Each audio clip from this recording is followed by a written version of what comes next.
Hello. Can everyone hear us? I know we always have Hello, the usual technical difficulties.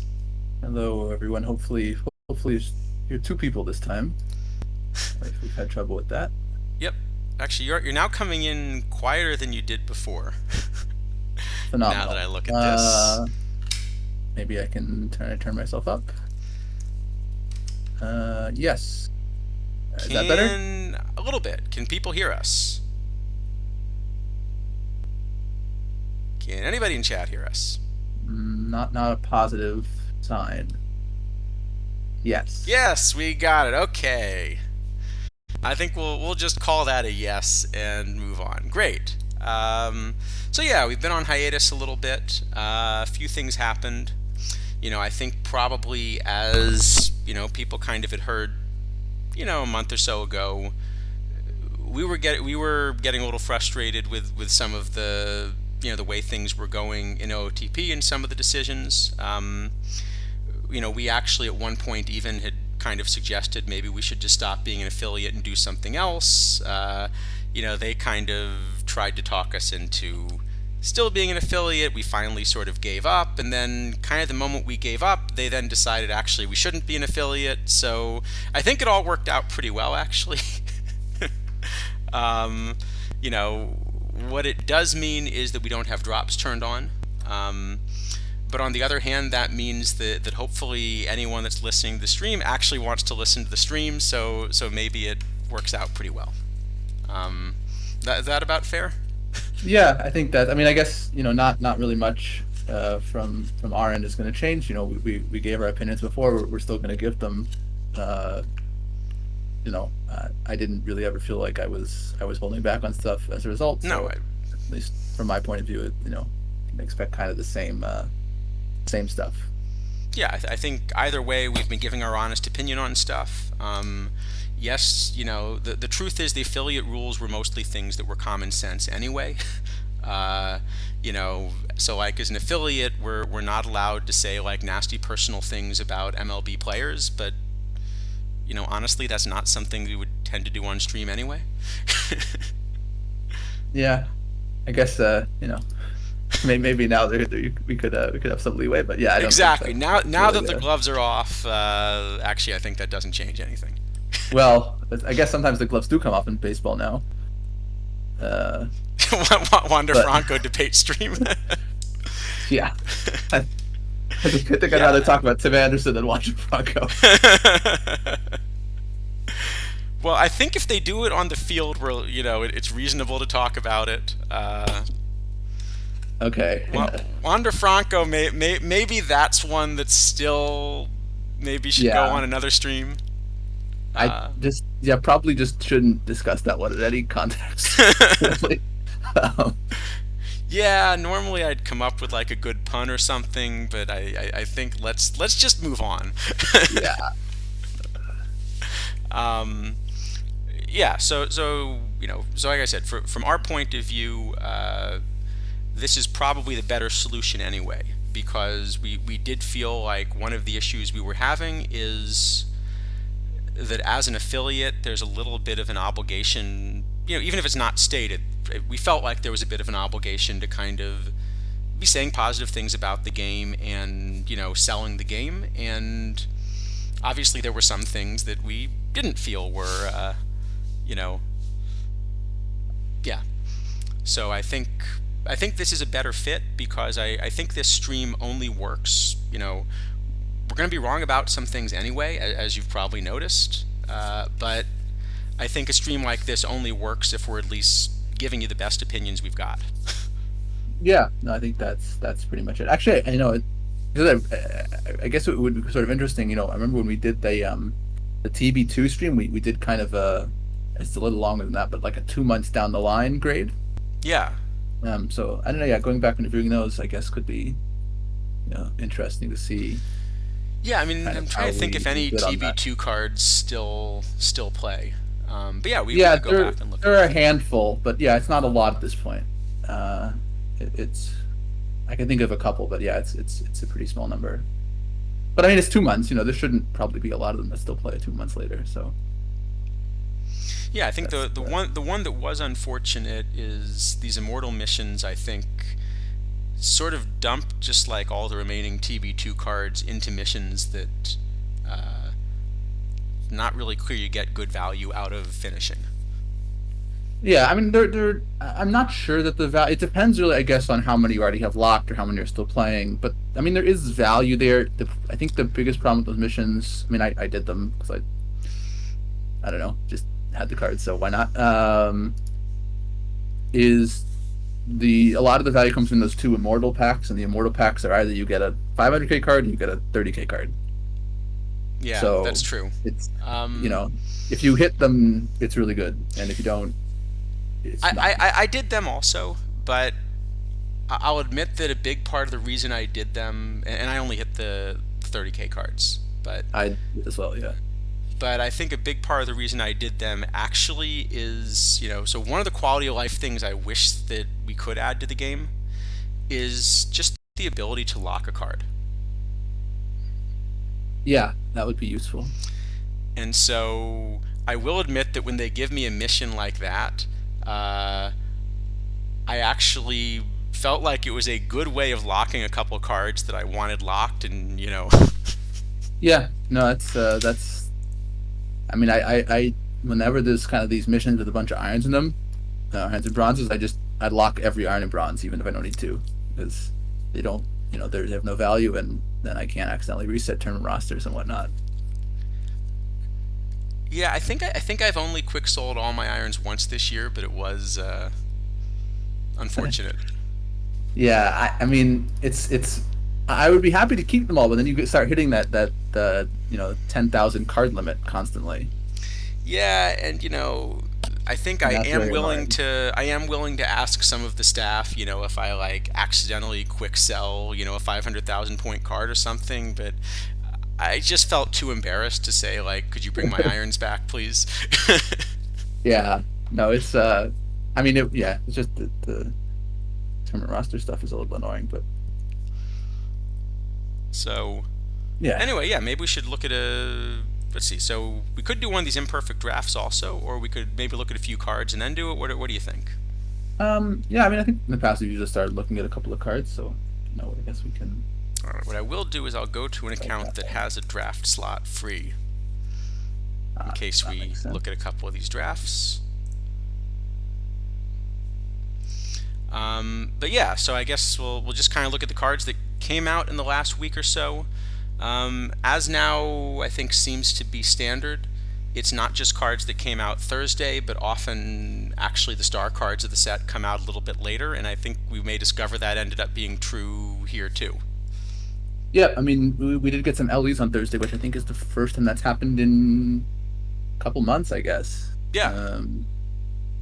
But yeah, I mean, so I guess this is kind of everything after Immortals. So Immortals, maybe if people have questions about one or two specific ones, we can talk about. But I think for the most part, people have kind of understood which cards are good and which cards aren't. So, um, All right. Well, yeah, I why don't don't know we how much maybe I go need to start through? first.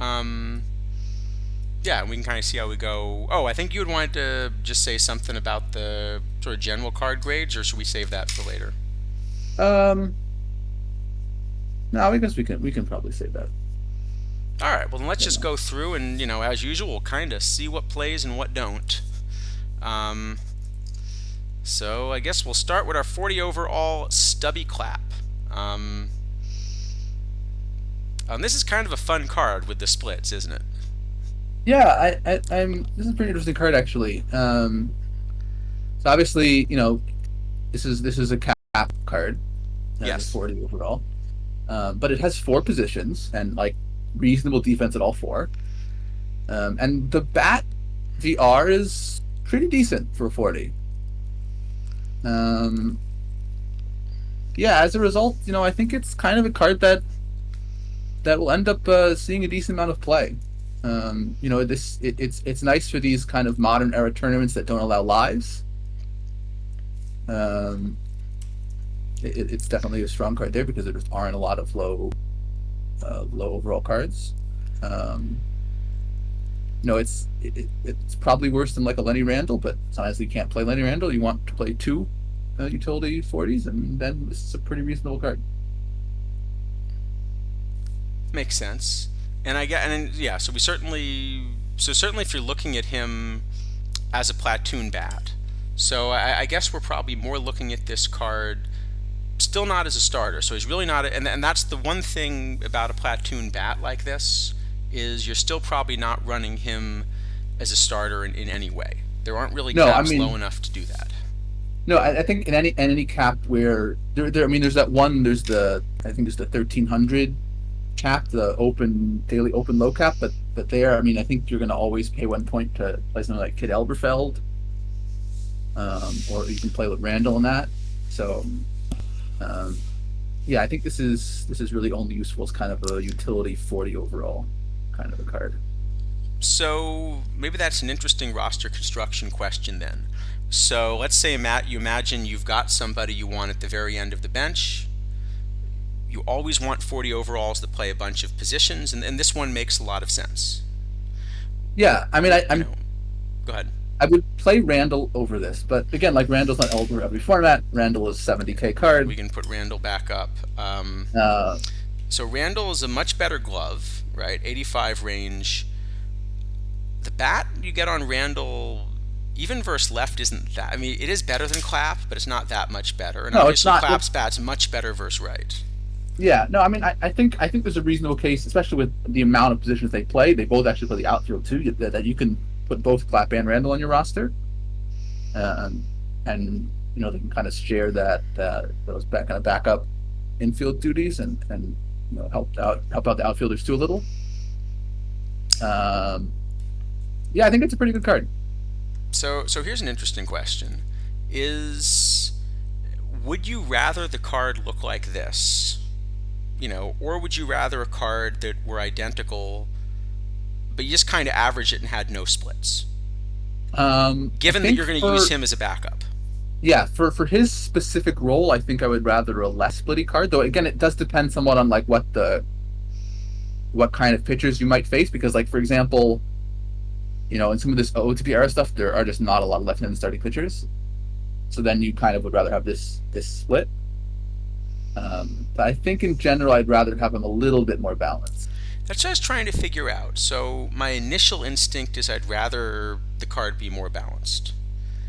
And then I thought about it a little bit more, and I realized that there are a lot of uses for the splitty card also, because sometimes there are a couple of very low caps where you really do need to start a low iron somewhere, and the ability to platoon a pair of 40 overalls is actually a pretty good solution for some of those, especially if it's a card like Stubby where he can play multiple positions in a pinch, or even pinch hit. Yeah.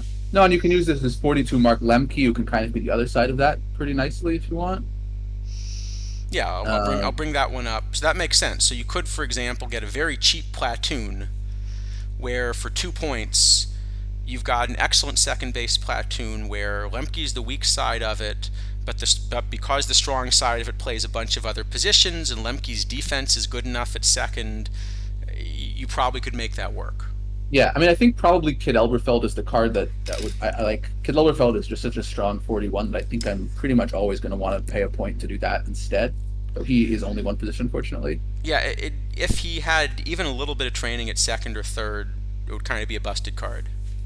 Yeah, no, this would be an absurdly strong card if it could play even just second base.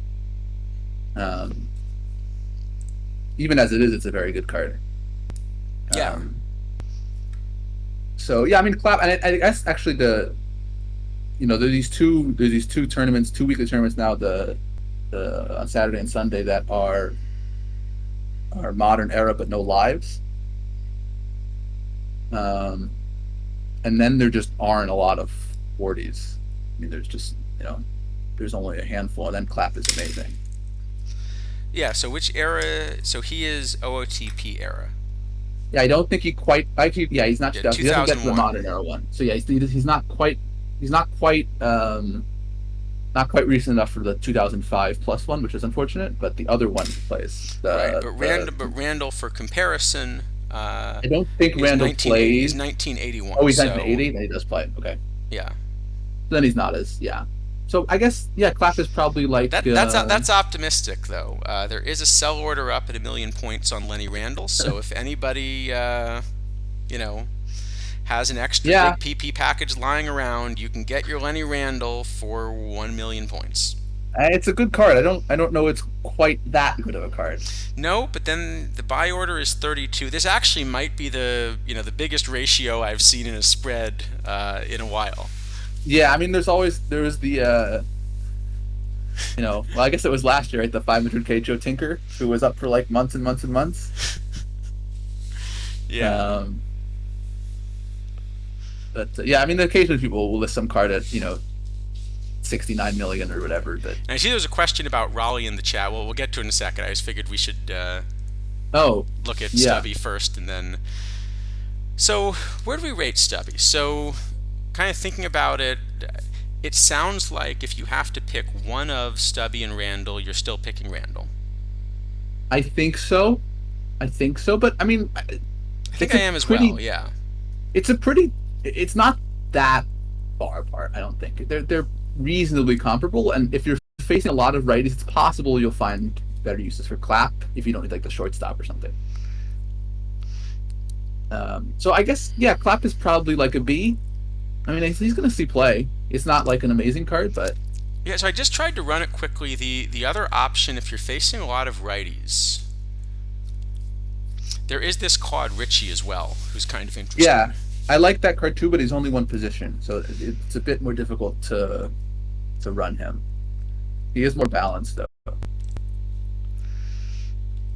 Yeah, and you're still you're still not gonna really want to pinch hit him. You're probably gonna have enough good bats that this is still not really coming off the bench to do anything other than be your backup at a bunch of positions. Yeah, yeah. I mean, I guess in that kind of 1300 cap thing, you can run Richie as a two-way second baseman, I guess, but it's probably not great. Um, Thing is, if you go up 2 points, there are just so many additional options at second. I yeah, still think I mean, you just pay the couple points there. yeah. I mean, the thing is that I think this is like one of the.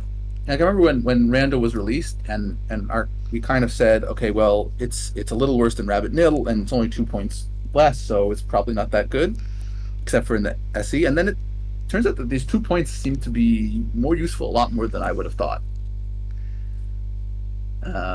So you know, I, every point matters. I think is kind of at least for me, the moral of Lenny Randall. Besides, obviously, the strength and is the SE cap. Yeah, well, the SE cap is everyone's basically the you must have Randall cap still, but well, it's you must have Randall and Anthony, Anthony Young and Jeff Young Mathis. and yeah. Yeah. But yeah, I mean, every point matters. I think is something that is a lot more true than I thought when we looked at Randall. Yeah, I think that may well be right. Yeah. Anyway, I guess we should pick a grade for Clap. Yeah, I think B is about right. I think it's I think you're right there. It's certainly a solidly playable card. I don't think this is a must-have card the way sort of Lenny Randall is. It is of course going to be a much cheaper card if you want to buy one. What is Clap going for at the moment? No, I mean if you're not playing the SE cap, which if you do, you probably already have Lenny Randall. Then Clap, I think, is a much better buy than Randall is. I'd much rather pay 400 points or something for Clap, and he won't be 400 in a day or two. Right, unless you're playing the SE cap. I mean, that's really the. Yeah. That's where Randall shines, of course. Are you drafting this card? I think the answer is no. I mean, I'm sure there's some. We've had some really bad rounds, so I'm sure you can find a round where you would. No, probably only if you need all these positions and this is the only card that plays them. Well, I guess the question is, would you draft this ahead of a random live, middle infielder that's also going to be eligible for all these positions? Mm, maybe it's not impossible. Um, I think I'm leaning toward no, but I'm not sure. yeah, I don't know. Either way, it's probably not going to make a huge difference there. So yeah, I don't know how much extra value he's getting from that, if any. Okay. All right. Anyway, B sounds reasonable. So I did see you had a question, Chad. I assume we'll get to Raleigh Fingers at the end. Were you surprised he was not an LE? And see, Um, now we're allowed to answer these questions honestly, although we were doing that so before too. yeah, I mean, we were pretty much doing that before. In honesty, I mean, yes, it is a little surprising. I mean, that card is. We'll get to him in a bit, but it's the best pitcher in the game by an enormous margin. Um, it's exactly the kind of card that's been an LE um, in the past this year, and actually, I think it's great that it isn't. Um, so releasing it outside of spotlights does make it kind of like a somewhere between a packable and LE, I guess. Yeah, Um, I do think it's taken a while, but I do think that actually, you know, OOTP has realized that the LE, how bad the LEs have been for the game early in the season. yeah, I mean, we haven't the only like LE 10s we haven't seen in 3 months. It seems like that was kind of a failed experiment at this point. I think I don't really expect to see any more of those, though. Now that I'm saying that, hopefully I'm right. Yeah, well, we do have a habit of saying things on this stream and then causing the opposite reaction. Yeah, it has happened in the past. I don't actually have much of an issue with the 100 copy LEs in general, um, with some exceptions. I think, um, especially for kind of top, perfect cards, when you have 100 copies, they last for a couple months anyway. So you're really not changing all that much from just making it a non-spotlight packable. And the 25 copy LEs we've seen recently have been cards like this Vinny Castilla, which are just kind of unplayable. Yeah. And so those aren't causing any issues, I guess. Well, I do think there's a big problem when somebody that comes to the game a little bit later is unable to get a card that you just can't play some of these formats without. You're Yeah, basically saying don't play our game if you came in late, and I I think think that's a mistake. the low tier ones I think are more of a problem. Like, but for example, if like we made the low tier LEs, 500 copies or 1,000 copies, then they would last a lot longer. I don't know quite how long, but a lot longer. Um, so yeah, there's probably still Right, but at that some point, there's tinkering no there. reason even to call them limited. Uh, Yeah, I mean, potentially. Um, one thing that is interesting is that um, the reason obviously that irons and bronzes cost less than silvers and golds is, well, there's two reasons. I mean, one is the quick sell value, of course, but the other one is that there's just more supply. Um, but with 100 copy LEs, it's the same amount of supply of every card. So it is a little odd that actually the irons and bronzes don't cost more sometimes.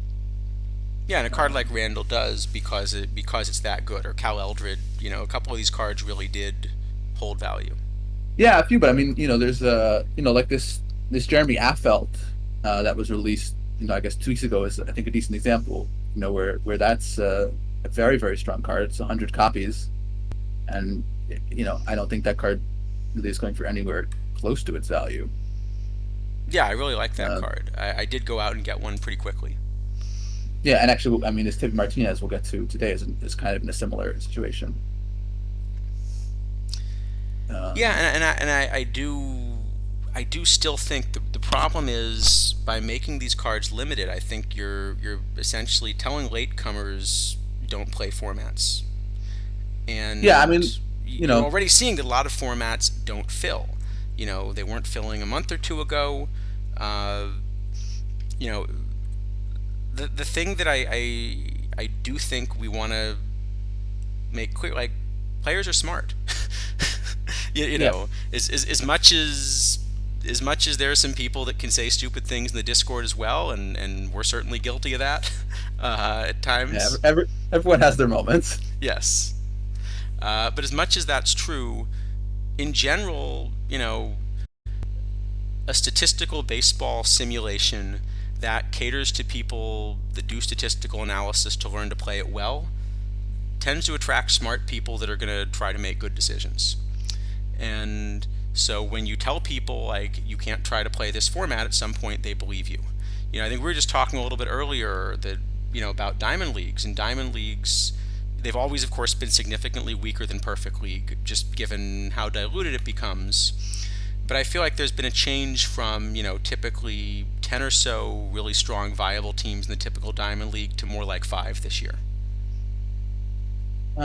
Yeah, I mean, yeah, I'm not quite sure how to how to divide rank the Diamond League because it's a bit it's always been very striated, um, but yeah, I mean, I think it's probably a separate conversation, but Diamond League probably could just use a pretty substantial overhaul to the Diamond to Perfect promotion relegation system.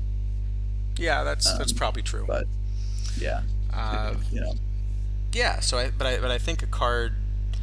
The problem with some of these LEs has been that you're kind of telling players, look, you cannot win. You can't actually win Perfect League unless you have one of a really limited set of cards.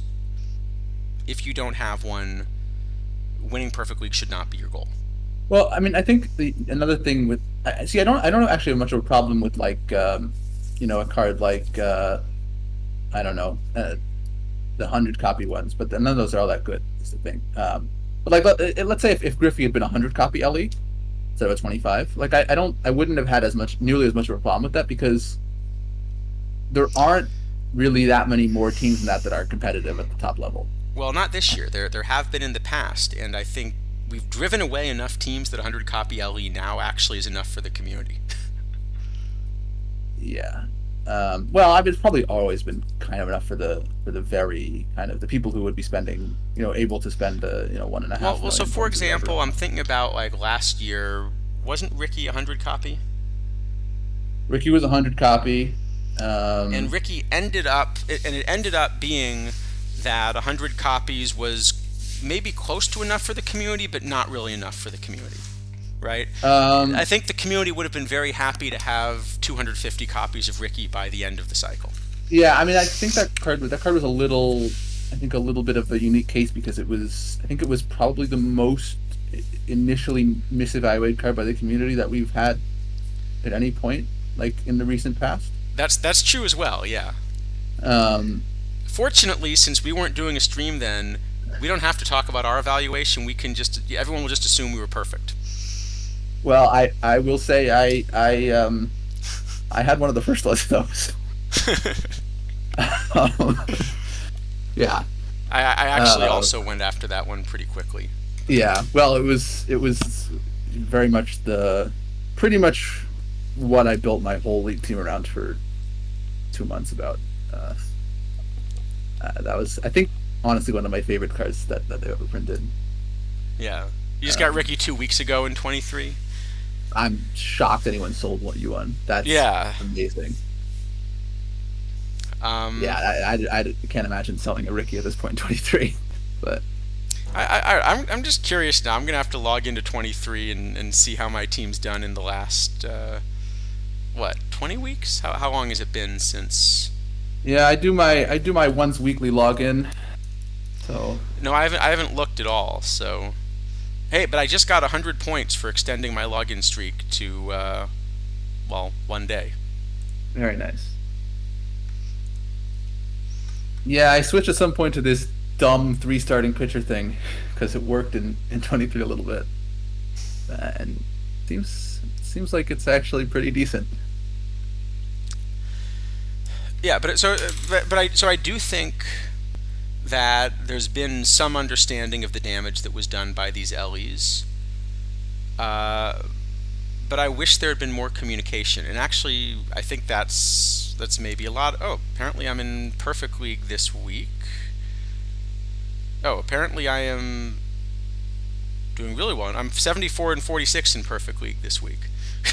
Yeah, In 23 Perfect 23. League is slightly weaker than 24's, Little bit, yeah. especially at this point. Um, Um, Anyway, Okay. but yeah, I mean, I think Yeah. So I think they there definitely have has this. Go been ahead. Yeah. improvement on the. There's, I mean, you're right. There's definitely been improvement on the LD front. There's still a ways to go, I guess. Well, I think the big thing is the But communication. That is to say, think about it this way. A lot of the tension on, say, streams we were doing was caused by we're releasing all these LEs and like all these meta cards are LEs. Okay. I think if there had been communication from OOTP that said, okay, look, we've looked at this, we understand the community's telling us that this was a mistake. Obviously, we're not going to remove Griffey from the game. We're not going to like release more Griffies. All of that's unfair because of what we announced. except for one Kofax, we can get rid of that. Yes, um, but we're not going to do more of this. We're going to listen to you and kind of understand what you're telling us. Yeah, and I think I think actually we would some have of felt a lot better about as well. And it seems like yeah, there may have been a decision to do this, but to do it silently. Because yeah, I am absolutely convinced that this is a card that in the original plan would have been like one of these, Uber 10 copy LEs. I mean, basically this is Lee Smith, updated. right. It's Lee Smith, but 2 months. Yeah. It's yeah. No, but I think actually this is kind of a decent middle ground. This kind of impact, but not in spotlights. It shouldn't be. So Um, this is one play. As much as I was just saying nice things about the community, I think the way we use spotlights is actually the one place that maybe we haven't caught on yet to how we should be playing the game. well, I think spotlights are just substantially detrimental to the health of the game in general. Yes. But at this point, I think there's no going back from them. Basically, Well, I think um, to go back on it, you would have to announce. I mean, they're detrimental in the same way that, actually, in the same way I think some of the choice pack stuff yeah, is. yeah, it's a similar issue. It's basically like let's release something cool and then burn through its value immediately instead of giving it extended value. Yeah. So, I mean, okay, I have to say, so I think the idea to get you know like there's always been kind of a complaint in previous versions that at the end of the cycle you get this kind of bloat problem, right? Where it takes you ages and ages and ages and thousands of packs to get one new card. But I think actually the way that they did these immortal missions to give spotlights out as mission rewards is a decent way to go, because that still gives you a way to get the new cards in the game, but it kind of caps the number of them that can come in. So I think there are a few other things they could have done to fix it. I mean, I actually had kind of a fun, you know, just because it adds a gameplay element. I'm actually curious how you would have responded to something like this. So you know that there is, of course, currently a limit. You cannot buy more than a 10th copy of a card, but you can get one out of a pack. Yep. What would happen if you were not allowed to pack an 11th card either? What would happen if you just became impossible to pull it? Yeah. I would buy 10 copies of every live and make all my packs historical. Well, you couldn't quite do that because you still only have 10,000 cards available. How many lives are there? Can I? How close could I get? Assuming Can I you make? want assuming you want like 3,000, you basically means you can take 700 cards out of packs. So all that would mean is that instead of getting like live irons, you're getting some live bronzes, perhaps. Well, okay. At least you're going to buy 10 copies of every live perfect and diamond. Absolutely. Well, I don't think you'd be allowed to you wouldn't be allowed to bump the historical rate. So I think So what there'd would have to. happen then? You just get the blank. You get the best card they can give you. You get the one with the diamond card art that's a perfect or something. Or Um, I guess you just get like you just get like the quick sale value. Maybe that's the way to do it. yeah, To maybe stop or it. something like that. Yeah. Yeah. But what it would mean is if there's a card you're tired of. So I think what it would really mean is that you could take certain historical cards and sort of take them out of the game. But at the same I time, mean, But at the same time, there are two things that would stop you from doing that. So you might say, I want to take all the historical perfects and never pull one, but first off, you got to collect 10 of them. So now that actually gives them a little bit of value, for the avoidance. I think it's probably just too expensive to get 10 of enough historical perfects to make a difference. I agree. Yeah, so that's So the I question. don't think How would I don't you think play it'll. that? I think that would have no impact probably set up in that way. So how would you play it then? I would do everything exactly the same. I don't think it would change anything because I don't think that there would be. I mean, the number of people who could buy out 10 copies of a bunch of historical perfects is incredibly small. Yeah. So I don't know that it would make any difference. If you set the limit down from 10 for historicals to like 3, then maybe it would start mattering. I mean, this is actually something where the Platinum Series last year were a little bit better for it, except for the long term. So, except for the one issue of the long term mission value. Otherwise, the idea of these time limited cards made a lot of sense. Yeah, I think actually I was very surprised to see them go away from Plat because I thought Plat was a really good. Like there were issues. I mean, mainly that kind of if you wanted a card or you wanted to do the missions coming in parts of the game, you just couldn't. So that was an issue. But I think it was a very good starting point for how the packables should go, and I don't quite understand why it was just kind of abandoned the way it was. In all honesty. Yeah, I mean, I think the trade off has been that as part of the design, because the other thing that goes along with the spotlights, which was a problem, is not only is it harder to pull older things, but there's also kind of been this destruction of value. Well, there's no choice, right? I mean, that's the issue. Is that so? Either with the spotlights, you either put the new cards in missions immediately, so they have value, or they have no value. And then if all you're doing is putting all the new cards in missions, then the old cards can't get value. So there's no point in pulling anything but spotlights. Right. And there's just no way around this. Like, you can't really escape from that situation. It's just an endless cycle of you have to keep doing this, otherwise, no cards of any value ever. Yeah, but I think you can. So I think, one of the big problems has been that there's no long-term setup for the missions. Because what it means right now is you can just skip anything you want to. Let's say you look at this immortal stuff, right? I mean, right now there are powerful cards. But, let's say you're not really planning on competing too much in the next month or two in the league. You're focusing on other things.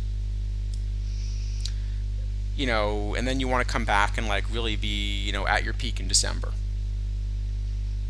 Sure. Should you buy the immortal cards? I think the answer is probably no. Depends on the mission structure is the problem, I think, and we don't know because if like there was some discussion, kind of on the main Discord the other day about what the structure of the missions to get the era toppers is going to look like.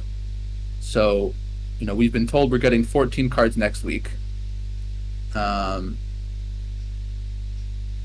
of which will be toppers, presumably the other 7 of them packables. If it in fact requires 3 out of 3 to get the topper, then every immortal right now is extremely underpriced. Right. And if it requires only 2, then they're all very overpriced, or all but like Morgan. Except DiMaggio. for the couple that play in Yeah. And maybe I still want to run Willie Hernandez as a starter. I don't. I think with the stuff loss, he's just not good enough. But yeah, but the issue is the stamina bug. I mean, I don't think he's a good enough pitcher. I think that's the biggest problem. Like he loses too much stuff, and then he's just worse than like Sabathia or Tudor. But is he worse than Sabathia or Tudor if you can throw him every third day as a starter and get 7 innings out of him? I don't think he's pitching 7 innings. But probably still yes. Yeah, you might be right. If Fingers could do it, I think that would be interesting. If Fingers could do okay, well, actually I haven't looked enough at Raleigh. He only has 24 stamina, so I don't think it'll work. No, but he's a 1981 card. I think the stamina is going to be too low. Well, for a 1981 card, he is, yeah. right? The nice thing about Willie Hernandez is that it's 1984. So 1984, I think I can get 7 innings out of him until they patch it. 1981, I don't think I can. Yeah, I don't know.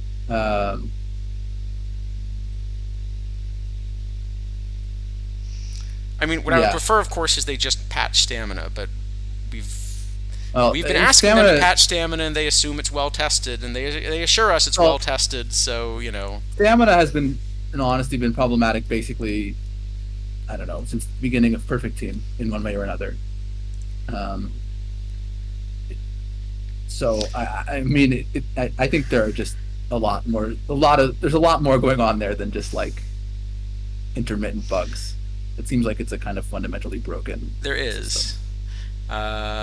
So, Mark, the stamina thing is a little bit of a complicated story. I don't know if you did you see the experiment that I was doing running Timlin as a starter in early eras. I tried that in Tournament Lab, and I tried Chillin and Uihara and wasn't so thrilled with their outcomes. But yeah, Well, not as much the outcome as the stamina. So things like you can run him at 100%, you can run him as a starter, and he can come back the next day at 100%. And then he can come back the next day at 100%. Then he'll be around 20 to 25, but then he won't update from that for 2 more days. right, right, yeah, it's a bit funky. Though in So, that you could just start Robin Roberts every game, so that was what I was doing. But right. No, no, I was doing this to kind of, show what's happening with the yeah, stamina I system. tried the Timlin Uihara thing too, and then I just went back to the Roberts stuff. But I think I figured out what's happening is the way that historical eras end up updating is kind of funny. So it looks like they've somehow layered about 3 updates on top of each other. So there's an era modifier. So that means the way a player, across an era boundary, even though it's 1 year, the way a player kind of moves eras changes.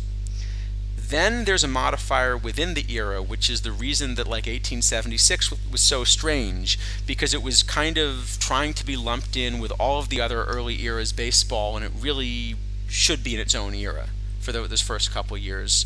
Then there's additionally a pitcher specific thing.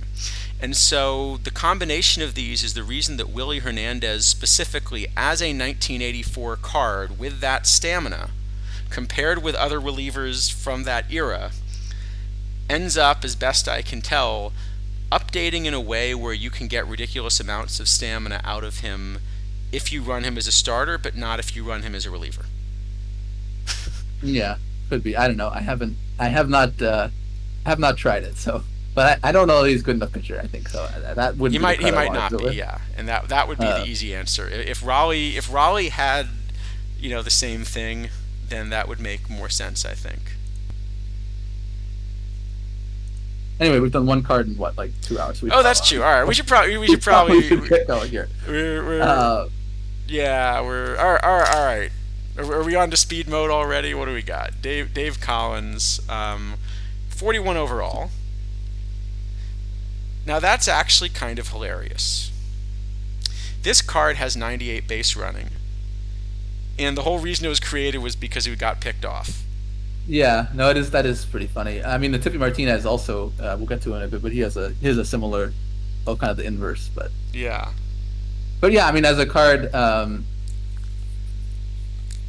yeah, I mean, I think this is mostly going to be useful in SE Cap. I don't really think I'm going to play it otherwise, probably. Yeah, I think it's not as good as all kind of the low options that we have in the outfield, but in the SE cap, this is an SE. Yeah, and actually, there are a number of them now. There's this 42 Joel Youngblood. Um, there's the 43 Bobby Meacham. There's Randall, obviously. There's Luzinski and Canseco and Rob Ducey. So there are a number of options now, but this one is the fewest points, so it's good. Yeah, so I think outside of SE cap, I'm not sure there's a format I want to play the card. No, I don't If think so either. if there were a dead ball cap, it's got a pretty good shape there as well, but there isn't. Right, and well, couldn't play it anyway. So Well, I sorry. I mean, if there were a tournament lab style thing, Ah, yes. except where this card fit. Yeah. Um, Yeah, so as it stands, I guess it's probably S for SE cap. No, it's like a D or something probably, yeah, I I mean, guess. I think it would be kind of an interesting card, but just an F where we're at in the meta. Except it has one clear use where it's kind of a pretty good card for SE cap. So yeah, Yeah. maybe a D is about fair. I don't think it's any kind of Randall like critical card because No, just because not as there good, are and the card plays one. I mean, technically plays two positions, but plays one position. well the first base actually not so bad because it's the only SE first baseman that's this low. Though most people are playing Mickey Mantle and he can play first, so it's not a huge problem. You're probably playing a big first base bat of some sort plus Mantle. Yeah, most people are playing Garrigan Mantle or Garrigan Mantle and Pujols or something of that nature. Sounds about right. Yeah. Okay. See, we got through the second one quicker. That was a quick one. All right. Um, how about Dick Pole?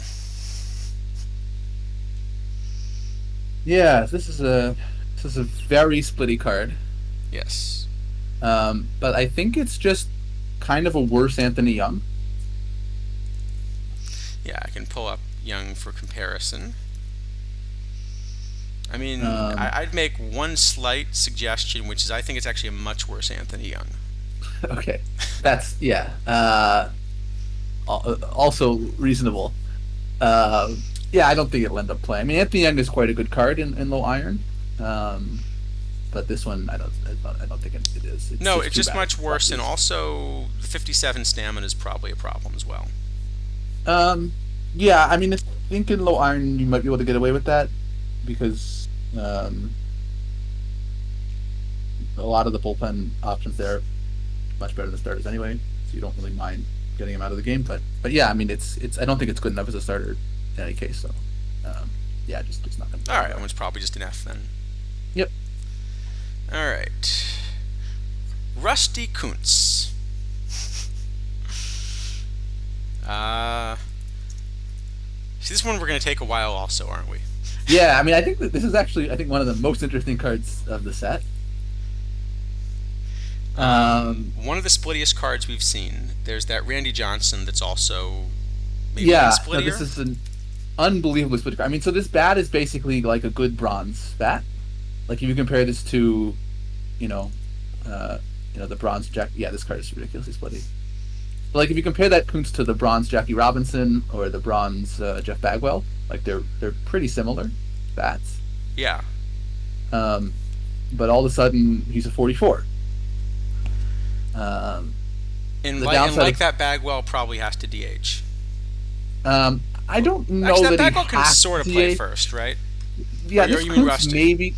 No, I think Bagwell can definitely play first, but I don't think I think Robinson's better, so I haven't really played Bagwell much. But um, I think this card can play left in low iron.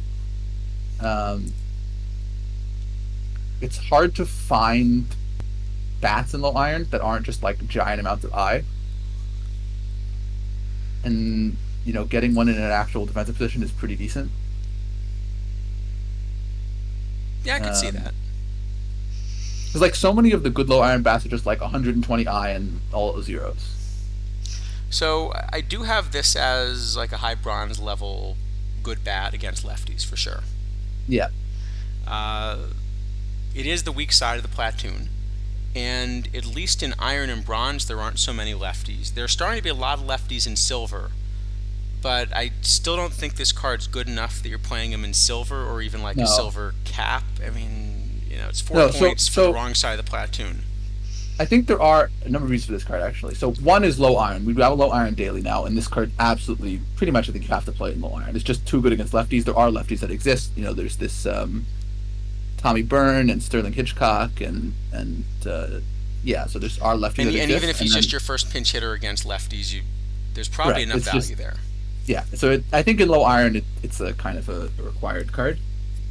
I think the other use for it, which is interesting, is as kind of a cat platoon situation with like a Derek Dietrich or something. So now you can get a really good bat both ways for 8 points or whatever. Um, You you like know, that better than just running Luzinski on the other I side? think so. I think it's a lot. You have a lot more, especially Dietrich is a very useful card because he plays second too. That's what I used to think, and then there have been so many of these sort of second base eligible low iron options released that I actually find myself no longer playing Dietrich. I just play Randall or something like that and save the 4 points. Well, I mean, I'm when I'm playing Dietrich, it's usually as a punt at either first or TH. Then he's kind of, has this additional utility. Um, but yeah, I think that's going to be better. I mean, this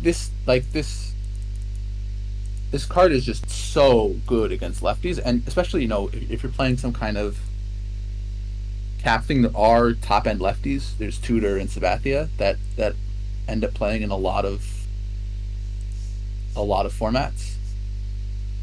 Yeah, Um, and then for 4 points, like you're getting a real bat against those. That's pretty good. yeah, yeah. I could see that. I mean, yeah, certainly if the platoon splits were flipped, then this becomes like an S tier card. Hey, even as it is, I think it's not. I think it's probably an A or Yeah, something. I mean, I think this is a really good card. I think it's a very good card. Um, Um, I think it's the kind of card where you have to be careful when you're using it that you aren't just running it into righties because then it's going to be terrible. One Um, other thing to consider is you really are using a roster spot, but not getting the positional versatility. He's eligible in center. You really are not willing to let him play center, and the AI no, no. manager I will mean, try to do it. yeah, that is a little scary, but I mean, I think he's like as a backup, he's probably fine in left in that kind of situations. Left, yeah, right. Even I think, No, I think right, I'm too scared, but left, I think it's okay. Um, but it does mean that if you tried to play, say, both him and Luzinski, you're gonna have real problems building a depth chart. yeah, I don't think you can put both him and Losing in the roster. I think if you're doing this kind of thing, you have to go for Dietrich. I think A is probably reasonable then. Yeah, All right, should I we mean, go it with an definitely has use. Yeah, I think A is good. A? All right, that sounds fair. All right, how about Lil Stoner? Well, I mean, this is not a player I'd heard of before. No, we Uh, had to get a Detroit player in there, right? yeah, you gotta get a good target. I guess we had Kuntz too. Um, yeah, this card's just not very good. I mean, it has kind of nothing that you really want out of a pitcher. Um, yeah, that's pretty much it. I think that's pretty much. Yeah, actually, there's not too much to discuss, is there? No, it's just All not right, gonna. we can move on. How about Pete Lecoq? There was a pretty good Pete Lecoq. Was it last year or the year before? Yeah, I forget which one, but this is a weird card. Yeah. Um, Splits are kind of funny. Yeah, it's an interesting card. I think it might be good. Um, which sounds a little. I mean, so iron first base, you kind of have a lot of options. You have Dunn, Gehrig, McGriff, even Dietrich, I guess. But they're all very, very splitty. Well, for this side of the platoon, I've been running Adcock. Well, I'm thinking about playing this verse, really, I guess both ways probably. Really? Well, I mean, the bat is very different both ways. Like the one way we're getting walks and some singles, and the other way we're getting doubles and some homers. But I think the bat is actually okay both ways, and like kind of close enough to the top guys that maybe saving the platoon with this card is actually okay thing to do. Huh. I think our models really disagree with each other on this one then. And I guess that makes sense because your model tends to like some of these sort of BABIP cards with lower I a lot more than mine does. Well, I mean, the thing is that he doesn't. He only has low I one way. Right, the other way, the versus lefties, he's getting a lot of walks. It's just only walks and singles and nothing else.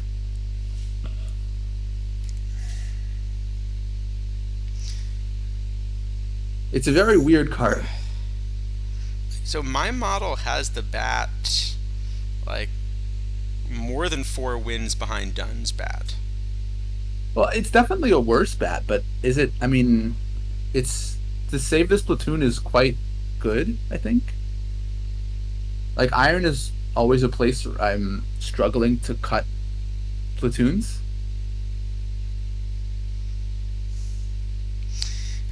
Thing is, I think if first off, I would just rather run Dunn both ways.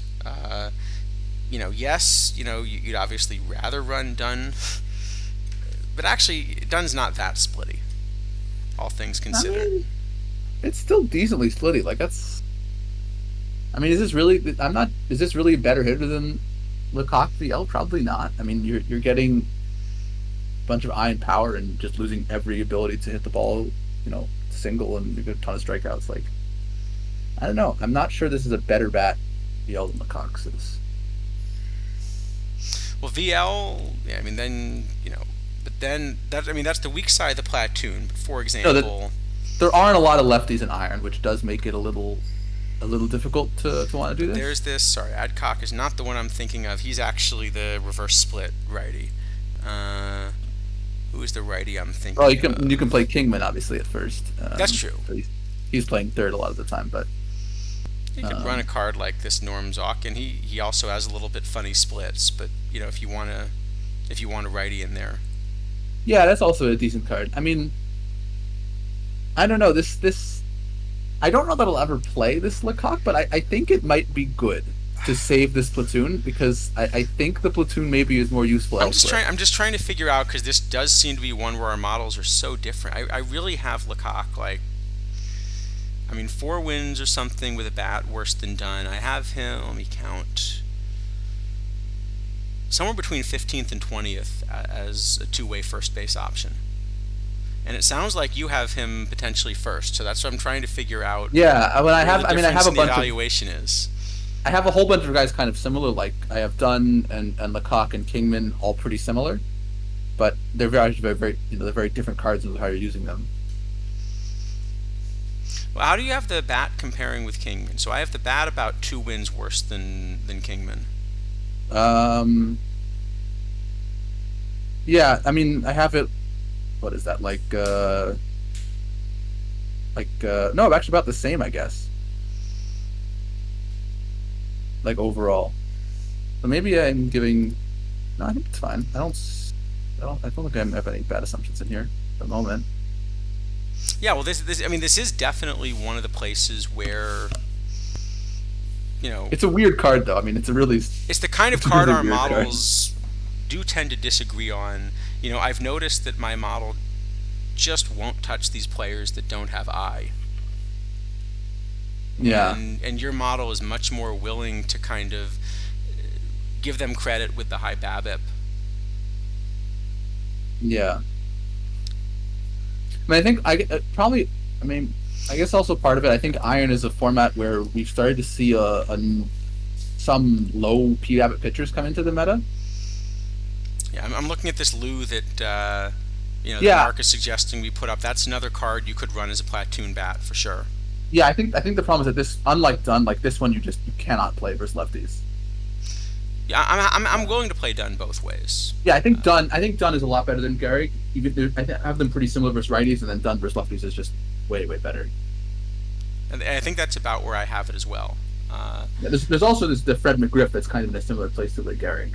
But then, as an example of another card where at least my model likes the shape better, this Dan McGann, at least my model would rather run this bat than Lecoq.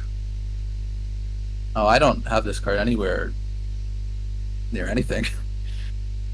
Yeah, no, I'm saying, I I don't. mean, and you can see why, because this is exactly the kind of profile that sort of the Warbot model just says, you know what, he gets on base. I don't really care how he's getting on base.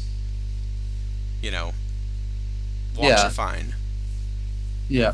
I mean, I think this one also is just a huge amount of wasted avoid Ks. 'Cause you're not getting anything when he doesn't strike out. But Yeah, it's a frustrating bat. I mean, there's a reason this is a low iron as well. I don't uh, advocate running McGann. I'm just trying to like give you an example of the kind of card that. yeah. So yeah, I think so. The cock, I don't know that I'll end up running because I don't know that it is actually the best way to cut the platoon, but I think it's somewhere in the running for that. The other thing is, if you're going to do that, there are a couple of bats. Like the card that my model wants to say is similar is this Ken Harvey. I think the cock is better than this, I have right? Lecoq very slightly better than this, but only slightly. I think it seems substantially better. I mean, you Yeah, no, just I was saying I can see that there's a huge difference in the way our two models are kind of looking at this card. yeah. I mean, it's a really weird card, so I guess that's not too surprising. It's certainly the splits are all over the place.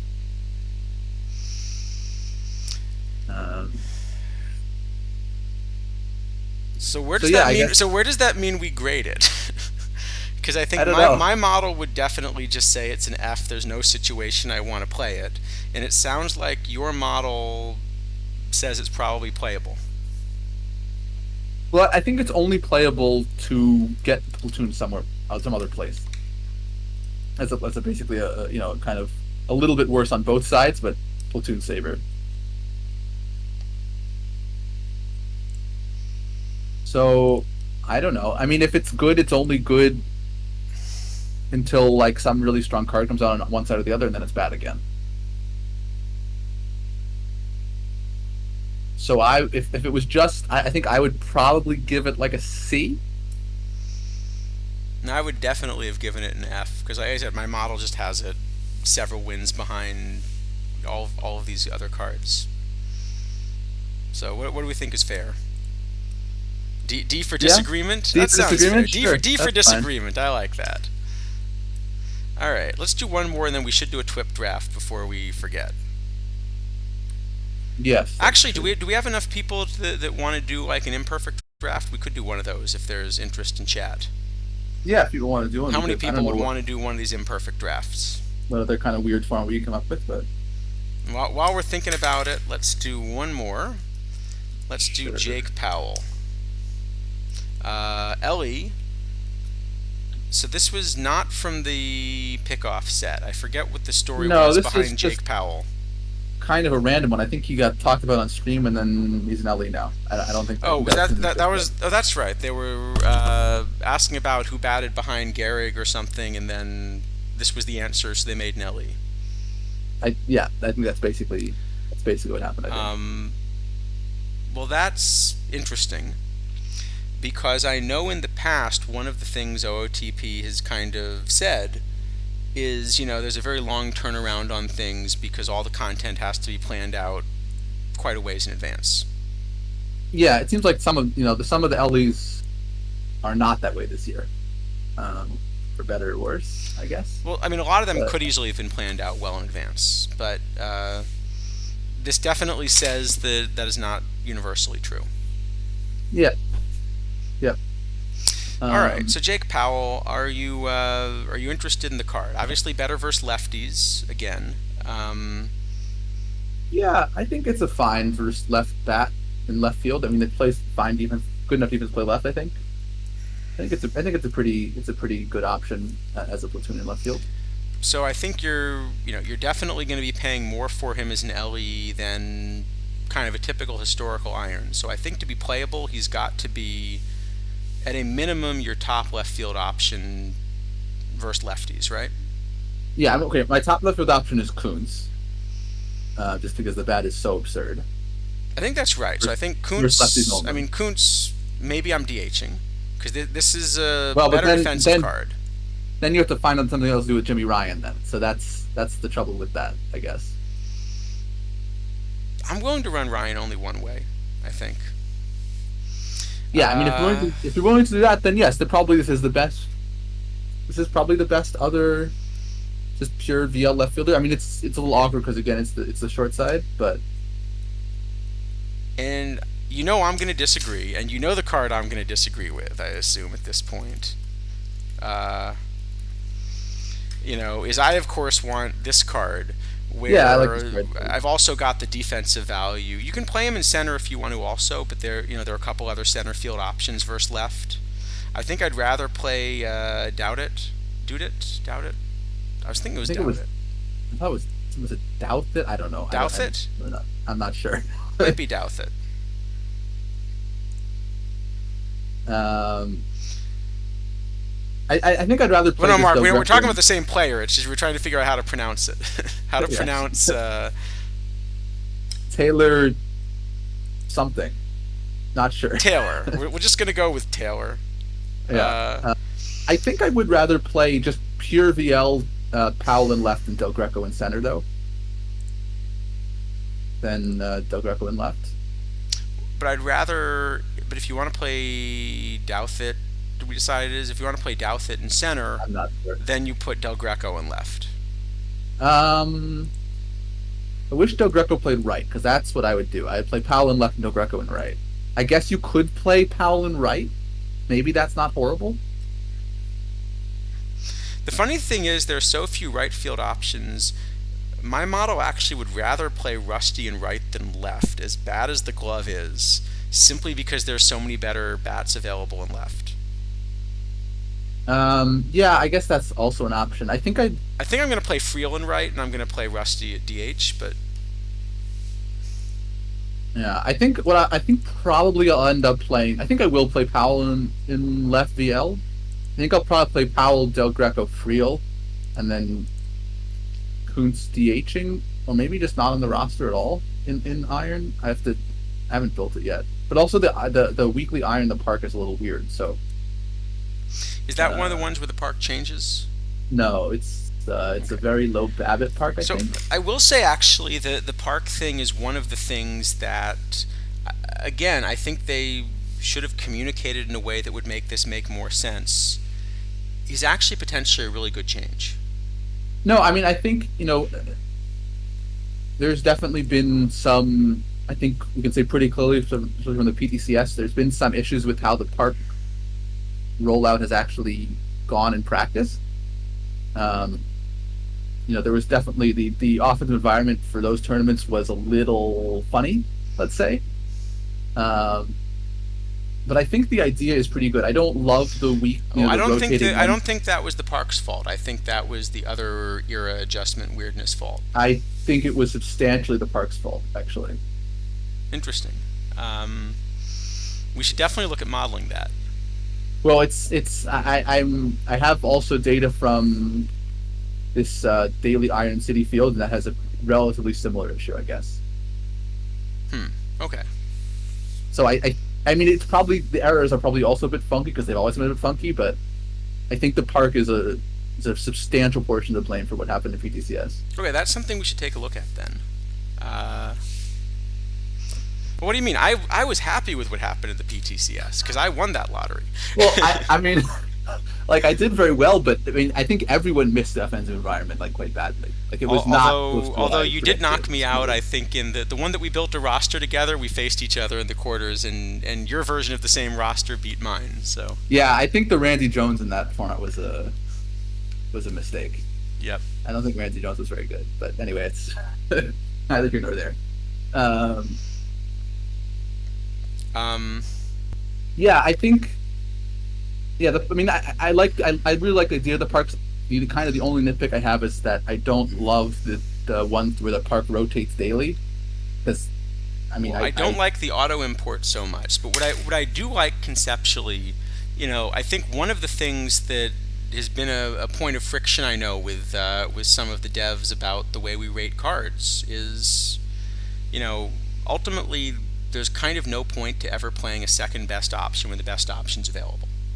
yeah, And so at any given time, no matter how much effort you put into a large card collection, there is, say, a low iron meta. If you're, like we were talking about Powell, if your evaluation kind of is like mine, which is that Powell is the third or fourth best left field option, then actually there's no difference between his being the third or fourth best left field option and the 50th best left field option. he simply is never making a roster, and so the value of that card is either zero or mission value, but it's never anything else. Whereas if he's the best option, then he's interesting. And what the parks do is they give you a chance to sort of, if you have several cards that are close, because maybe the gap between the best overall card and the third or fourth best is small, right? Yeah, in the park. Then. Then you could create a park environment where now actually there are 5 different cards that, depending upon which park happens to be picked for the tournament that week, become best, and so all of them have a little bit of value instead of only the one or two of them. Yeah, And this is separate. Actually, this is separate. We've had. I know there have been people on the Discord that have kind of said, well, but hold on, if the gap between the best and third best is small, doesn't that mean you should sometimes play the third best, or are you really sure you can measure it? And well, go ahead. well, no, I mean, I think there are two, things with that. Like, measuring it is definitely an issue. I mean, I don't think anyone is going to claim that they have a perfect model that like nails cards to a tenth of a win or whatever. Except ours. Ours are perfect. And the other thing is that sometimes when you have cards that are very close, the card that you think is slightly worse will eventually become slightly better, you think, because some other thing in the meta has changed. Right, because you're always looking at different opponents. Um, But having said that, at any given moment, whatever the meta is, and whether or not you're actually capable of identifying it, there is a best option. And well, I'd say there's yeah, it's tricky, right? Because I don't think there's definitely some kind, some kind of like situations where maybe some card like this Jake Powell and the Jake Powell, the Pete Lecoq card, right? yeah, That I was thinking about. Like, I don't think Pete Lecoq is the best card either way, and but I think Pete Lecoq is kind of interesting enough because there are situations where I want a more balanced bat for a particular meta I might be facing. So even if he's not like the strictly best card one way or the other, like maybe there are still situations where he is in the best roster.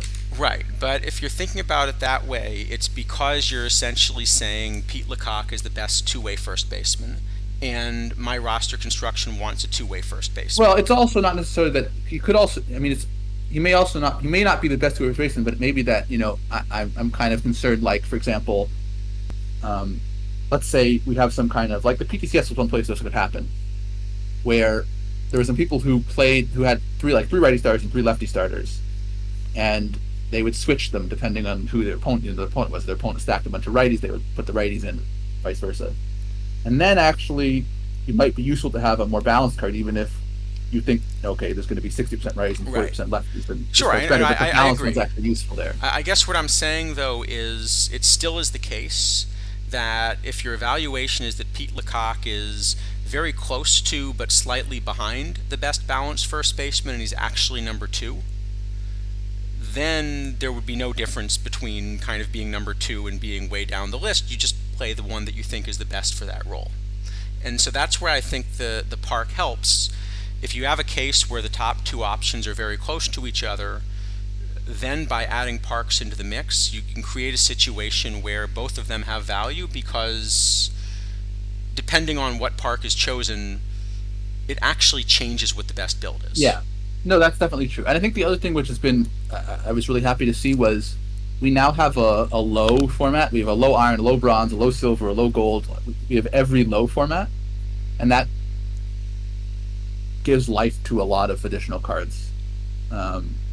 Yeah. Because, previously we'd get some like 83 that was like not quite good enough for gold, but would be really strong in silver or low gold, and it doesn't play. And now it actually has a place to live. Right.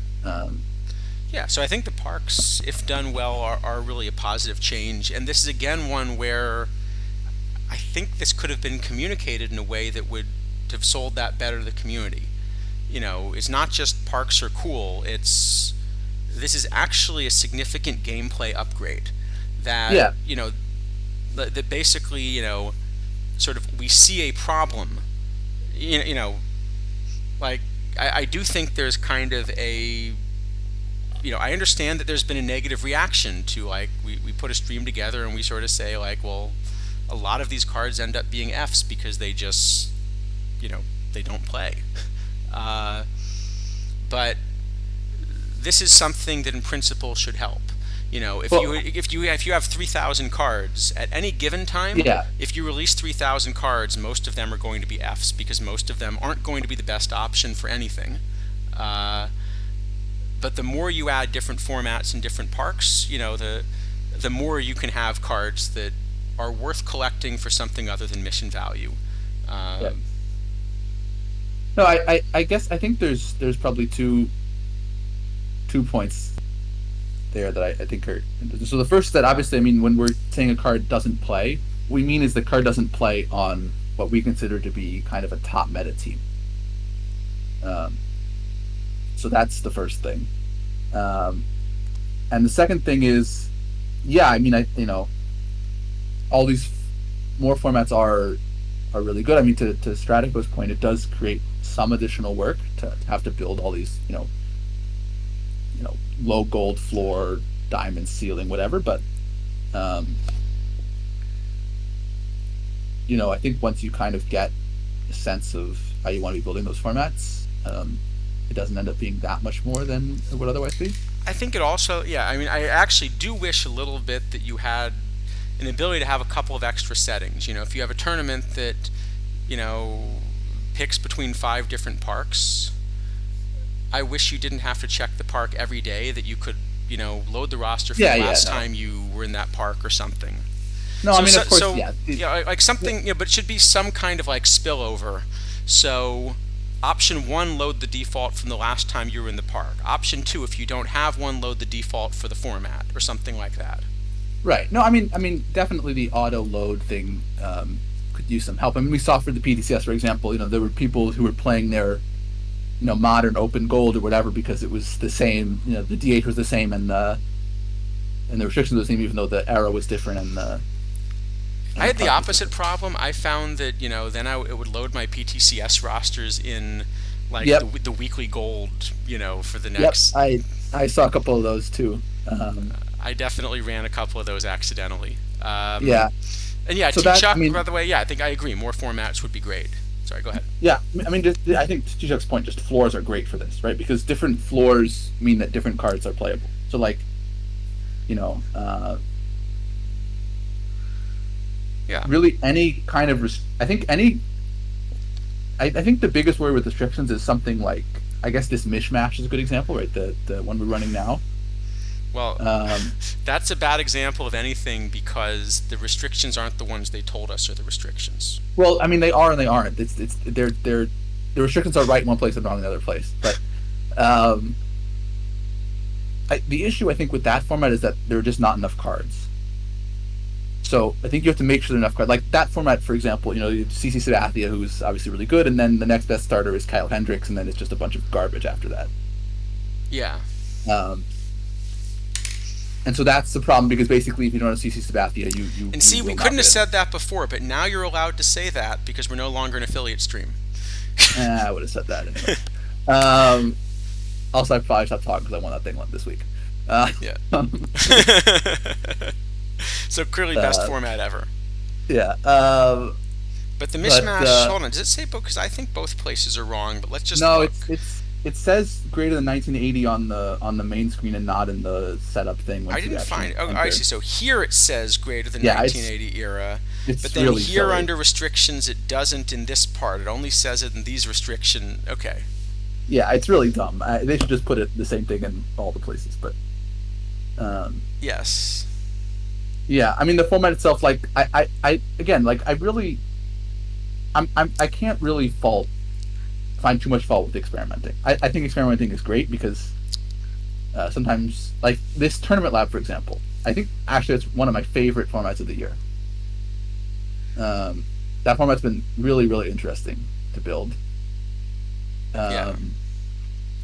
And that's a very kind of experimental thing, right? It's just a lot of weird stuff going on there, and that one's worked really well, and the mishmash hasn't.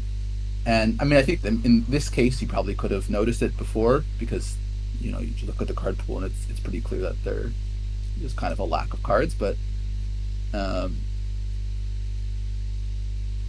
I think other than that, like anytime you put more restrictions on, as long as there are enough cards, what it means is that there are cards that,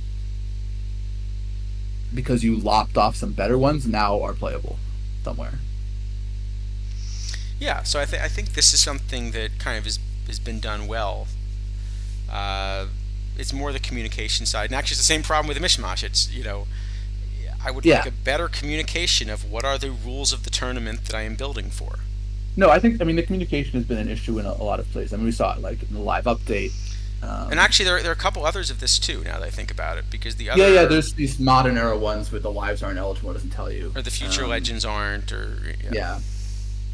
Yeah. Well, I think I have an explanation for that one, but Yeah, you mentioned because in the card database, future legends look like they're different. They're type 0 or something instead of yeah, 7. it's yeah. Anyway, it's fun with getting into, but yeah. I mean, you obviously have to be, I think, careful when you're putting, floors and errors and ballparks and all this kinds of stuff where you can run out of cards, and then the format becomes kind of silly. But as long as you don't do that, then adding more stuff on top of the formats in general makes more cards end up playing. Right. But yeah, it would be good if they just I think that's right. add more. So we should give this a grade, and I am starting to think that we may have to draft this TWIP team fairly soon because we may not get through the full card list before that fires. Yeah, I think we need to speed up a little probably. But let's give Jake a grade. So, kind of for the reasons I was mentioning, I just don't think I quite ever end up playing him, um, and so to me that makes it most like a C or a D. And then when you add in the fact that you're going to pay what 100 times as much for him as an LE. Well, I mean, he's down pretty cheap now. I think he's down to like 5K, so he's not that bad. Okay. If you think he's good, he's worth buying for 5K, obviously. Agree. Yeah, for sure. Yeah. If you think he's playable, he's worth having for 5K if he gives you an edge. The thing I, is that, in all honesty, he's probably worth buying 5K if you don't think he's playable, because in case there's ever a format where he is, and then you can't get one later. okay. So is there a format you can invent where he becomes a lot better? Well, yeah, I mean, if we just say Iron like before 1945, he's gonna play. Do you play him over Bressler? Yeah, Bressler's also a righty. yeah, definitely playing with Wrestler.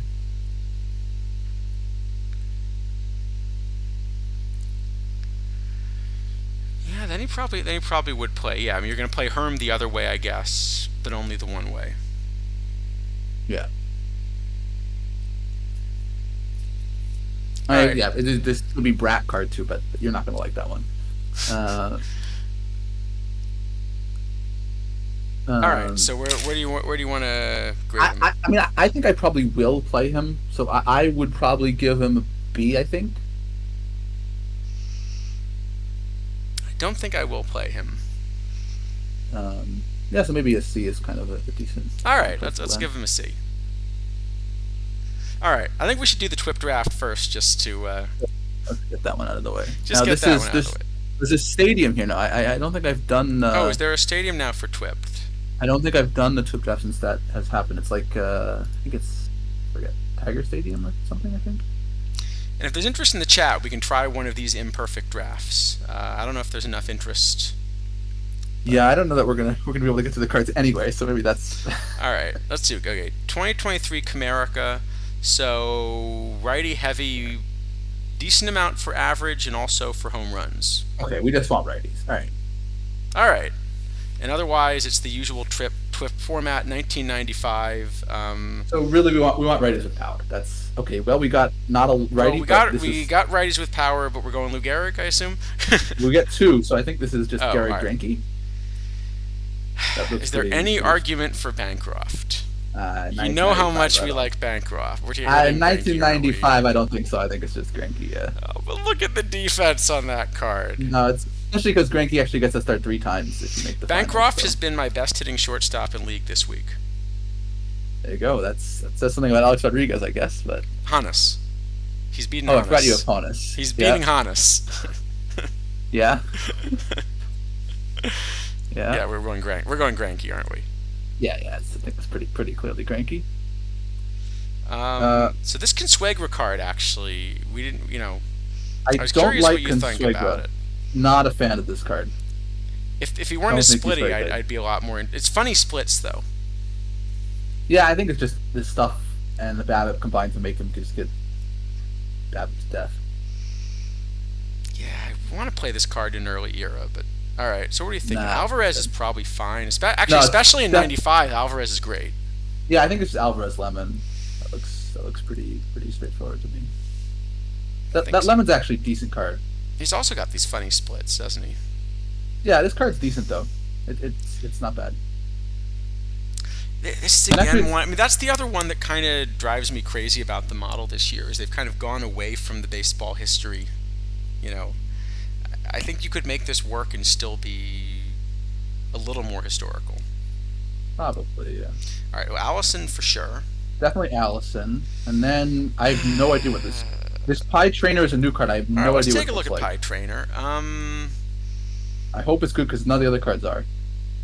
Uh, Yeah, yeah, not great. the arm's Not. I fine, mean, it is a righty without heavy splits, and we're in a right? good park for it. But in an era where we really want power. I think it's probably still better though. The Sheffield is so terrible. Is Marte at all? It is pie, isn't it? Yeah, I don't think it's good, but I don't think we have a choice. Exactly. If OTP gives you lemons, then take Okay, lemons. that's actually not bad though. I'm happy with 5 of the first 6 picks, so that's could be a lot worse. So the funny thing is, I'm not sure this is actually the best Nomo card in the game. It might not be, but I think we're still taking it. I think we are, aren't we? Oh, we could take Geo. I don't think. Well, I mean, he's a lefty. He's not ideal for this park, but the card is not terrible.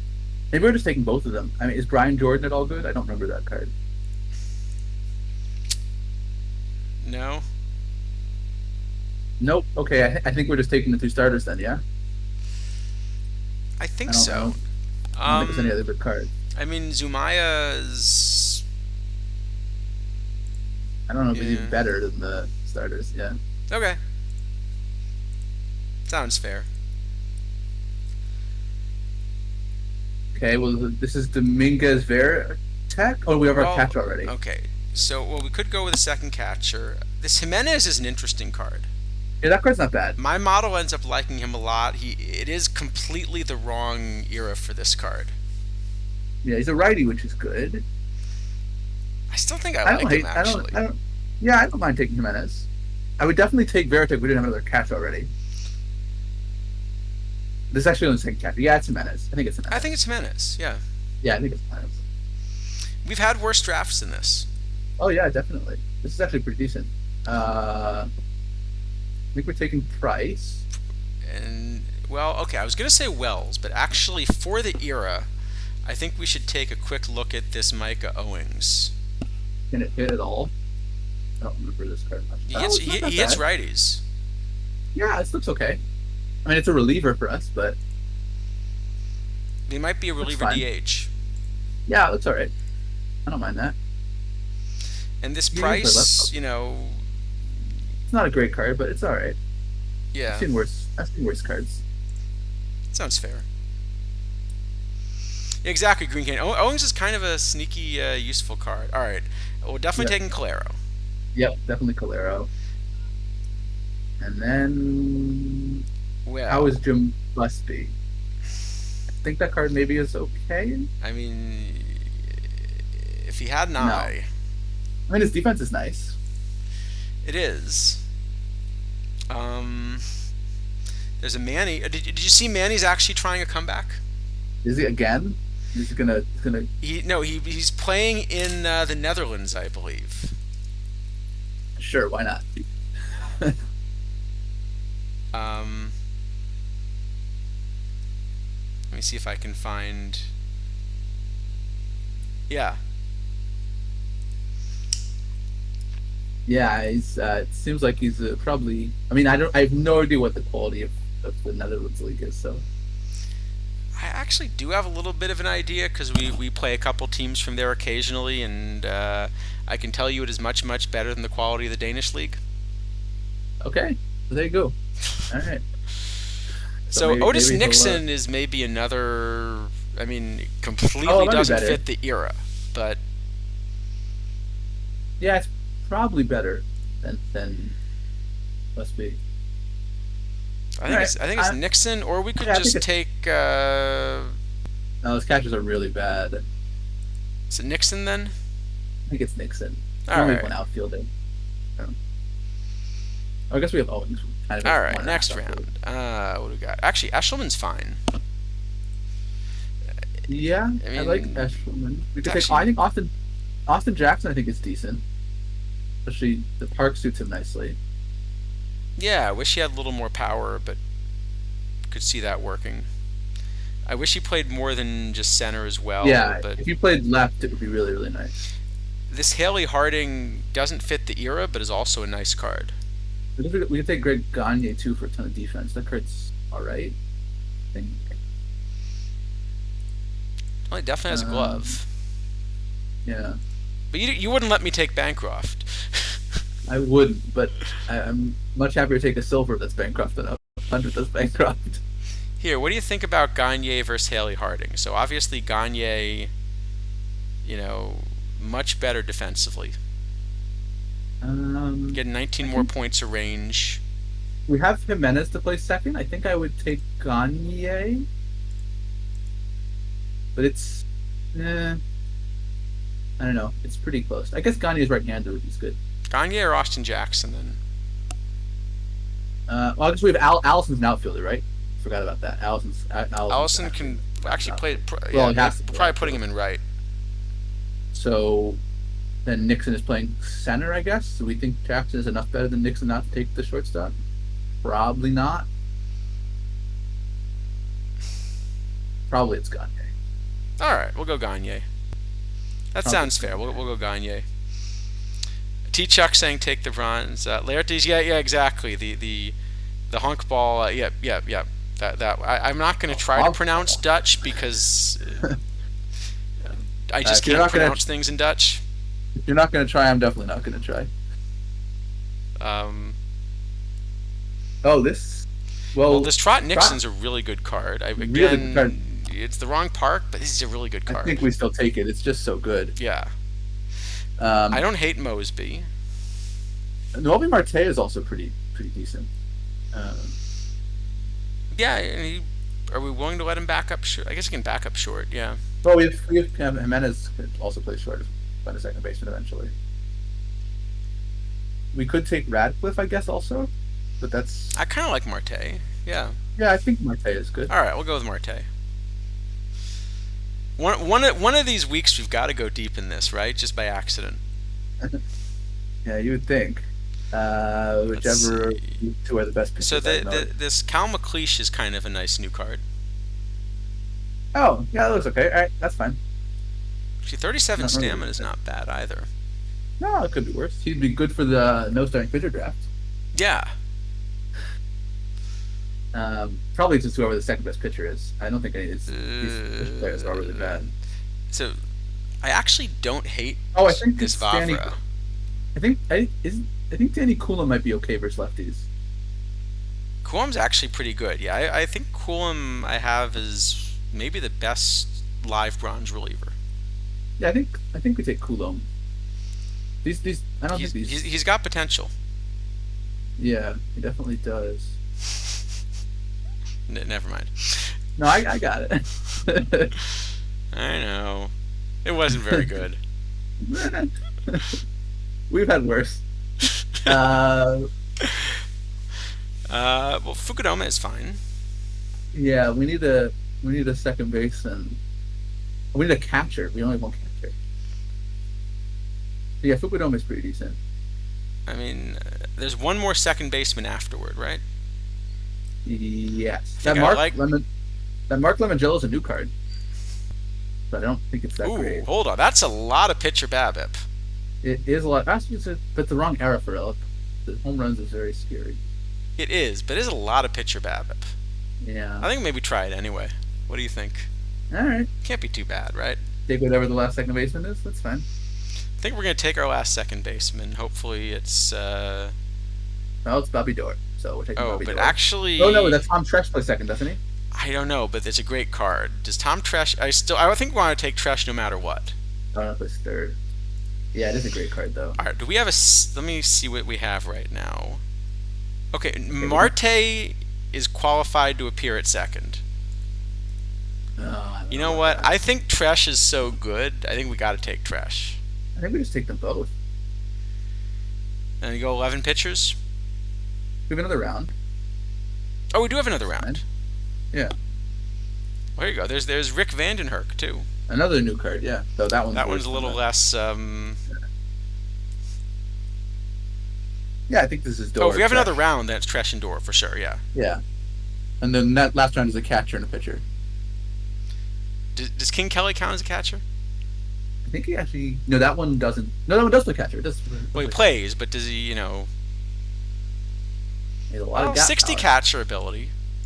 Well, that's, I think it's probably better than the live catcher. You have 2 live catching up. Yeah. All right. I think it's King Kelly. And I don't then, know any of do you like any of these pitchers at all? I don't really know any of them, so I'm not sure. Let's see. Cade Cavalli is the most overall, so that's probably Yeah, good, I'm just right? looking to see if anyone happens to, have a ton of pitcher BABIP or something. It's probably Cade Cavalli. All right. All right. Well, Oh, actually, that one's better. this what? Nah, it's probably the same actually. All right. Actually, this is one of the more serviceable drafts we've done, I think. Yeah, we got to make sure it doesn't play Trot Nixon versus lefty. Hold on. Now that's okay. Our AI manager wants Bob Lemon to DH when he's pitching. Is that? No, I don't. No, think that's but good. this is actually much more of a bat than I realized he had. Yeah, well, Bob Lemon was he started out as a position player and then was too bad of a hitter and went back to the minor leagues and became a pitcher. Sort of funny. No, but that's still a solid. Yeah, it's a decent bat, but I think Owings is better and Nixon is better. So I don't think it's smart. Yeah, so let's see what they've got here. Start by auto setting again. So they actually even want to run Owings in left. Oh, that doesn't. Let me seem see good. what that looks like. Now we're playing Dominguez in center. Then I'm not so thrilled with that idea. No, I think it's Nixon in center. It's Dominguez in left. And I actually kind of like the idea of Trot DHing one way, and then you let Owings DH the other way, maybe? Yeah, I mean it's the wrong splits for Owings, but probably it's better than Nixon's for VL is horrendous. Something like this. Actually, is Novi Martin might be better than hitter than Owings? It's not impossible. There's lefties. Actually, yeah, I think he is. So probably Owings is just kind of a utility pinch hitter or whatever. Okay, well that's a little bit unfortunate then, because I think we did draft him in part thinking he'd.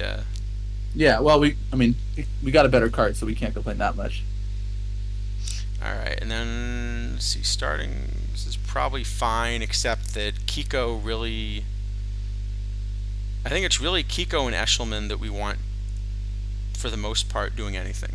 Yeah, I would agree. More Kiko. Kiko is really good. Yeah, maybe I'll even let him be a stopper if he wants to be, or something like this. As Maybe. long as he's not taking Greinke out of the game. Oh no, actually 14 stamina. We'll just let him be a closer. Yeah, it's fine. All right. I'm gonna make sure it doesn't take Greinke out of the game. I think this is as far as the TWIP drafts we've tried on stream. This is this is not a bad one. No, that was pretty good. I mean, we got a number of solid cards. Okay, let me just check. There's not another draft I have to rush and do, and let's go on to Rick Vandenherk, right? Yes, Rick Vandenherk. Oh, and I have a free slot. I guess that's not something to celebrate, but I do have a free slot. So I will enter something with it. Generally the right thing to do with free slots. Oh, the entry fee finally fired. We haven't had one of those fire in a while, have we? They've been firing every couple of days recently. Okay, I think are you there's. in this one? I Or are you in the believe I other? am. No, I'm. Oh, which one is this? Is this the goal? I'm in the goal. Yeah. Yeah, I'm on then. Okay. Good luck then. All right, what do we got? We got Vandenberg. No, Vanden And then her. Herk. Yeah. Um, well, he's got pitcher BABIP. That's good. I'm done Yeah. saying So I'm done saying good things about the card. Your turn. well, so I mean I don't think this is plays in low bronze or anything. It probably plays in bronze floor. I think it's one of the best couple of bronze 60 overalls exactly. I mean Sid Fernandez is better, but then it's probably somewhere in the next group. I'm actually not even quite sure that's true. I was trying to look at this yesterday, I Yeah. think, with Lap. I think there are a few others that I'd like better.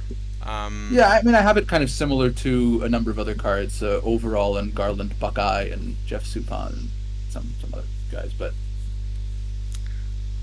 yeah, yeah, it and looks there are a like a lot of things you're willing to pay 61 for as well. The problem is the yes. bronze floor cap disappeared, right? Well, this the bronze weekly is now a bronze floor cap effectively. Um, No, but that one's such a high cap it is very high. Yeah, you're probably that you're never playing. Like, actually not stuck for 60 overall. You're going to pay the 1 point for a lot of these other options. yeah, for Zamora or Eldred or something, or this new Booth Bonser.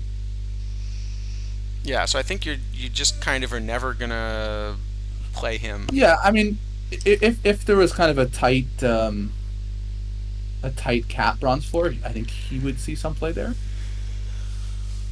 But I don't know that it exists. So, I mean, for 1 point, the 61s are so good in bronze right oh, now. there is actually there's a bronze floor gold ceiling. I don't never played this. Uh, Really, I don't think I've even seen that. what's the cap on this thing? Let's see. Is it a real cap? I'm checking.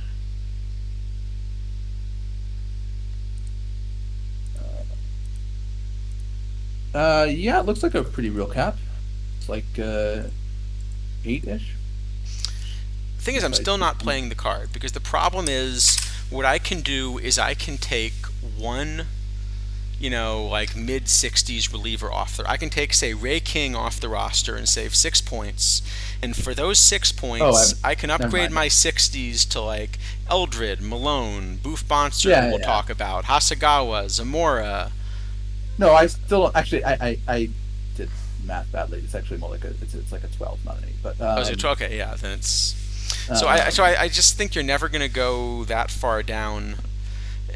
Now, maybe in a really early era, but I guess then he um, doesn't quite have the control. yeah, like actually no, in like the tournament lab, like last tournament lab format, he might have played because that was bronze floor and pretty early. But also like only 3 or 4 pitchers ever got in the game, so Yeah, I think he's the player you fill in the roster because you want 60 overall pitchers so that it won't yell at you when you click submit. yep, that's probably about it.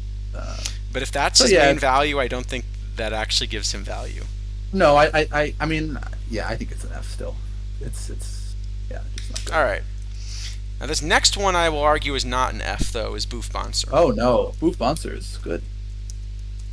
So let's take a look at Boof. Um, Could be a Supreme Court justice if he, had enough favorable yeah. hearings. Um, no, but I mean, I think this card's just actually really, really good. It looks like pretty clearly one of the 5 best low bronze starters, and I think it's somewhere in the running, even just in open bronze as a starter. So for me, I mean, there's really. So I have him as one of the couple best just bronze starters, except for the stamina. And the big problem with the card is I don't think I want to run him as a starter with that stamina, even in bronze. I think I want to run him Um, out of the pen, and that makes him go from, to me, like an A tier card to maybe a B or C, just because I think it's a reliever. so But I'm not I completely wouldn't sure. I wouldn't have that. So if this was a card that was like Giolito level for bronze, I would be fine with that stamina. Um, it's not Giolito level though. It's kind of No. more in the pack behind Giolito. Yeah, that's where Um, I've got him too. So I do have him. I think I have him similar to Eldred, except you don't have to pay. What does Eldred cost these days? a lot. You also can't. I don't know if you can even find one. No, there's there Um, you can find literally oh, there is one. one, and he is technically below last 10. All right. Yeah. I mean, I would definitely have Bonser. Pay 500 points for Bonser than 90K for But Eldred. you don't have to pay 90K for Eldred. 90K gets you Eldred and Bonser. All right. There you go. um, It's a discount. yeah. The thing is, I think in low bronze actually, then Bonser is now good enough where I'm going to play him even with the stamina. Hmm. It's close. And Because you've got a few we do other now have. players that don't quite have the stamina also that are in the mix. Yeah. I Like mean, I think Sid's for only 73. yeah. So for low bronze, I mean, I think you have McNally and Eldred obviously who have been around for some time now. You have this Charlie Lee, who's an iron and actually has a lot of stamina. But then there are not a lot of other great pitchers. I know there's a low bronze weekly and a daily now, and I've been struggling a bit after those three to find pitchers I really actually want to have in my roster. Were you willing to run Krakowskis earlier with his 50 stamina? Because maybe that's the I closest ran comparison. I ran Krakowskis way back like at launch, but I haven't really played him much since. Because I think that's maybe the closest comparison. I mean, how much is Giolito doesn't have that much more stamina, right? He is like, what is it, 65 63. ish? Yeah, 63. that's four off. I mean, if we're playing Giolito as a starter in bronze, I think We Bonser are, is just because he's so good. And Bonds, yeah. well, but in low bronze, I don't know that. I think Bonser is also, not above McNally or Elder, but I think above the other options, he's pretty substantially better. So, yeah, I think this card's somewhere maybe A or B then. What do you think? Yeah, I think I'd give it an A. All I'm right. not as concerned about the stamina, I don't think, especially in low bronze. Okay. We'll give him an A. If he had stamina, he'd get an S for stamina. Yeah, I mean, if this card had a lot of stamina, I probably would give an S just for low bronze. As a bronze, I wouldn't give him an S with stamina, but yeah, as a low bronze, All I right. guess. So the only Nolan is not the only Nolan, but the only Nolan. Yes, I mean, unfortunately, this is not an LE1, which I will say if you made this card an LE1, I at least would have given him credit for a sense of humor on this one. yeah, it is. I believe the first year we've ever had a version of the only Nolan, and now, of course, we can never have another one because this is the only Nolan. This is the only Nolan, So he yes. can never be in another version of Perfect Team again. This is it for him. Um, and I don't think he's very long for this one, at least in terms of the meta, is he? No, I mean, for some reason he was a 70 with I think the same ratings on the Twip stream. He was, and as a 70 he was unplayable, but the problem is the 64 I think he's also unplayable. Yep, pretty much. So he's only mission value. He's the only mission value. That All right. would actually be If you funny. want to show a game. sense of humor, you should have a the only mission, which is a one card mission of the only Nolan. No, I was gonna say call it Name Game Nolan, and just the only Nolan. You can't have any other ones. Oh, no, actually, that would be a funny mission. You can get. All right. See, this is the sort of thing I would really do if I were trolling. Like an April Fool's Day mission with something like this. I'll give you a perfect pack for a Nolan mission in which you lock the only Nolan, but you also lock out the ability to have any other Nolan on your roster. I guess it depends. Are we getting a good Pete Nolan ride at some point? You Because don't that might know. not be You a don't know. Otherwise, that's probably not a good decision. You don't know, right? Yeah, that seems. I don't think I would do that. At least until I knew we weren't going to get Nolan Ryan. Because I like the silver Nolan Ryan's okay, but I wouldn't mind losing him. Or, the only Nolan mission, as soon as one player in the game, finishes the mission, nobody else can. Well, okay, so there was kind of one of those in PT20. Was there? Uh, so in PT20 was the first year with missions, um, and there was a future legend mission like there has been every year. It was there were 50 future legends, and you had to lock 40 of them, which was like 10 diamonds or something. So it was a tough mission. And the mission reward initially was a 100 Brian Taylor, who of course now you couldn't print because you never played in the major leagues. Right. They wouldn't have the rights. But I guess at that point either they didn't know or they had them.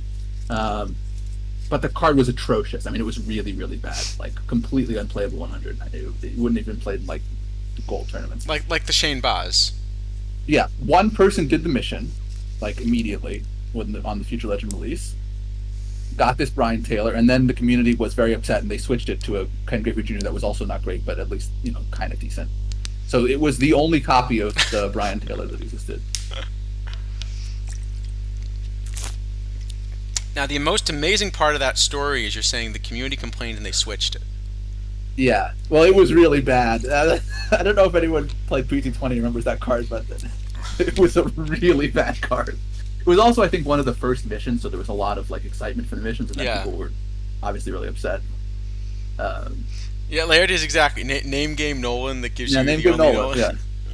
Yeah, the only Nolan. Anyway, this card gets the only F, right? Yep. Yeah, just an F. Only an F. Only an F. Yes, only an Yeah. F. How about Mr. Millage? Uh huh. Yeah, Um, this one's not gonna get an F. I think they I showed don't this think. one on stream. Uh, this just looking at it immediately looks like the kind of card that you're gonna like, and I'm not. Is my guess. Yeah, I like this card. I mean, also the fact that it's still before low bronze just kind of puts it over the top. I think. In open bronze, I'm just gonna you run don't Jimmy Wynn know. over this card, though, aren't I?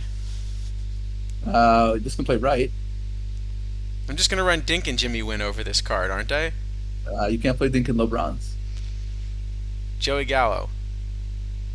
First lefties. Yeah. Rob Deere. Yeah, you can play Deer. You can play Deer first. But I think this card is pretty good for low bronze. I don't know that I will actually play it in open bronze. I'm not sure it's quite good enough for that. Because you do get Dink now. Let me run low bronze specifically, and you're also not running him as a platoon bat because there aren't enough lefties really in low bronze even. Or there's one. There's McNally. You're basically running him just against McNally though. There's Jim Deshaies in open bronze too. Though he's fallen out of the meta a little bit.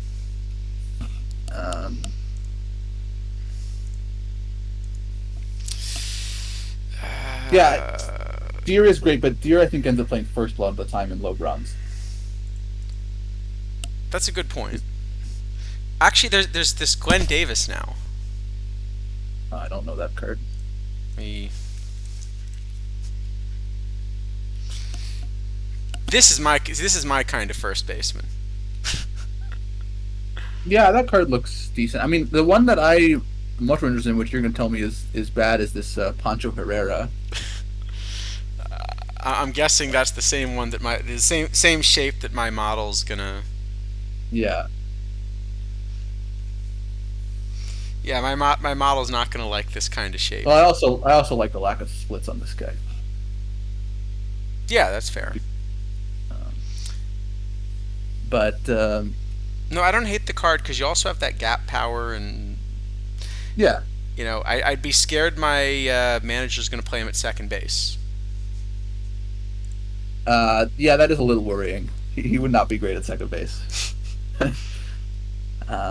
Anyway, back to Millage. I think the problem with Millage is that the only low bronze formats are caps. There's no open low bronze, and then You're definitely not playing him in a cap. Yeah, then he's a very expensive platoon card. Yeah, I don't think there's a format he play. I'm just looking, even in low bronze, I just don't even have him on the board. Yeah, I with would that play him in shade. open low bronze if there was one. Uh, um, but there isn't, so I think I won't end up playing him. But it's a card that I mean, if you get some really righty heavy park, maybe you could think about him Yeah, I just for end up something like wanting to that. play, Win, Gallo, Deer. There's even a bronze Ricky who's, left and right. Mm. Well, left. Yeah, I was looking at it says he can play right. Ricky thinks Ricky can play right. yeah. Uh, Ricky's not. Ricky's wrong. Ricky is wrong about being able to play right. Yeah, he's wrong about right. Um, but no, I mean, I don't think Millage is unplayable. I just don't know that I'll ever actually use him because the format for him doesn't exist at the moment.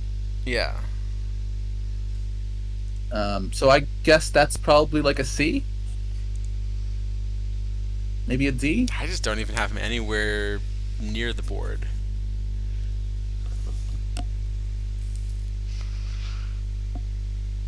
Yeah, I mean, I don't have him even close in my model, at least. Mm. Yeah, I mean, I don't know. Definitely, there's some difference here on. Yeah, this one I feel more strongly about ending up just being unplayable, given the other Well, options. But I think the issue for him at the moment is that his format isn't around. well, that's true also. Yeah, I guess you could certainly make a format for him, but by the time that format exists, then he won't play.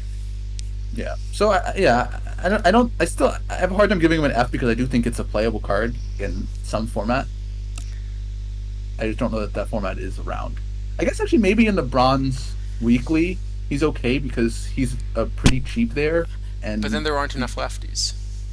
well, but he gets the other side of the platoon and he does get to face McNally and some Deshays. Just run Jimmy Wynn. He's like free Yeah, and he's better. probably. I don't know if he's better, but he is a lot cheaper. I don't know. I've heard him giving this card an F, but Look. Wynn plays left and center. He actually plays quality left field defense. no, I'm not saying Women's obviously a good card. I'm not. I think I played him plenty, but yeah, I don't know. It's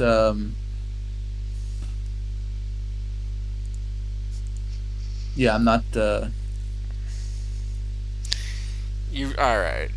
I have Do a you, hard time giving him an F because like how about an F it feels. plus? I could give him a D. An F just it seems like it is actually a playable card someplace, and then I don't I want to don't give. think it is a playable card anyplace. All right, D minus. Sure. All right, all right, fine. We're getting soft. No, I think it's fine. I think the card's All right. How about Mark Lemongello?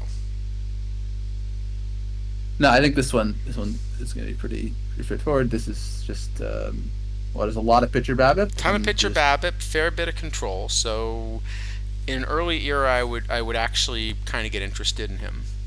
yeah. I mean, the thing is that actually I think now in bronze and iron in particular, I'm becoming less interested in P BABIP than I was earlier in the cycle. Like some card like this Corey Kluber, I think is a good example, right? Where this it's just sort of a balanced card, and the other stuff makes up for some missing P BABIP. So I just don't think this card's all that good in the end. No, my model doesn't have him in the top. Like, well, let me find exactly where I rank him. I have to move. I don't know. I Way should actually down. I should actually check these things. Make sure I we're have being him. careful. I have him way down someplace, But but he I also don't he's a, have him. No, I don't have him in the top like 20 or so. yeah, he's a high bronze now also. So it's yeah, just not Okay, gonna. yeah, I think he's so that yes, he's got pitcher BABIP, but no. Yeah, All right, how about Ed Head? yeah. Are you an Ed Head? Not well. I'm not because he wasn't released quite early enough to be in the name game Ed mission. Otherwise, we could be interested. Good Um, point. Other than that, I mean, you yeah, the mentioned card's these just balanced bad. cards. This is a balanced card, but the problem is it's balanced and it's like five it's to just ten points lower understated. than Kluber across the board. Yeah, yeah. It's. I don't have a problem with the shape, but the ratings are way too low. Yeah, what I don't understand is if you compare this card to Kluber, these are both Yeah, even 67 overall. yeah, even Michael Fulmer. I mean, is another example of that kind of card. That's a bit worse than Kluber, but still better than Head. Sorry, that much better. Yeah, Yeah, but I mean, this is like the same shape as Kluber. yeah. It's just worse. Actually, what I'm looking at how much worse this is. It's Actually, a lot I worse. mean, wow. Yeah, I don't know where Ed Head is going to have any use really. Um, Okay, you this know, is actually an atrocious card. it's not a good card. It's yeah. I don't think it's quite an F minus, but it would be a candidate for Yeah, it's sure. definitely a candidate, but yeah, you can probably just give it a I think just give it we'll a, be generous and give him an F and a move straight on. F and move on. Yeah, All right, I think it's fine. we can at least agree this one is unsalvageable. Yeah, How about Fred Clark? 1910. So the 1903 kind of never quite ended up in a meta, but he did end up in the Ed game actually. because he's Ed. There you go. Um, That's but Ed that Head should have works. counted twice then. That's true.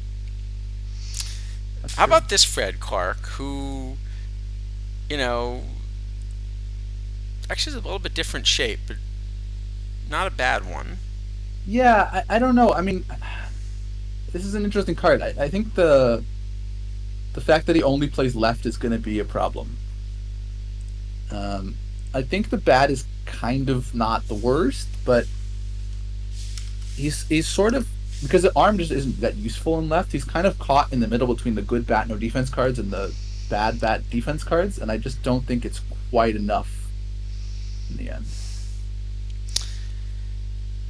Yeah, Um, you know, I'm just going to run win anyway because, of course, I'm going to run win. But yeah, but actually, so like, there's another Ellie, this Jim Eisenreich, who you're also not going to who I'm like, which also is going to run win instead of. Zero Yeah. I. But I mean, Eisenreich plays both left and right, um, and yeah, I think it's just a much better card.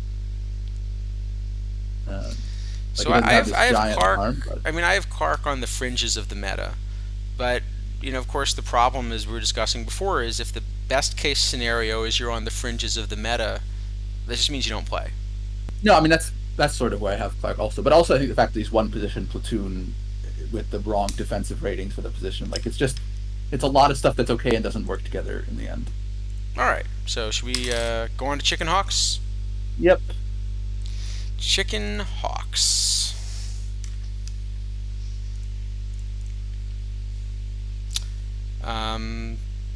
Lot better against righties. Yeah. Really, only a first baseman. I think neither of the outfield options really works. Well, I'm not sure. You willing to run him in left? I might play this card in left. The bat is so much better than every other left fielder. Except Jimmy Wynn. I think the bat is a lot better than. I mean, Win is a lot more defense, obviously, but okay. So at first, I don't think this plays. Well, okay, it's kind of in the same category as like the Bronze Fred McGriff and Berkman and Garrick and Gallo and that list that we've had for a while now. So it's just another one. It's not nothing special, but as a left fielder, I think it's interesting Problem because is you're not really the gonna. problem is if you're not going to play defense at third or left. I feel like there's like a structural problem here. I mean, I usually like playing defense and left, but as long as when I can fit this many bats in, it's a pretty interesting prospect. I guess it is slightly less splitty than some of those other cards, so maybe as a two-way first baseman, it's okay. Um, Hmm. I just don't have the bat actually is that good. well, yeah, I mean that probably seems to line up decently. You I'm know, not sure why this card costs 5K. That I really don't understand. no. Um, Certainly would not pay anywhere close to that. Uh, but like Yeah, if I evaluate him as a first baseman, for example, I have him versus righties as the sixth best first base bat. There's Gehrig, McGriff, Berkman, but also it's close, but a little bit behind Cullenbine and Cash.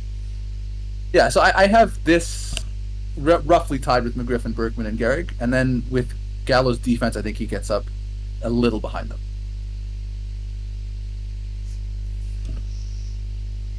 Hmm. Like the historical Gallo, Yeah, no, is I the see what you're live. saying. Yeah. So Um, I do then have him as kind of along with Gallo your best left field bat, but Gallo can play right. I assume you mean now live Gallo. Sorry, excuse me, live Gallo. Yeah, Yeah. that's right. Um, That's right. They're still the two bronze Gallos. yeah. Um, so I mean, I think it is a playable card. It's I don't think it's a great card, but I think it's a playable card. Yeah, I I think he ends up a little bit too far behind for me to ever quite play him.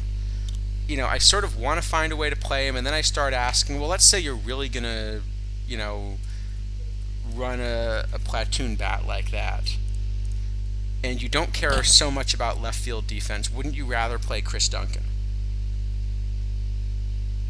Um, you could play Chris Duncan. I mean, Chris Duncan is you always have these enormous splits, and Hawks doesn't have those. So if a lefty comes in the game, you don't have to. He's not going to just Oh, hey, keel over. ABC, thanks for the raid. Good to see you. Good to see all the PDC people. We're doing our usual slow pace here. Gotten through what 20 cards in 2 hours. We're I don't think we're up to 20 cards yet. Are we not? Oh yeah, it's like 10. All right, we need to speed up, I guess. All right. No, I think Hawks is I don't know like a B probably. I mean, I think I think it's a you'd lot. rather run Duncan, and I think I'd I rather mean, run Fred Clark too. Actually, even if Duncan is better versus righties, I don't think I'm ever playing Duncan in a format where I don't have like a clear cut way to platoon him easily. yeah, I think I'd rather run Fred Clark as well, though. So I feel like this card has to be Maybe behind Clark. Is the problem? I have him a little bit better than Clark as a verse right left fielder, but that's also because I think the arm is just kind of worthless. But if you think the arm is worth something in left, then Clark is probably better. Yeah, I can't quite come up with a scenario where I want to play the card. Yeah, I don't know that I will either, but I mean it is. I think it's one of it is probably either like the best or kind of in the category for two-way first baseman. Yeah. So yeah, we're rushing 10 cards in two. I just we've done slower. It's true. Yeah. Cullenbine's a two-way option. His bat's a little better. Is it? I don't know. It's just. I mean, it's just I then. Yeah, it's just I. And this is the difference between our models. Yeah. Well, the thing is that I think actually, I mean, I guess we talked about this a little bit. Maybe we shouldn't derail the stream more. We talked about this a tiny bit before we started, but WOBA I noticed starting to break a little bit in some formats. Yeah, and I think that's a good. Yeah, And I don't know how to handle it. So I saw Yeah. EVC. You're mentioning you can choose the hat you wear. That's a good one. You could put a poll in. I'd let people choose what hat I wear for this stream, but I somehow don't think that would be as effective. Yeah, I'm not sure that would be a particularly interesting reward. Um, yeah, we have channel points. We haven't figured out what to do with them yet. Yeah, I mean, 100 points to highlight a message. I could highlight a lot of messages. I just, I mean, Nightbot would ban me pretty fast, probably.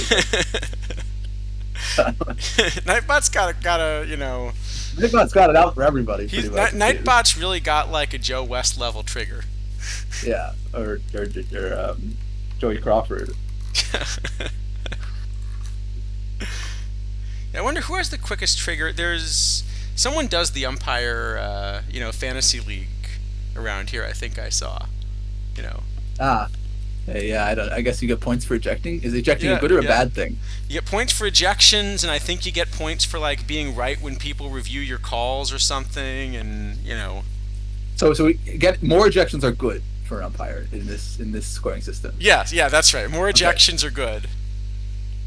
Okay. I'm not sure I would agree with that, but all right. I will say one of the best baseball books I've ever read was Ken Kaiser's book. Um, like his story as an umpire. Uh-huh. So Yeah, and it's interesting. I mean, I don't really being an umpire is definitely or an official in any sport is definitely a difficult job. yep. Want to stare Nightbot down? Yeah, that could be effective. Like that idea. So yeah, Chicken Hawks. I can't find a way to play the card. If you can, I don't mind giving it something a little higher, but I just can't Yeah. find. I would just never play him over Clark. Is the problem? I think Clark's just a little Mm, better at everything. well, as a first baseman, even as a two-way first baseman, you're not going to play him. Like he's so much less splitty than McGriff or Garrick or Berkman. I guess you're just saying you're going to play the I Stoic don't Gallo mind then. playing splitty players when there are enough righties in the format that, I'm happy to play a splitty player where 4 days out of 5 they mash and 1 day out of 5 Yeah. that's their off day. You know. Yeah, I guess you could do that. That's true. All right, so maybe he's. I don't know. It still feels like there's enough use here that it's probably not an F. It's probably like a C. I'd say maybe a D. I'm okay with a D. All right, we'll give him a D. Yeah, a D. Give him a D for what he doesn't play in left. And let's avoid deciding what the D stands for as we go rate Johnny Dickshot. Yeah, I like that. Um, the 69 overall Johnny Dickshot. Yeah, one of. I mean, the card does not deserve this overall, but I fully approve. Um, The problem is if you made the card. I mean, I actually don't. Because I you think can if you split the bad gave card this here, but card the right overall, then you get the fun of having Johnny Dickshot in the meta. we did have Johnny Dickshot in the Met, I think, in PT 21. Yeah, I mean, because then you have the fun of having the card in the meta. And by making him a 69 overall, he just isn't. Yeah, I don't think this card is very good. I mean, it's just the defense isn't great. It's worse than Mothhold. It's just not going to play. I don't think. No, Just I lack think of skill are decent, but yeah, it's no, I think so. I think I would rather have had an appropriate overall and then run him. But all right, we can go on. I don't have a problem with it. It doesn't matter. We are behind schedule, and we haven't even talked about live updates yet, and all the good stuff we're allowed to talk about now that we're Yeah, I not don't. I'm not constrained sure we're anymore. gonna. I'm not sure we're gonna get to that. Yes, we can Possibly talk about not. We got a limited edition card, Willie Upshaw. Now here's another card who has 85 base running to celebrate being picked off. Yep. I guess really the only question with this card is it the best 70 to play in Silver Floor? I don't think so. I think you just play Hauser. Yeah, it probably is not. I mean, I Um, can put up Hauser's, just a bigger bat. yeah, I think it's is probably worse than Hauser. So yeah, I think it just doesn't end up playing anywhere. All right, how about, we got a 70 overall limited edition. How about Milt Stock?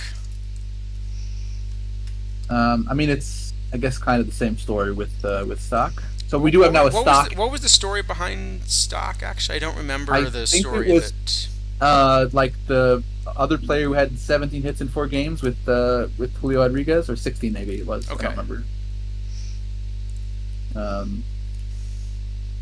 So he has a lot of BABIP, I guess that figures.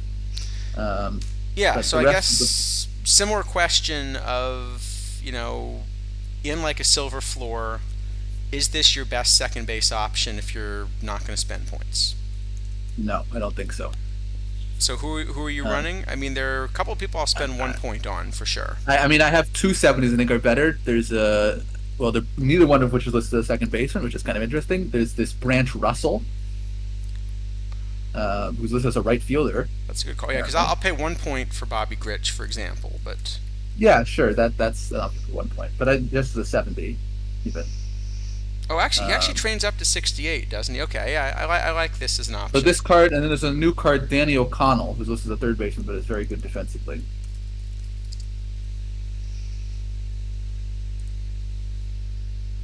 Yeah, I think I'd play that one too. Okay, yeah. So then I guess this one just doesn't play. So I don't think Stock ends up playing. Stock is the third best option I have, but yeah, that's not good enough. And then the third base is also this future legend. I don't know how to say it, Yiddy Cappy. I don't know if I'm saying Yeah, that properly. He's a lot better. yeah. Third definitely makes sense. All right. Well, there is a third 70 overall limited edition this week. All right, this one How is about Tippy? This one's a little better. this one's an easy one. This is an amazing reliever. This is the best 70 by a mile. This is the best tied for the best low silver reliever with Jeremy Affeldt. This plays an open silver. Just an unbelievably good card. I have him I very think slightly behind Affeldt, I think, but clearly behind yeah, Affeldt. But yeah, I this is a great card. yeah, it's just a very clear ass. I think just I also have phenomenal card. him, I think, as the fourth best reliever, just an open silver then. No, he plays in open silver. So it's I mean, Calero, Henke, and then a gap, and then Affeldt, Tippy. yeah, no, I have basically the same four. Um, are there enough Um, silver floor caps that this is an S tier card, or as a reliever, well, is this just an A? there's a low silver daily and a low silver weekly, so I think that alone is enough to make him an S. Yeah, I think that's probably right. There is also a silver only, I think. All right, so we'll just give him an S for silver. Yeah, this just looks like a really strong card. He does have 119 hold runners, which is appropriate, so that's good. Yeah, and actually that's something where at least the model that I've got kind of is guessing on what's going to happen in that range because I don't think we've seen something like that. Yeah, a little bit. I mean, I know there's certainly the case that with sometimes with both. I guess it's more with it's probably both with hold runners and catcher arm that sometimes you can have too much because people will not try to steal them, which you want them to do since too many teams Yeah. don't set their stealing sliders well. Um, But the fortunate thing is that the hold runners is just like the bonus thing about this card. right. Yeah. Even without the hold runners, it would be very good. He has three So pitches. I mean, if he had just a little more stamina, I'd be tempted to do something stupid with him. If he had a little more stamina and it were 1984 instead of 1983, I would definitely do something stupid with this card. yeah, I don't know that he's good enough for that anyway, but Probably not. Yeah. All right. yeah. Anyway, yeah, very very very good card. All right. See, we're going fast now. Yep. We remembered what time Trying, it is. All right. How about trying to speed Blondie? it up. Um, Not a lot of defense on this card, so it's really the bat. Yeah, there's just not a lot of anything. There's also not a lot Honestly, of bat, is there? no, it's just there's really I'm not quite sure what I'm supposed to be playing this card for. Uh, just seems bad. I Yeah, guess there's no bat, there's no glove, but at least you get no bat and no glove at four different positions. that's true. Yeah. No, I think it's just a All right, all right, all right. pretty clear. Yeah, I just don't know Bad. why we're. No, bad card. I don't Not think good. you'd play Don't that in don't, bronze. no, don't play Blondie. No, I mean Matty McIntyre is the same shape and better. So you wouldn't play it in iron, Uh, is what you're saying? Yeah, no, actually, no, probably. Yeah. Matty McIntyre is a bronze, but I don't know. No, but I Maybe think you plays would nine. play Del Not sure. Greco over that, probably. Probably or McFarland maybe. Yeah. Yeah. Anyway, All right. Stubby Overmeyer. Stubby Overmeyer, yeah, just if you could trade the P Babip with, something. Yeah, even if you gave him some stuff, I would be much more interested. But this no stuff, no PBAB profile, I think just doesn't work basically. Yeah, there's just like, it's a good trap card. Yeah, Because if you mouse over this one in a draft and forget to check the P Babip, you're going to get tricked into playing him, especially in an early era, and so always check the P Babip. right. I mean, I guess this is just Sean Marshall, but you took all his stuff away, right? Like, and gave him 30 PBAB instead, and made him 10 And points made him higher. 74 instead of 64, Yeah. which is So the other problem. yeah. All right, this next one, I think I'm actually going to argue might play. Yeah, I will So too. Spoonie Barger, I'm guessing this is kind of, we've talked about a bunch of the cards earlier on stream that your model's going to like better. I'm guessing this is one of the ones my model's going to like a bit better because I'm more willing to use these splitty cards. Um, no, I like Spoonie Barger. Spoonie Barger. I don't know how you say it. I think it's a good card. I don't think it's. I think that it's pretty clearly worse than those four relievers we talked about with Tippy Martinez. But I have I it have as number kind of in five the behind next. those four, though. Yeah, I have him in the next group. I have also the Silver Kenley Jansen and Ricky Batalico and Timlin and Hasagawa from Bronze. I've got a really similar list, except I'd throw Carlson in there as well. Uh, Yeah, I've crossed him a little lower, but I guess it just but depends on how many but I have lefties you're Spoonie getting. Barger as sort of narrowly the top of that group. Yeah, yeah, I have kind of a similar. Um, so it's I guess kind of fringy if we're saying they're four relievers better than I guess two of them are LEs, so not everyone's going to have them. Um, so yeah, it probably plays in some silver for a bit, and then I don't think it lasts very long though. So probably like C-ish. Yeah, probably about C. Seems right. All right, sounds good. Yeah, definitely playable. How about the phenomenal Smith? Oh, if only he were phenomenal. I, this is just the kind of card that I wish had the right overall because it's a fun name. It would be cool to have him in the meta. You know, and when you make him 78 overall, you're just never going to use him. Yeah, pretty much. And like it's not close is the problem. No, it's nowhere remotely close to being playable. It's just bad. That's pretty much it. Yeah, I mean the one thing that I do think is unique about this card. This is the first lefty I can remember seeing that has a screwball. Yeah, I'm not There are a sure. lot Yeah, of I don't these know. righties with screwballs that end up with the reverse splits from early eras. This is the first lefty I can recall. Yeah, I don't know that I I've think later seen. there are a couple. Like Pennick, is he listed Well, screwball this I year, or guess is he listed? Hubble. Well, Pennick's Hubble probably listed is. as screwball, but it's not really his. Well, I think Hubble should have it, but also screwball a lot of time means spitball. Yeah, I Pennick, guess I that's think I so. think that's probably right. Yeah, screwball is just the polite way of saying spitball. Yeah. So I think Hubble actually did throw a real screwball because that was late enough. But uh, yeah, it definitely means seems to mean spitball a lot. Okay, maybe that's what's going on.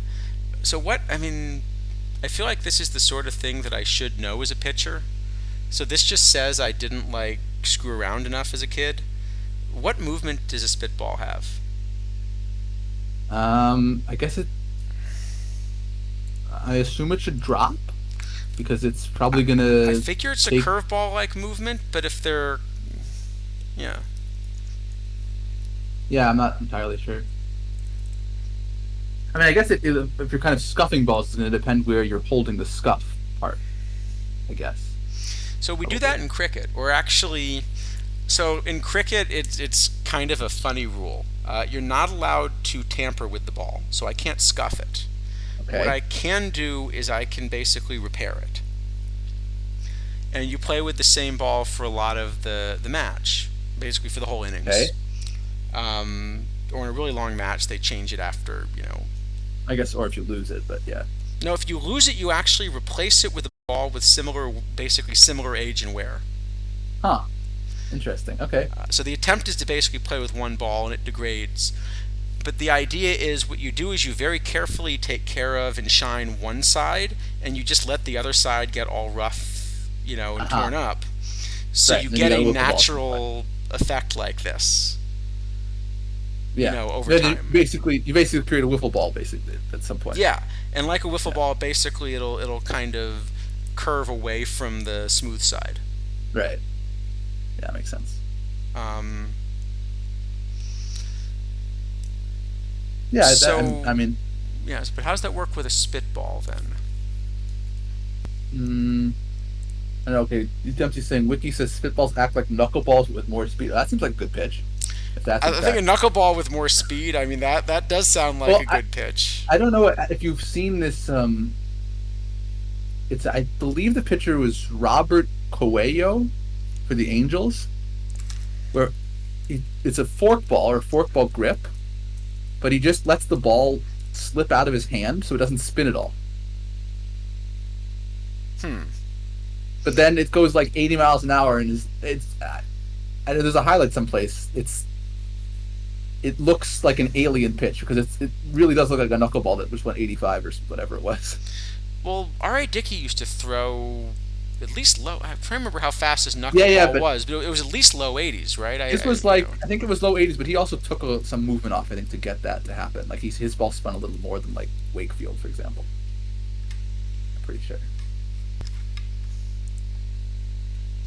So Yeah, I clearly mean, it worked for him. I mean, I've he had a definitely good seen career. some where he was throwing it even like in the 90s. I don't know if he was getting good, like good release, but Yeah, I don't know. I mean, he also I think has no UCL, which is just insane that you can pitch like that. But huh. anyway, Okay, well, there's a video of what they're claiming is a 102-mile-an-hour knuckleball from well, R.A. Dickey. that seems That suspicious. feels to me like someone broke the radar gun. Yeah, I'm not a believer in that. Um, anyway, yeah. As for Phenomenal Smith, though, Not phenomenal. no. We can give him the letter that his first name could have been spelled with. Yes, yes. All right. That's. I still don't think he's quite an F minus, but we're getting into that territory No, he's actually. bad. Yeah, We're he's we're, not we're in not a that good player. territory. Tricky Nichols is actually maybe not such a tricky one to rate, though. Like, Nope. isn't this basically like one of these understated bronze pitchers, except with one P Babbitt bump? Yeah. Now he's a 78. Now he's a 78. I mean, as a day one card, it would have been interesting. I don't even know if it would have been. I mean, day one already had like a bunch of stuff in silver. I mean, you had Frank Tanana already, and um, I think there's enough most other stats stuff. here. I might run this over Yeah, Tanana. maybe. Oh, I don't know. I don't know about that. Tanana's, I think, a lot better than this still. Got to run 5 starters anyway. Yeah. But in any case, I mean, this is not Or going wait, to no. affect Or this. Tanana, was he day one or was he a mission reward? So he was like day, like Uh, first week or the something. I'm trying to remember. diamond, I believe the diamond Tanana is a live mission reward, and the silver Tanana was a launch packable. But the silver's actually the key card there. Yeah, the live mission diamond was not very good. All right, on to gold. See, we are making progress. Fortunately, it's a small set, so we're easing back into this. Yeah, well, we've done longer, that's for sure. See, we still might have time to take the conspiracy theory questions from Chad at the end. Maybe. We sort of promised we'd be willing to now. The advantage of not being an affiliate anymore is that, we get to do all the same things we used to. Yep. Um, right. Barry, is it Bennell? Is that what we decided? I'm not sure. Um, I mean, everyone's been waiting for Barry B. Barry Bond. well, Let's call him Barry Bond.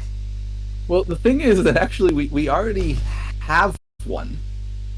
It's a 70, and it's better than this. It is, well, this is a better card defensively. The 70 is a much better bat, isn't it? Yeah.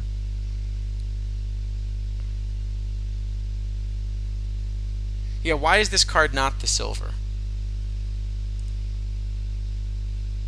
Um, um, because 1982 is close to 83. Yeah, Oh, but the other one's actually 1983. Never mind, that's not right either. yeah. Uh, Well, I will say okay. I approve of the limited edition cards not being key meta cards, so I don't want to give this an F minus. I'm thinking just an F. Well, this one, yeah, it's not good. I mean, this is really, I really can't imagine a situation where I'd ever want this gold instead of the silver. Like, the silver is actually a pretty decent card, Yes. but yeah, this gold is really bad. Oh, if this gold were packable, okay, where's Jimmy Hoffa's body? That's a longer stream. Well, that's Yeah. we're gonna have to check the statute of limitations before Well, answering that one. I think the problem is that Jimmy Hoffa doesn't have enough F's in his name, so we don't know anything about him. He only has 2, and clearly we give up more than that. Yeah.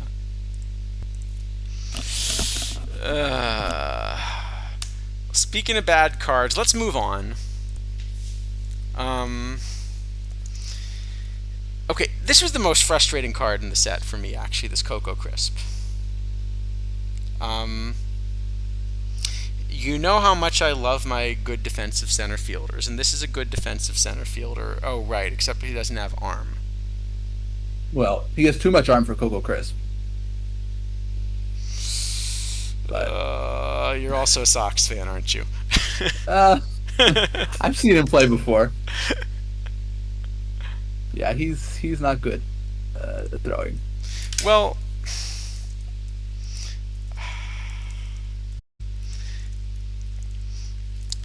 yeah, I guess that's true. I mean, But I mean, in any case, yeah, I mean, this card is definitely a bit of a strange one. well, look, if you really think his arm's that bad, what you're basically saying is it was a heads-up play for the left fielder to come in and play cutoff man. Yeah, there you go. That's I think that's what you're trying to tell me, yeah, right? Yeah. It was a heads-up player when our left fielder just, I think that was Damon. That was Damon, who also had no. Who arm. also had a shortstop, yeah. Yeah. But Manny was ahead of his time. Yeah. No, but anyway, I mean, so I think this Crisp is a bit of an odd one. Here's the problem, though. Why is this card in 85? Yeah, I don't understand either. I mean, okay, so I think even if Crisp were in 84, I don't think I'd play him. If you were in 84, my model would at least consider playing him. Just because it kind of says, look, yeah, arm matters and all that, but center field's mostly about range defensively, and he's got a lot of range. Yeah, I think the Paul Blair if Paul Blair didn't exist and this wasn't, I still wouldn't play him because that was Roger Maris. So yeah, I just would never play this actually. Here's the key thing though, is sorry, I keep forgetting how much better the gold Blair is than the diamond Blair. Yeah. Well, the silver Pure Soul is better than the 100 Pure Soul, so there you go. By a lot, yeah. By a lot, yeah. Are you guys disparaging the name of Johnny Damon? Well, see, as affiliate streamers, we would not have been allowed to disparage the name of Johnny Damon. However, I mean, Johnny Damon was a fine player, but he did not have the strongest throwing arm of all time. No, he didn't. No, he did have a better throwing arm than the Athletics' Chris Davis, who I think has to have the worst throwing arm of any major league I've ever seen. I really want to find, because I never knew of Luzinski as like an outfielder, but I kind of want to find a video of what this one arm looked like. Have you seen any highlights of the A's Chris Davis throwing? Or highlights is very generous. No, I haven't. It is. I would guess that most anyone who played high school baseball can throw better than that. So I will say though that if I start with Chris Davis and go to autocomplete, the first autocomplete on YouTube is Chris Davis throwing the ball. Yeah, it's not like Chris Davis throw. It's just Chris Davis throwing the ball. It's It's not pretty. Um,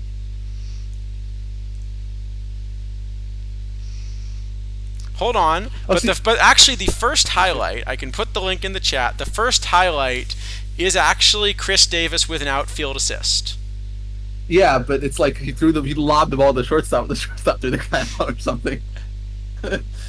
Actually, No, no, yeah, actually, yes, that is in fact the play we're talking about.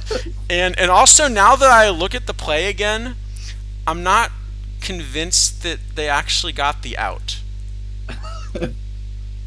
so Wait. so I see. No. And hold on, I'll put this in the chat. I can put this in the chat. So you make the call. Actually, there's a good umpiring question here. You make the call. I think if this were in the era of replay, I think this would be safe. All right, I'm watching it.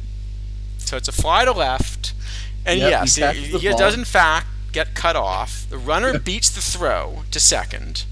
Ooh. Now what?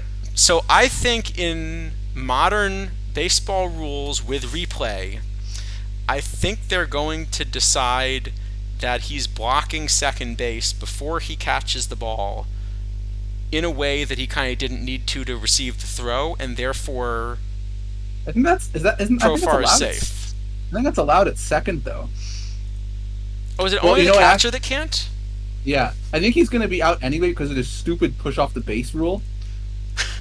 So there's a play happened like when was it? It was a couple weeks ago, where I think it was with Tim Anderson actually. Tim Anderson hit double. He slid into second, and then his hand got pushed off the base by the second baseman, and the umpire called him safe. But importantly, the umpire maybe no, it was the other way around. It was Tim. I don't remember. It doesn't matter. The batter got pushed off second base by the second baseman. Yep. Was called safe by the umpire, but was not called safe for being pushed off. It was just no. It was just called safe for just being safe, not safe for being pushed off. So they replayed it, but you can't overturn this lack of a push off. Oh, I see. So the replay only asked, was he tagged? Yes, he was tagged. Yeah. Which is really stupid. Tim Anderson's having a rough month, isn't he? Actually, maybe Tim Anderson may be the one doing the tag. I don't know. Tim Anderson, I think, was involved somehow in that play. But, yeah, it's really stupid. Because then there's no. You should just do that every time. You should just chuck the guy off the base, and the umpire doesn't call it, you get a free out. Yeah. Did you see the one in the Sox Yankees game where they kind of did a weird like double review recently? No. So, close play at the plate. Tie game too, like bottom of the eighth or something. Close play at the plate. Originally called safe. Replay was tough to see, but they called him out on a Red Sox challenge. At which point the Yankees then challenged that the catcher was blocking the plate. So then they reviewed it a second time. Because I guess they couldn't review block. It is, but they couldn't. But they couldn't review blocking the plate originally because he wasn't originally called. And the thing I wonder is whether they go ahead. No, I thought that MLB when they reviewed a play, they reviewed it was the whole play or none of the play. I didn't think like NFL. I think there's some like you can review. That's what I thought, but that's the way they did this. Is they did two separate reviews. And the other thing I was confused by is my understanding is that to do a review, you have to kind of immediately say you want to hold the play, and then you have, I think, 10 seconds to signal that you want the review. Yeah. But of course, the Yankees wouldn't have asked for a review of blocking the plate, within 10 seconds because until they did the review saying that he was out, there was no reason for them to ask. Yeah, I don't understand we wouldn't just review that all in one go the first time. Yeah, but no, they definitely did. They definitely announced the review answer, and then announced, and now we're going to review this other thing on the same play. That's bizarre. And went back and disappeared again, and then came back and. It feels like they should fix that. Oh, there's actually an interesting one with the NBA that I don't know the rule on. So, in the NBA, you have to call a timeout right before you challenge. So what happens if you want to challenge the last play of the game? You can't call timeout because the game's over. I don't know. So, like, is it not allowed? I mean, like, what? Can you even do it? I I guess don't it know. depends what you're trying to challenge, doesn't it? Well, no, but you have to call, like, in order to challenge it, you have to call a timeout and then you can challenge. But how you can call a timeout if the game is finished? I don't know. That's a good. All right. Anyway, as for Cocoa Crisp, um, as for Cocoa Crisp, um, this card just completely has the wrong over. I mean, with a better overall, this is an interesting card. Yeah, I mean, okay, so I don't think I would play this as an 84. Um, Would you play it as a 74 and play Pierce all the other way? I would play it as even a 79 and play Pierce all the other way. Uh, I would not play it as an 84. I don't think though. Again, I mean, Paul Blair is a 20k gold that not every single person has. So, okay, maybe it has some home in low gold, I guess. But Although a um, lot of people also then have Trout, and you could run Trout in center instead of left if you're running, I don't know, um, Justice and yeah, Maris in the corners or something. I think this is better than Trout in center. Versus right at least. Versus left, obviously, it's not. Um, I also would just run Wilmot, but that's yeah, I would run Wilmot too. Actually, Roger Maris is I would also run over this in center. Um, I think I would but if I that is had to, but I'd rather run Maris and right. yeah, I would too. But Maris is just so absurdly splitty that he's actually a somewhat difficult card to play, I guess. See, a splitty card like Maris, where you still have that defense, I'm I more guess. tolerant I mean because at least that you're bad getting is excellent defense. so bad though. We can put up Maris Um, while we're. yeah, the other thing is I don't think this plays left in low gold either because this PTCS Jesse Burkett I think is substantially better. Agree, Um, yeah. so yeah, I mean in low gold it would kind of be like a like a just second best option, but yeah, in high gold it's behind All right, we even more can. stuff. I think we've made our thoughts on Cocoa Yep. Crisp pretty clear. I think. Yep. Uh, okay, this is actually one I'm curious where you're going to be at on Urban Shocker. Um, should I go first, or do you want to go first on him? I can go first All right. if you want. I have Urban Shocker as the number 2 gold starter. Okay, I have him as the number one gold starter. Um, but it depends a lot on whether you think you're going to be able to run him against lefties. Yeah, that's definitely the case.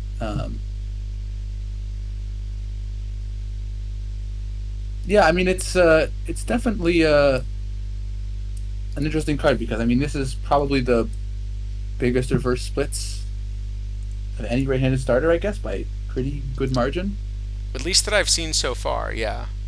I mean it's a little bit similar, I guess, to this Ed Walsh card that was released recently. A little bit, but much Um, splittier, yeah. Much splittier, yeah. But it's kind of the similar But similar but kind they of both card. throw this what we're calling a screwball. Yes. Um, yeah, I think it just ends up being a really good card, especially because now there are actually a lot of righties in gold. We have Verlander, we have this Walsh, we have Boom Boom Beck. Yeah, gold. Number one, Now silver's really the one that has all the lefties. I think gold. I'm probably running five righties at the moment. yeah, I'm trying 5 right now. I think Vita Blue is the best lefty starter. I think he's kind of in the mix I've someplace. now got him number six. I think I want to run Shocker, Verlander, Boom Boom, Walsh, and Anibal Sanchez. Okay, yeah, I'm running Feller as the fifth one instead of Sanchez. I like Feller Um, too, but I think I'm going to run him out of the pen. yeah, that's also reasonable. Stratico, I have Justin Verlander first. Who I assume you have second. If you have Shocker first. But this is going to be, yeah, I have Verlander second. But this really depends a lot on kind of who he's going to be up against. If you were running Shocker plus four lefties, I think he actually ends up possibly even unplayable. Well, I think it's the kind of card where like if he had released with when everyone was still running all the righties, then he's probably just bad. Yeah, But now that there are a lot of righties actually in gold, I think he ends up being good. Though we'll see. I mean, Walsh has not pitched very well. Like Walsh is observed results are not good. Um, I think it's probably just a lot of randomness to this point. I Could don't be see anything that randomness. I'm. It could also just be a little bit of lag behind, where people are still running righty bats and haven't updated their lineups yet. Yeah, And that's so possible. those are teams that in general are going to lose, but in the short term, kind of win against Walsh. Yeah, that's also possible. I mean, I don't. There's nothing really that looks too out of place. It's just like everything is a little worse than I projected it at. So, you know, it's not like there's one place where it's like there's a problem in his profile. It's just like everything's a little bit worse. So And I don't I'm play not too enough concerned about gold it. to, you know. Um, All right, but so where do you rate him then? I mean, I think it's at least an um, A tier card. I think the flaws are still there. yeah, I mean, I guess what is no, it doesn't play dead ball. If it played dead ball, it'd probably be very good because this is actually a good dead ball card, I guess. Yeah, and there are a lot. Remember there are now 8 dead ball tournaments a week. Yeah, but it misses dead ball. It's Just open dead 1922, ball. so it doesn't play dead ball, unfortunately. So I guess it's probably an A. So Yeah, I that think it's could be about right. it could be an S. Yeah, it's Maybe an probably an A plus. A. A plus. Yeah, A plus like A plus. All right, sounds good. All right, see, we're all the way up to the diamonds. We're doing fine I, on these. I will say that it's sort of interesting to me that Shocker is so cheap because when Verlander was released, he was like 30K and also wasn't an emission. Um, so I'm not quite sure why Shocker is selling for 5K. I Is don't it maybe it's a understand that. spotlight packs thing? Are there different Well, spotlights? Verlander was also in spotlights when he was released. Yeah, I'm just wondering if Um, there are different because it's a smaller spotlight set. I think. maybe, yeah, maybe. I think they're also the cost 30K. I think not given the number of like Morgans and DiMaggio's listed. I don't know that some people are buying these Oh spotlights. yeah, I forgot to work out what the spotlights are worth this time around. I assume it's going to be a little under 30, but I had them. I mean, I have as very often is the case. I have them as kind of like break even-ish to very slightly positive, but it's the sort of thing where the variance, especially this time around, is enormous because like all of the value is when you pull the perfect. yeah. Well, and also Um, that assumes you're still going to be able to sell for value. yeah, which I think you will right now because like there's just not a lot of like there's three Morgans listed. Two of them are for prices that probably won't sell, and there's no DiMaggios.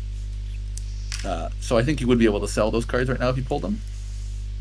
Um, Let's see what that looks like. Yeah, Morgan. like this 444K one will sell. I think pretty Probably. fast actually. The 500 and 600K ones I don't think will, but maybe. So actually, I would rather own a Morgan than a DiMaggio. So it's a little interesting that DiMaggio Well, costs more. I don't want to play the Yankee. Well, there you go. DiMaggio fits my park actually because I'm running. What No, am I I mean, running? I think DiMaggio's a really good card. I think Morgan's a better card, and I think he's a lasts longer also. Because I'm running. I'm still running. Where is it? This Lone Depot, which I should go to the. What do I want? Modifiers. So I'm running this kind of very righty heavy park. Yeah. No, I mean DiMaggio's definitely good in that park. I mean, I think Morgan is still also just really, really good in that park.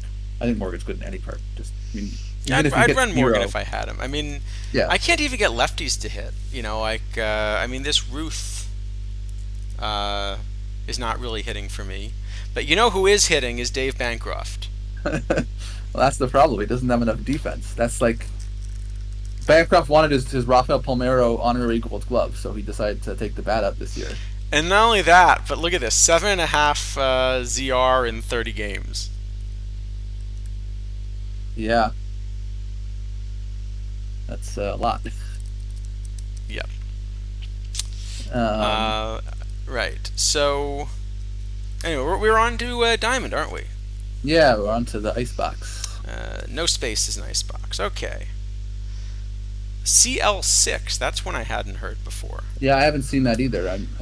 What's that? Huh. The Columbus Solons. That's a I've heck never of a heard of name. that team. Yeah, it's 80 great name for a team. Well, it's a weird, like, okay, so there is an Ohio town named Solon, but like presumably they're all named after, the Athenian who I don't think history remembers all that fondly. Yeah, I have no idea. He was one of these like, you know, yell about moral decline kind of philosopher types. Ah, okay. Well, they had a lot of those. Yeah, but I'm just saying, Yeah, I don't know. That's not a team I've ever heard of before. I mean, we've had Icebox Chamberlain in a number of. Also, is that a Detroit Tigers logo? What does he have a Detroit Tigers logo? that is a Detroit Tigers logo. Yeah, some of the Uh, logos this year are a bit weird. There are some really strange logos. Some of these cards. did the Solons become the Tigers? I don't think so. I have no. I thought the Tigers are just kind of always the Tigers. That's what I thought. Yeah. Um, yeah, that's at least what I thought. That's yeah. I don't understand that, but Okay, yeah, the Solons. Yeah, look like they maybe just folded. okay. Well, that I guess happened to a lot of teams in the 1890s. So Yeah, folded that year along with the Cincinnati Kelly's Killers. that's another good name. Yes. Uh, The American education system does not spend a lot of time on their Athenian philosophers. Well, hey, uh, I was educated in America. yeah, I mean, I think that is accurate though. There's not really even the A tier Athenian philosophers. I don't think there's not much time spent on. That's true. No, we did a little bit of this, like, cynics, I guess. Okay, I probably wasn't paying attention, so that figures. Anyway, fair enough. All right, how about Icebox, who actually has a 97 hold runners himself? Um, I don't know. Any interest in Icebox? I mean, he's definitely not a dead ball shape.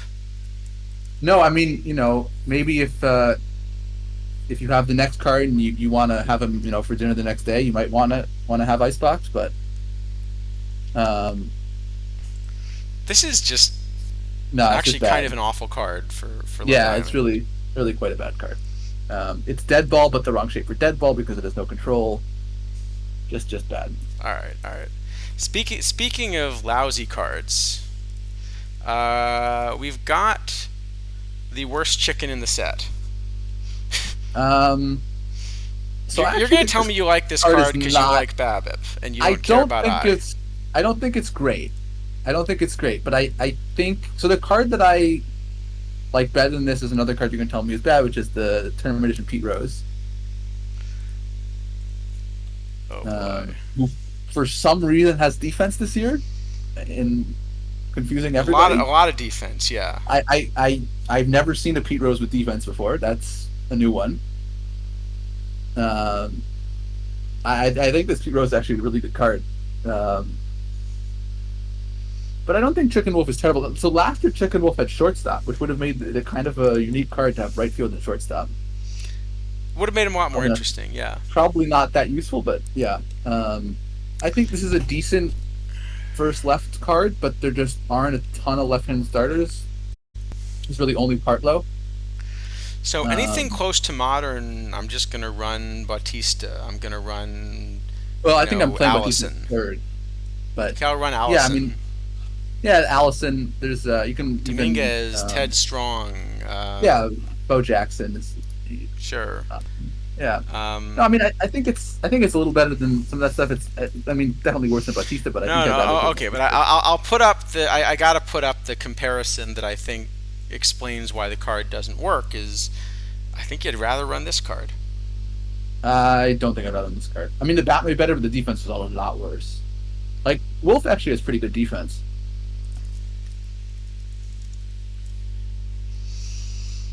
He does. I mean, I wish he had a little more arm than error, maybe. I don't really mind that. He's a lot of range. I'm happy with the range. I'd rather this card in, eligible in center. But the bat, I think just doesn't work here. And if you No, I try don't to think run that. him in an early, go ahead. No, I mean I don't think that's great, but yeah. And in an early era, it actually doesn't get better. It definitely gets somewhat better. I think the lack of eye still really hurts. It definitely hurts, but I mean the defense is more important, and this stab up gap is still good there. I mean, like, yeah, it doesn't have a lot of eye, but it's.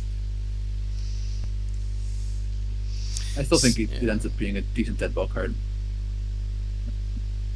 I think the biggest I problem mean, is that dead ball. But the thing is, in dead ball, I think even if I want the defense, wouldn't you rather play either of the Elmer flicks? But well, certainly I'd the rather, Hundred but is I'd better. rather play the low diamond Elmer flick as well. Versus righties, I would rather have the flick. Versus lefties, I don't know. It might be close. Actually, yeah, Wolf is definitely better, right? Because it's only like 5 eye, and he has a lot more BABIP and gap in the same defense. Yeah, I think if you get enough lefties, maybe Wolf starts to come into the meta. No, but I mean, then you're all the other righties we mentioned though. Well, I think Batista's the third baseman mainly. I'm not so interested in him in the outfield. And then I How think about Ted if Strong? I think Ted Strong's okay. I think Wolf is better than Ted Strong probably. Well, you get all this extra. You actually get power though. Sure, I mean you get power, but you're giving up. I mean the eye's pretty similar, and you're giving up a whole ton of BABIP and gap power for it. And You're what's getting a lot of power, and if you're thinking about this as a platoon bat, I'd much rather platoon someone. See, Ted Strong is the card that can play right and short, and actually at 87 range, he really can play short. Yeah, no, I mean I don't think Wolf is an amazing card, but there is I think a world for him to play. Especially, I mean, if you get it like a CHS Field, for example, as the park in your tournament, like Wolf is probably pretty good there. Um, or some other, very Babbitt kind of a park. So I think he has a world. His biggest problem, I guess, is that there just aren't enough left-handed pitchers for him to face. Yeah. Um, so that is definitely an issue. In open low diamond, I don't know who he makes on the roster. I think I probably just play Rose and right and just deal with the kind of not ideal first left situation, and find another more useful place to platoon. Or just play Jason Hayward. I wish I had one of those cards. Me too. Yeah. That would have been a very, in hindsight, was a very very good 50K buy, whatever it was at the. I definitely should have the, done that. Yeah. the cycle. Has there been one that even hit the market at all? There was one up for like 150 or something, I think, at some point, but I don't think. Let I me think see. it. Is there I think- anything I on don't the think it sold. market? Oh, you know what? Actually, for 90K right now, I don't think I'd buy it for 90K at the moment. I think it's already on the fringes at this point. it probably is. But I mean, yeah, I probably shouldn't. Yeah. It was. I mean, it was a very strong card for launch to probably about a month or But I so would run ago. this over Chicken Wolf. I would run it over Chicken Wolf versus righties. I don't think I'd run over Chicken Wolf versus lefties.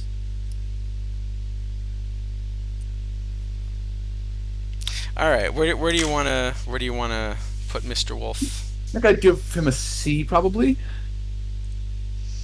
I feel like that's generous, but we can be generous. All right. Yeah, I mean, I could go with. I could. Yeah, I think a C maybe. Yeah, probably a C. I think C. All right. That sounds fair. We're feeling happy. Speaking of which, Well, Happy has somehow reverted to a 92, even though he was. wait, he's- hold on. There's think a you 95 and a 92. No, I think you just copied something by accident in Excel. This should be the 95. Okay. This should be the 95 is the new one, right? Oh wait, yeah. I think you just copied Icebox Chamblin's 92 down to a bunch of other cards because Chicken Wilson 94 and Phelps the 95 and overall's 97. Aha. Okay. Yeah. Good. So try this Classic Excel again. just doing random stuff for no reason. Yes, we have another diamond Happy Felsh. I mean, it's better than the other one. It's unfortunately now a high diamond, It is. so that makes it not playable. I mean, what rating would it take to play this card? Wouldn't it be like a silver? Um, You're not playing him in low gold, are you? I'm trying to think. Does it? Or are you thinking whether Pearsall plays over him anyway? Well, Pearsall definitely plays over this in center, but this is also a left fielder. Yeah, but in left field, you the bat and there's no bat. I think I would play it in low gold. I think I would play it in low gold, No, but oh, not no, in no. open You're gold. gonna play Blair in center, for sure. And then there are a ton of left Well, field options. well, I'm not sure there are really. Like you can't play Wilmot, you can't play Justice, Trout. Justice, and Eric Davis I in think the this has to be corners. better than Justice. No, Where's no, lefty? no, no, no. You're forgetting how good Justice. Here, take a No, look I at know, how. but Yeah, first left is at least. I know Justice is very good, but this defense is a big gap. I mean, this is yeah, but in doesn't left strike that me as that broad. defense, in left the defense isn't that big of a gap. Yeah, maybe not. Maybe not. Justice is, I mean, I mean, it's versus definitely lefties, worse. Justice has power. It's definitely. I mean, it's not playing center because it's definitely worse than Pearsall. So it has to play left. But then he doesn't play silver because if you're playing Pearsall in center, he's not playing in front of Justice or Davis either. I guess. I mean, Yeah, I guess so. I mean, it's the card doesn't seem horrible, but yeah, it probably is. it is actually. I mean, this is just a horrible card. I I guess think. it is 1920, so it can play in dead ball. Is it at all interesting there? Probably not. Oh, but it's the Probably wrong. not. It's the wrong shape for dead ball because there is power and there's kind of low I and BABIP for the era. Yeah.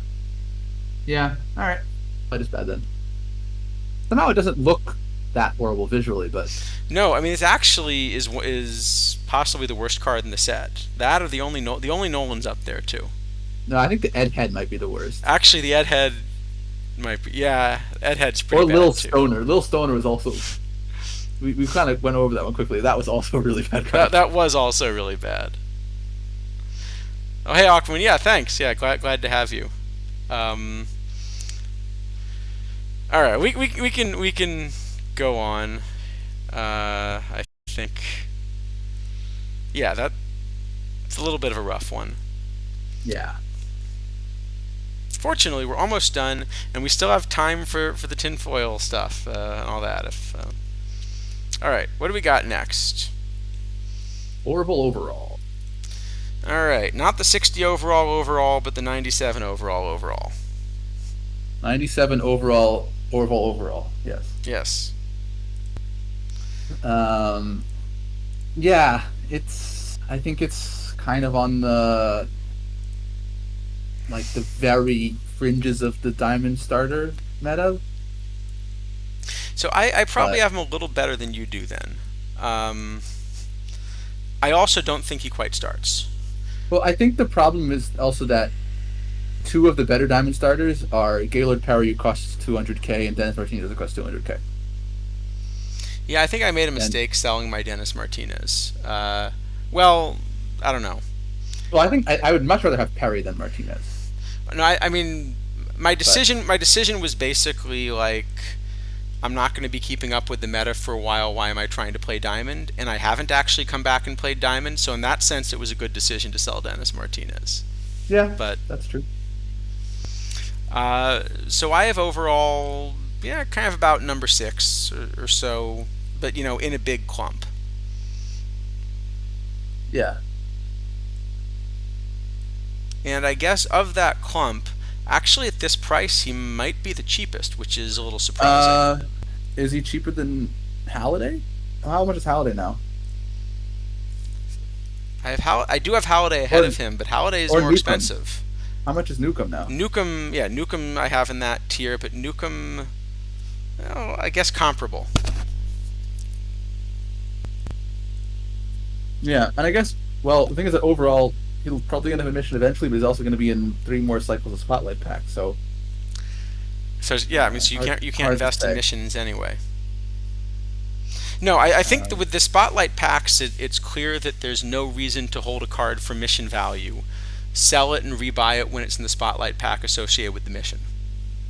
uh, Just unless always. it's a lot after you're getting it or it's really cheap because it's in Spotlights currently. I don't know. There's some Well, then worlds buy like it cheap in spotlights, sell it 2 days later. But basically, I think there's no reason to hold cards for mission value when the spotlights are going to come out along with the mission. my main reason is laziness, but Okay, uh, that is actually a good reason. yeah, I just don't care enough to make 5-10K flipping cards. Like, No, but I've actually got pretty much the same reason. Uh, yeah, you know, um, I'm not short of points except the next time they release the huge Ellie, at which point I'm woefully short of points. yeah. Um, I think, I mean, overall is Deadbolt eligible. Probably is not great there though because again, it's kind of a bad shape. Yeah, I don't think he plays. I think a lot of the golds just turn out to be better dead ball shape. Yeah, so probably, I mean, given that we're saying that he's like kind of on the fringe and there's two better starters each cost 200K, he's probably like a C or a C, B, maybe a yeah, C. C's fine. Yeah, I'd be C. okay with a B also. What do you think? B or C? Either one. Yeah, I think could. I guess probably a B. I think a B is All right, we'll fine. give I him a mean, B. We're being generous here. So, Gaylord Perry and those materials are very hard to find and they cost a lot. So, are there any parries even on the market? Let's see. not sure. There's one. Uh, how many parries were there in total? What was he? He was the semis reward, so Yeah, 20, I so guess. 20. So, and well, so he should be going for more than Dennis Martinez then, because he's 3 points less. Hmm. I guess that probably right. And I notice he does throw a screwball. Yes, He that one's a given. does throw a screwball. All right. Amos Otis. All right, one last diamond that just came out, like as we were starting to stream.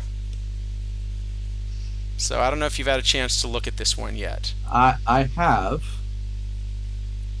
Um, So I had Edmonds coming in as the top center fielder in Diamond, I did as well. and I I've do got not anymore. this card very similar but very slightly ahead of Edmonds. I have him actually pretty far ahead of Edmonds. The glove's a lot Um, better, and I like Edmonds' bat a bit better. so I do still have this Carlos Gomez better versus lefties. Yeah, Gomez is a one-way player for sure. But Gomez is very good that way. Um, The problem with Gomez is he's a one-position player, so you don't want to platoon him. yeah. Well, no, Gomez not. Gomez actually plays the right Oh, also, is he? I thought he and was. I think left maybe even, but you don't want to play him in left. Oh, you're right. Is Edmonds the He's one that's wasted the there. one-position player? Yeah, Edmonds. Edmonds is the Edmonds one-position player. Edmonds is a little tricky to use, but he's very good. This Edmonds actually is a card that I think did not get nearly enough excitement for how good this card is. I mean, this is an 80. This is an 80 LE that's like the best low diamond center fielder by a mile. Yeah, So definitely. yeah, No, not 80. This card, 40 copy, right? 40. Yes, I'm sorry, 40 copy. Yeah. So So yeah, this card is really good. yeah, It's probably a pretty decent buy at 100K in all honesty. probably yeah. I think you're right.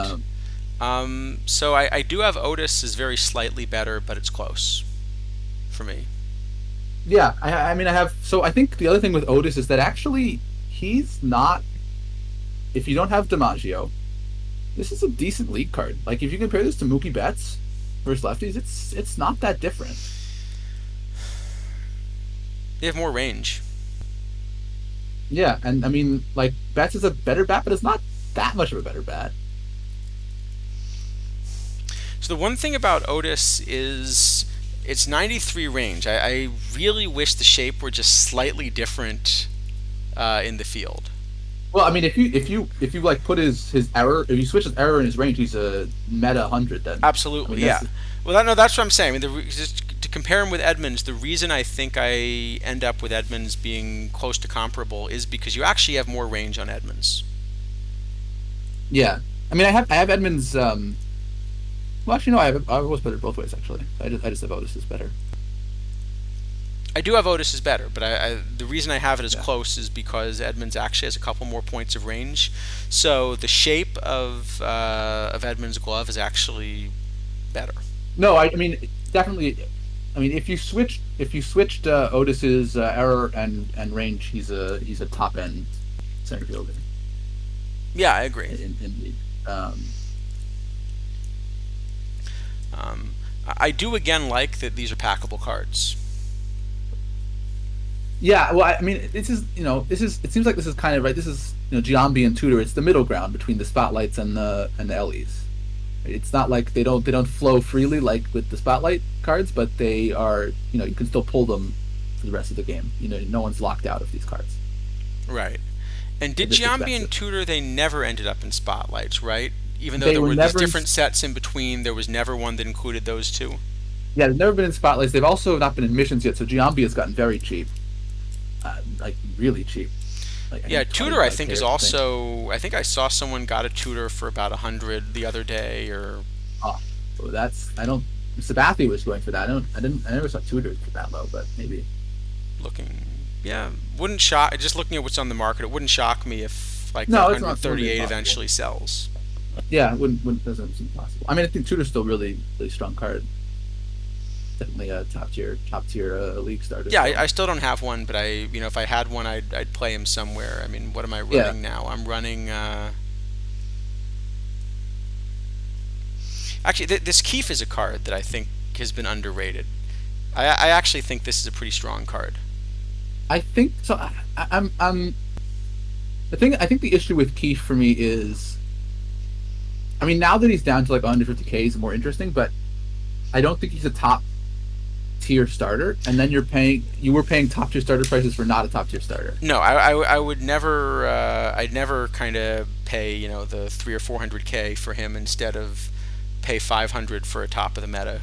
So, you know, Yeah, I mean, completely agree. somehow Hilton Smith somehow is like 175K, which is insane. I don't know who sold that card for But so like at low, that but price, I'm just looking like Addy Joss is sort of almost in that ballpark still. yeah. Um, a Rogan has gotten quite cheap. I mean, he's still a very good buy if you play a lot of tournaments where he can use his two-way well. Um, Yeah, I finally took him off the roster here. Just like I said, yeah, we're kind of doing something silly this week, and it's Diamond. We're gonna make the playoffs, and then we'll. yeah. I mean, I think Sabathia is probably as a pure pitcher the best buy of any of the top starters, especially because he's kind of the critical card for this mishmash. Like if you have Donut Sabathia, you just lose. You don't want to know what Um, I got my Sabathia for. yeah, he was very cheap at some point. Yeah, I was one of those that took advantage of that. Yeah, I definitely overpaid a little, but it's a very good card. This Ruth, though, if anyone wants a Ruth, I think I'm just ready to decide that.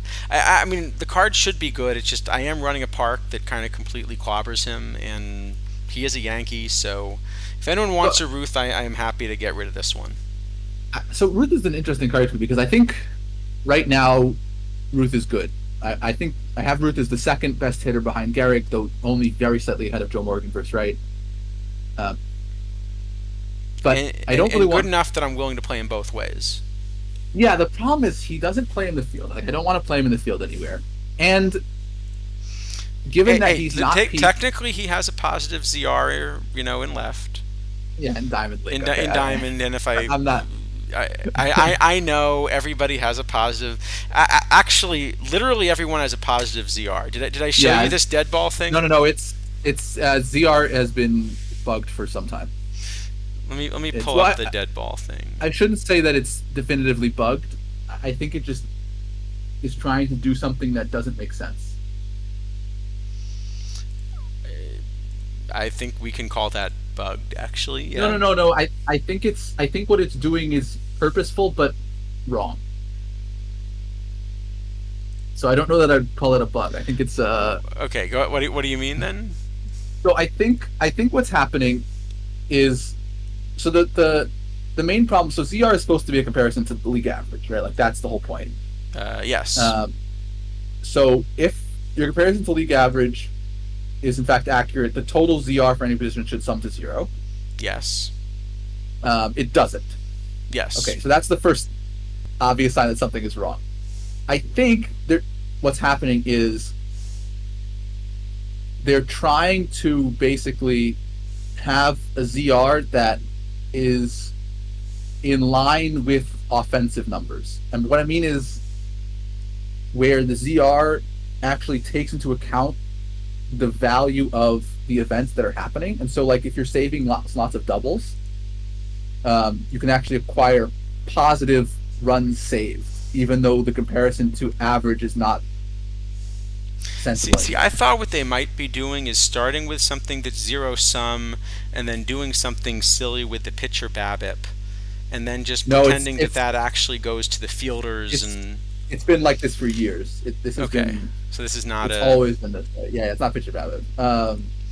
But like if you So, take a look at this one, let me find the stats here. Just tournament yeah, stats. Let me just find team stats, fielding. Here we go. So just look at these ZRs for the team. I can't actually sort by team ZR, yeah, I don't no, think, but it's just no, you can't. scrolling, you Yeah, notice absurd. like basically all of these numbers are positive. Yeah, no, it's because I think what's happening is that so OOTP has had long-standing issues with two things: with the error adjustments in their linear weights stuff, and with replacement level. And I think both of those things are part of the problem here, because I'm guessing that it is expecting in this era, for example, uh, the BABIP to be like 300, and the BABIP, of course, is not 300 because PBABIP is messing it Right. up in this particular case. I mean, in other cases, it's wrong for other reasons, but in this case, I think it is PBABIP related Yeah, potentially. that's what I would. Go ahead. And then so the outfielders, it's saying, oh, these outfielders are saving a ton of hits. They must be contributing positive value to the team, but in fact, it's Right. not them. This is actually kind of funny. So I was actually a little surprised because often when the tournament finishes, it recalibrates the defensive stats. So this is also a good thing to be careful about if you're pulling stats like mid-tournament for whatever reason. Well, there's Uh, some other. I mean, yeah, there's a lot of stuff to be careful with. but here, even with the recalibration, it didn't fix it. Is the No, interesting thing. It did no, change, but it didn't fix it. no, You know, ZR is like substantially bugged. I mean, you can look in League Two. In League, it's generally negative though. right. Um, but yeah, I mean, I think it's what's happening is it's trying to basically make the entire league sum to zero, but then the replacement level, OOTP doesn't have a fixed replacement level. Um, the replacement level seems to vary from year to year. And so as a result, like OOTP's WAR, for example, is just kind of garbage. Because as soon as you try to add it across more than one season, you have different replacement Then you levels, have and your different, numbers, yeah. yeah, your numbers don't mean anything anymore. Which also makes it kind of funny for people that are doing this in league and trying to average across a bunch of different leagues. Yeah, so what you have to do is just calculate all, like the only stats you can trust that come out of the game are ones that are like home runs, where it's just they count them. Yeah, I'm just Anything that I'm just looking at the involves live version of this to see how different it is. yeah, no, so anything that involves any kind of comparison to replacement level, any kind of linear weights numbers, so like WOBA is wrong, ZR is wrong. Anything that involves comparison, any kind of the plus stats, WRC plus is wrong, OPS plus is wrong. Yeah, And so actually, yeah, so here basically roughly 0 ZR is like 52nd out of 64. yeah. So, but and I think it actually is an issue though. Like it doesn't seem like an issue, but it makes people not understand how good their cards are unless you're doing a lot of work outside of the game to actually understand how good your cards are. Yeah, Chimera was making this point at the beginning of the cycle. There's a nice stream Yeah, with him and Kidneys that's worth watching. yeah. That was a very good stream. Definitely. I think it's on Kidney's YouTube. If anyone, maybe we can link that. Hopefully, The Nightbot will probably yell at me if I try. Chimera I think is one of those who may have disappeared at some point this cycle. Yeah, I think he kind of he had a goal that he set out to do, and he did it, and now he's he plays a lot of online leagues, I think, um, which you know are also very interesting. Yeah. Um, Hmm. but yeah, I mean, basically, if you want to understand what's happening in the game, you need to take the stuff outside the game, and then do it yourself, and not trust most of it. So that's good. Does make it a little bit tricky. It certainly does. Um,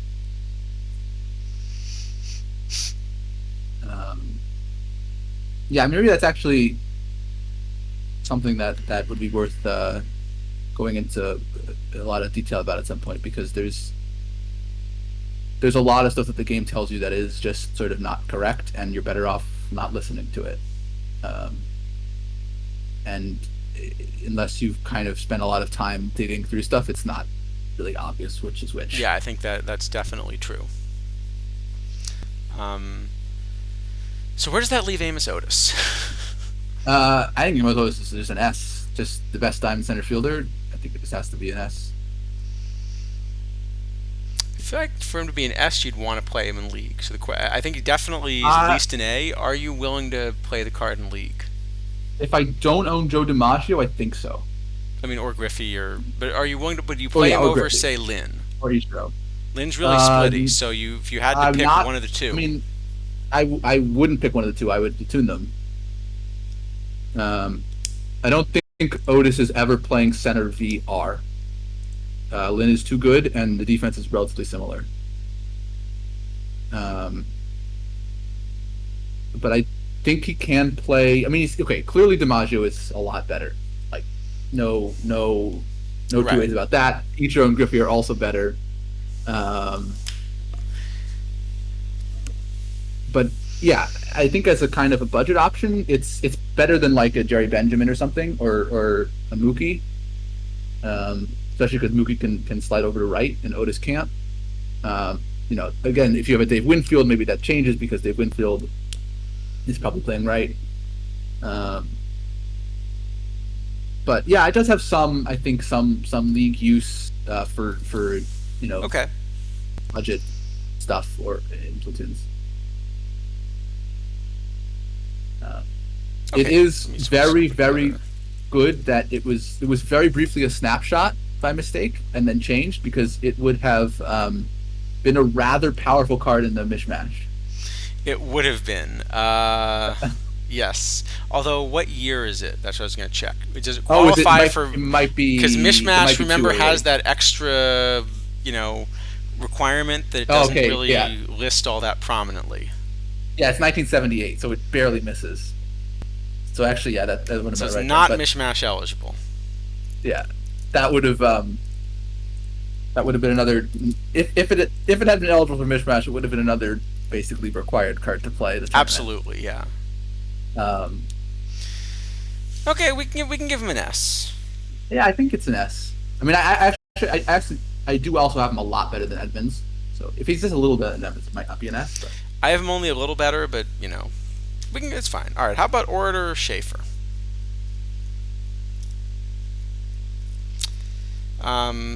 So the good news is it's a good defensive right fielder with a little bit of a bat, right? hmm? The bad news is there are a few others of those. There is, this really good defensive right fielder with more of a bat. There is this. There is this really good defensive right fielder with more of a bat. Uh, Yeah, and there's also, and Schaefer's there's, of course, there's also this one. Schaefer's I think actually a really it's tough for me to find. Well, okay, there is a use case for Schaefer, but that's just in terms of league first. So I think if you want to play Schaefer, you have to play CHS Field or some other similar park. CHS Field, for I've mentioned a bunch of times in the stream, it's basically the Yeah, massive I'll put Babbitt. the parks up again for Yeah, people. massive Babbitt, massive gap, no homers. A bunch of people play it in Perfect League. It's a good park because it's very different from just Remember the where it is in flat. the list? I think it's in silver, maybe, or gold. It might be gold. I'm Oh, not you know 100% what? sure. That's because my theme team has not unlocked it yet. Oh, you got to uncheck Here we that. go. Yeah, I think it Yep, might be here gold. it is. So CHS Field, Not basically silver. the minimum home run, max everything else kind of park. Yeah, so it's a good park to run in league because it's very different from like a flat park or any of the power parks or whatever. I think the problem is that I think in order to play CHS Field, you are required to have either Griffey or Ichiro, or Well, preferably in both. order to play League, you're required to have Griffey or Well, Ichiro. I don't know that that's true because now you can find perks where you're only losing by 2 wins, but Well, which is, uh, I mean, who's the last team to win Perfect League that, this past week at least we uh, saw DiMaggio on the roster. yeah, I So mean I think there was a DiMaggio. platoon, but who's the last team to win Perfect League without Griffey? Not 100% sure. We can check. I'm almost certain the answer is whoever won it the week before Griffey was released. Well, I'm not 100% sure everyone who has Griffey, so that makes it a little tough. But my guess is there has been someone who's At won. least all of the ones that I've seen were not. I might have missed one or two. Yeah, there is one. This last week was the first one where it was different because DiMaggio gave you options. No, there's I don't think Khan has one looking at his team right now, so that would be one. Okay. So it's possible. So you both gonna have one? Really? Wasn't it? I thought one did. They just platooned him with DiMaggio maybe, Yeah, I think but then that's pretty reasonable the now. other didn't. Yeah, I'm pretty sure. Let me just double check. Um, oh no, last week's winner does not have one. Yeah, that was the winner was the just DiMaggio, right? Yep, which I think is sort of okay now versus lefties at least. Yeah, I think Um, so.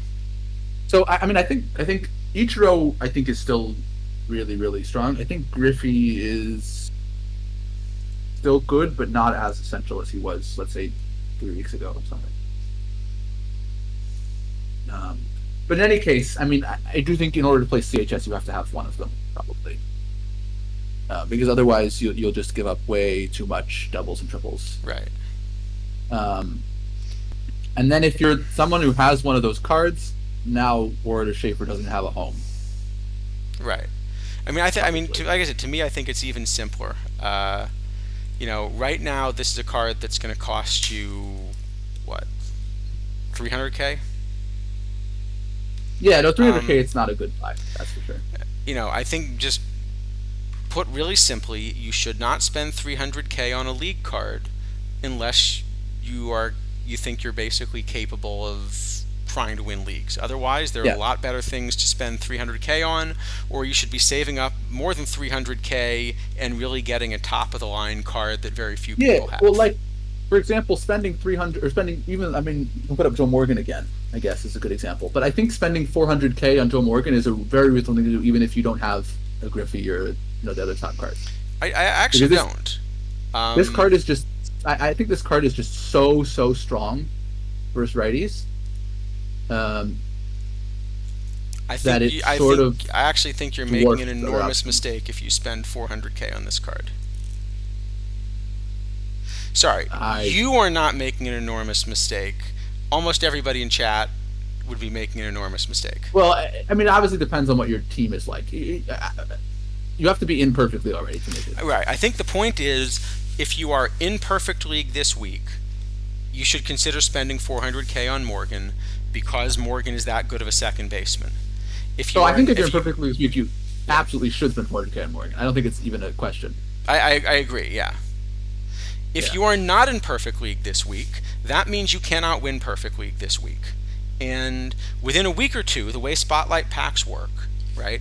We know next week we're going to get an Immortal set released. There's going to be Spotlight packs with it. It's going to really drive down the prices of these Immortal cards, right? That's the way it's always been.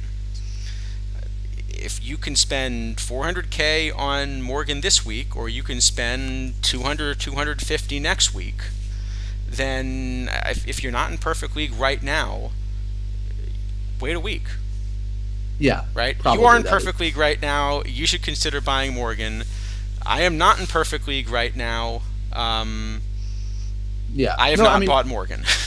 yeah, Hamlet makes a good point. If it is 3 out of 3, then then every Immortal is underpriced right now.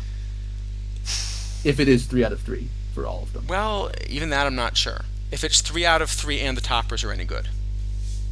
I mean, if the toppers are, I think you have to just bank on the toppers being good if they're going to be good. Like, Well, are you sure? I mean, we know the names of even the end toppers for the set, and they're interesting names, but none of them is like an Inner Circle Hall of Famer or well, anything.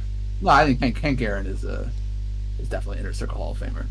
I don't even think that's Um, true. I think Hank Aaron's one of these guys that, history is going to keep revising downward as they realize just how home run heavy the Parks were for well, someone that but was I mean, primarily, Hank Aaron also played good defense at the start of his career and has 3,500 hits, so it's not just a homer-driven player. I mean, Hank Aaron was a no, but it was a really good set of offensive Parks. oh, he did play in good offensive parks, but I don't think Hank Aaron would have. He still would have hit in other parks. I mean, Yeah. I'm pretty confident that's the Hank Aaron. At least I'm pretty confident will be good.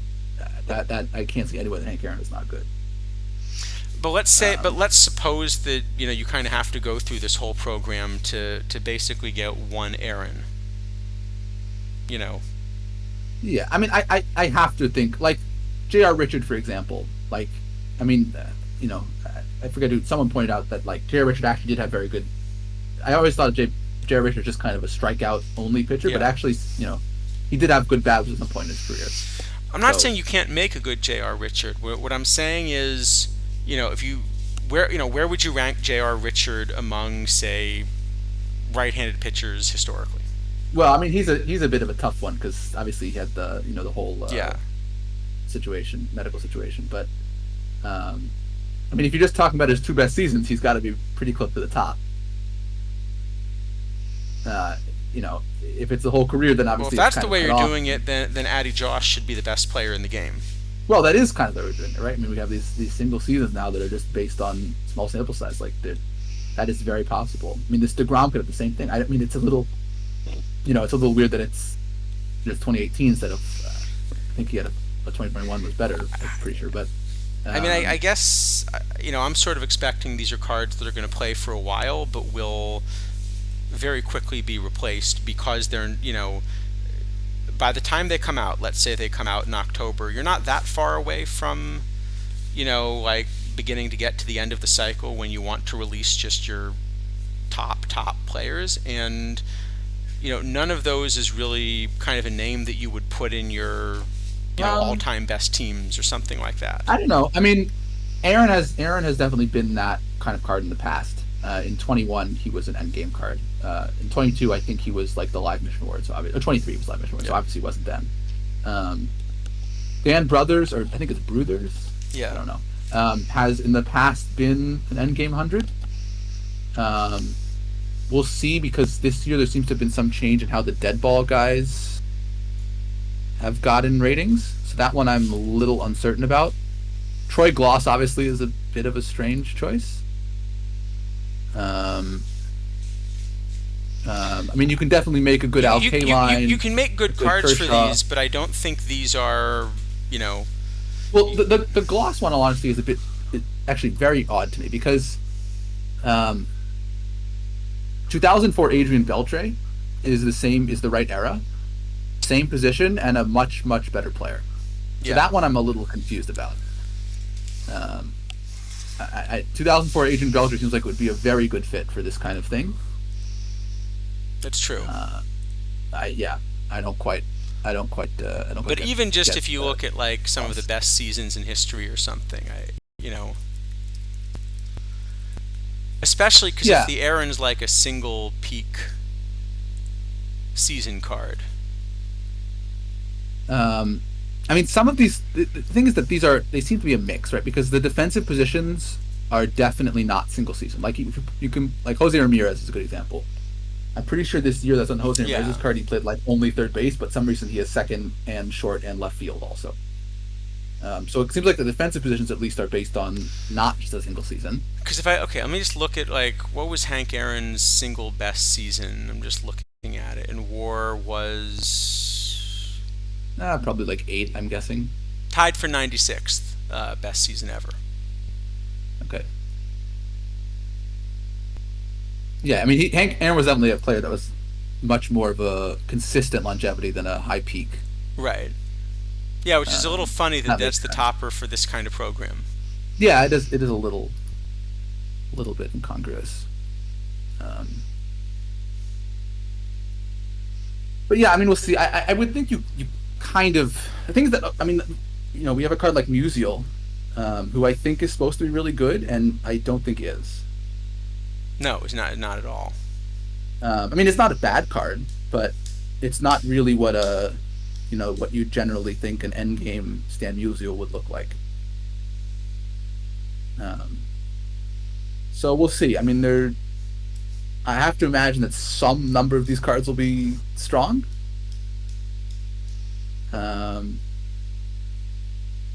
but yeah, how many and what the missions will look like is, I think, anyone's guess at this point. Um, I guess my yeah. thinking is if they're coming out of the next couple of months, I think a lot of them will end up potentially being skippable if you're willing to wait a month or two to focus on the league. And so I think that's going to limit the market. Like I'm thinking, like think about the tops missions last time, which were a Well, collect everything mission that included a bunch of perfects.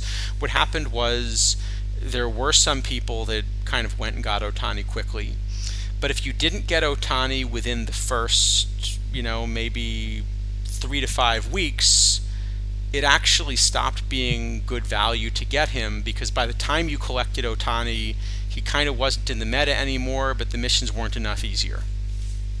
yeah, I mean, at some point it became worth it because the card was just so busted for all the dailies that, like, even though you were paying more than the market, you couldn't find one, and it was so strong. Yeah.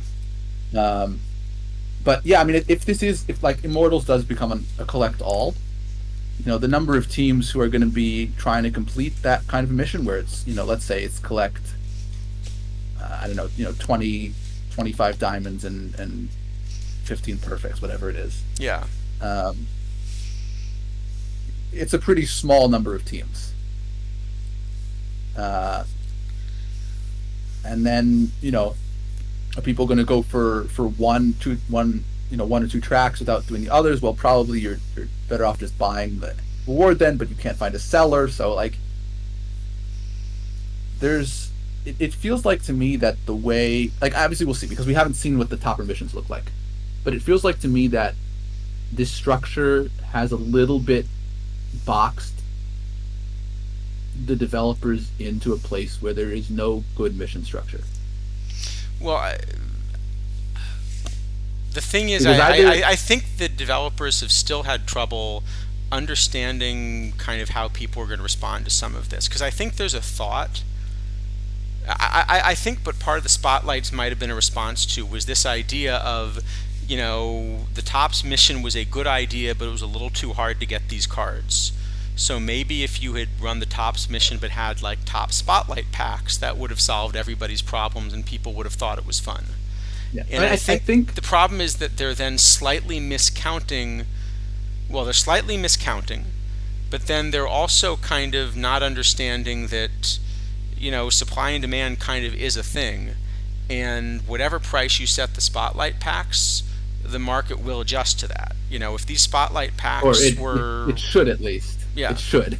It doesn't sometimes, but Uh, Yeah, exactly, Stratico. yeah, The developers, that's the problem. The developers have taught you to be nervous about buying anything because not only might they release an LE that's much better, but the only cards that have had long-term value are LEs. The only cards that have been protected long-term are LEs. And a lot of them get released midweek. So there seems to be this pattern, and we still saw this. There's this pattern of you release things on Thursday, and then a day or two later, the next day you release something else that's better than anything you released on Thursday. yeah. No, I mean, there's always been counterfeit risk. Like that's kind of always been a thing you've had to consider when thinking about buying cards. Right. But the way that counterfeit risk works this year is different because previously, even if your card got counterfeited, it took a few weeks before there were enough of them that it actually, made a difference. Right, and now it's immediate.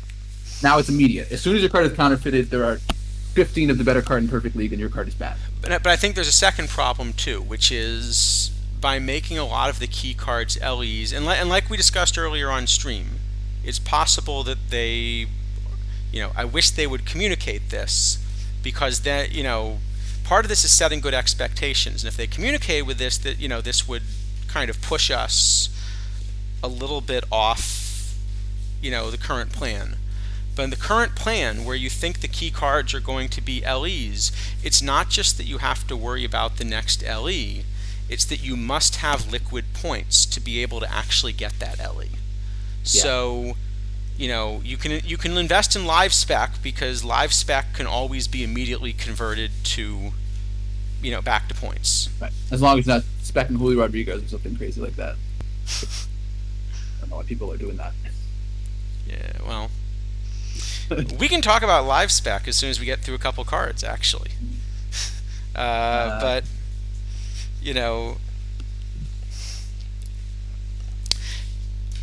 so I think the problem is also that as long as we think the key cards, because if the key cards are packable, then if you have to raise some points, okay, you raise some points. It takes you a few days or however long to take things you had invested in and sell them, and then you get the points, and then you get the card off the market. But with an LE, you may have just lost that opportunity. Especially, I think it was the Dennis Martinez, the one where it was the combination of an LE and then these historical diamond packs that had a lot of Martinez's in them, and then a bunch of missions that also gave those packs. Yeah, and it was the same thing with the Griffey, right? They're a perfect pack at the same time, and people ripped an enormous number of perfect packs searching for these Griffies. They, of course, found them, but they found them very quickly. Right, so it wasn't just do you have resources, it was do you have the resources liquid right now? And so if they've taught us that we need liquid points, this is why often when you see, my main account, it has sort of more points than you would think is reasonable. I shouldn't show my account. Does it? But yeah, no, I'm going to guess yours. Let's see. If you haven't invested in a while, at the rate you win tournaments, I'm going to guess yours begins with about a 6 or 7. No, I've invested more than that. You've been investing. Okay. No, I've bought a bunch of good cards recently. So yeah, it's it's more like 3. 3. Okay. That's reasonable. I mean, that's Anyway, the point though for a card like Orator, I think that's what got us off on this. Bit of oration. I mean, Orator is good if you have dead ball and you have every card you play a lot. I guess he's very strong dead ball right fielder. Obviously. Yeah, there are 8 tournaments a week I want to play this card in, and therefore when the price drops to 100K, simply as a tournament card, I'm going to buy him for 100K because he's a dominant right fielder in 8 tournaments a week, and that's actually valuable to me. I think he is very slightly better than Toriente, for example. Not very slightly better, not a substantial difference. I think that's reasonable. Yeah. Although but Toriente is more flexible. Toriente is more flexible. So I think Toriente builds a roster better.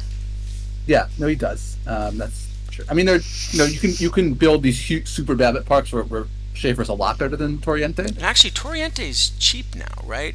What is Toriente? I think he's down to about 100K. 100. So. Well, listed at 132, but last 10 126. Yeah, Toriente's cheap. Yeah, you can. it's probably about 100K you can get them for. I'm guessing. Yeah, yeah, sounds reasonable. Um, you obviously you do have the train Torgente, which is a little annoying, but not the end of the world. No, it looks like he comes mostly trained, so Yeah, he's pretty close. It only takes like a few days. It's not bad.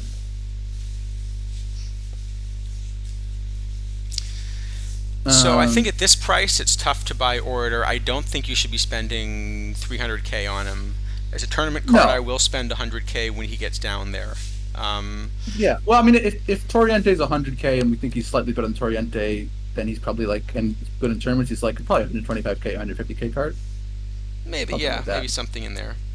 Yeah, So, but it is a good card. It's just I don't think it's the kind of league card you invest in. I think it this is exactly the kind of league card that if you're investing in, you're kind of stopping yourself from building up points to do the thing to really make a push.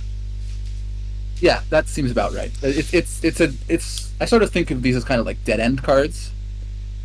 Exactly. No, I Um, think exactly right. It's a dead end yeah, card, and I am freely going to admit that I plan to buy one, but I'm not buying one because I'm trying to run him in the league. In fact, I don't think I am going to run him in the league when I get it.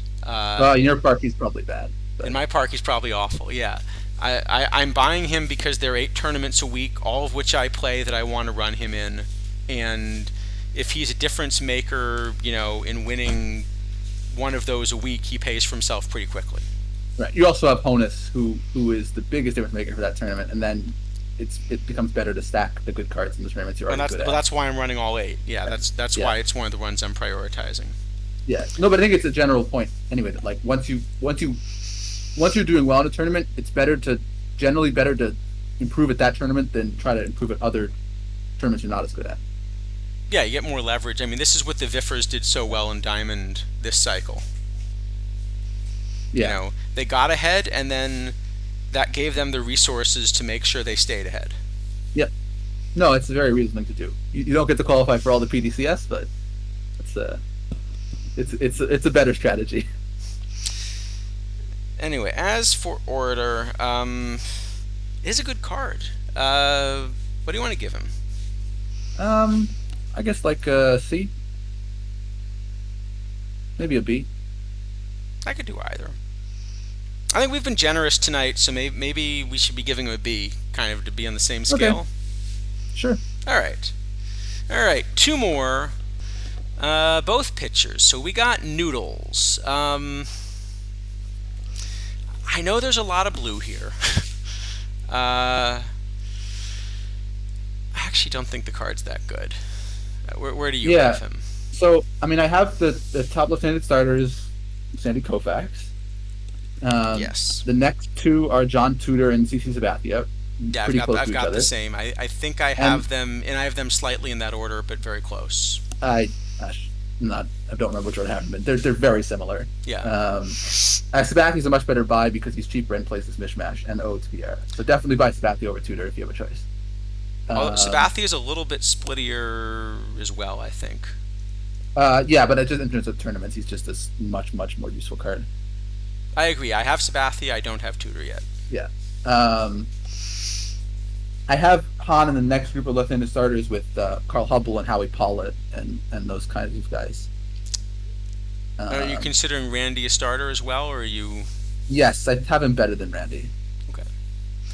So I Yeah. have Randy kind of a little Randy in this tournament issue Lefty Groove, who's pretty Okay. similar to Randy, kind of behind those three. Okay. Yeah, I think it's about reasonable. So again, I don't think it's an awful card. If you're running lefty cheese, this probably is an upgrade to your rotation. Yep, Uh, definitely. Is dead ball eligible? It's probably the best dead ball pitcher. So, well, that's a good question. Where does he rank? I mean, it's either this or Addy Joss. Those are the two best ones by far. Well, Grover Cleveland's still Oh, I for forgot dead about him, ball yeah. going to be up there, right? That one's also really Remember good. there's always Nelly. Yes, I forgot about that one. So those are the top three. Those are the top three. Yeah, I guess I'm not sure which of the three is the best, but those are definitely the top three. I think so, and maybe for that reason, I should be looking at him for the same reason I play dead ball. Yeah, I mean, I told you actually, because Keefe, for example, although he's eligible, isn't nearly as No, I good of don't. a dead ball shape. No, I don't think he's very good at all in dead ball actually. Yeah, Uh, Keefe is kind of funny. He's a modern shape in a dead ball yeah, card. yeah, yeah. It's a bit of a weird card. Um, but at the same time, if we've got him as kind of somewhere between the fourth and sixth best lefty, I have trouble wanting to. It's like Schaefer a little bit, in that I have trouble wanting to go out and get him when, Sabathia you can get for not much more than 100K. Tudor, I think we just saw, was 200K, and Noodles, just because he's a new card, is going to be more than that. I don't think that's a good decision. I think No, I not. I think wait for I the think price I'd to be. come down. Yeah, I'd be interested in this card somewhere between probably 100 and 150K, I guess. Yeah, I think actually my answer to this is almost identical to Schaefer. Yeah, Actually, for the same reason, because with my park, he's not going to play. Even if I get him, he's not playing on my league roster.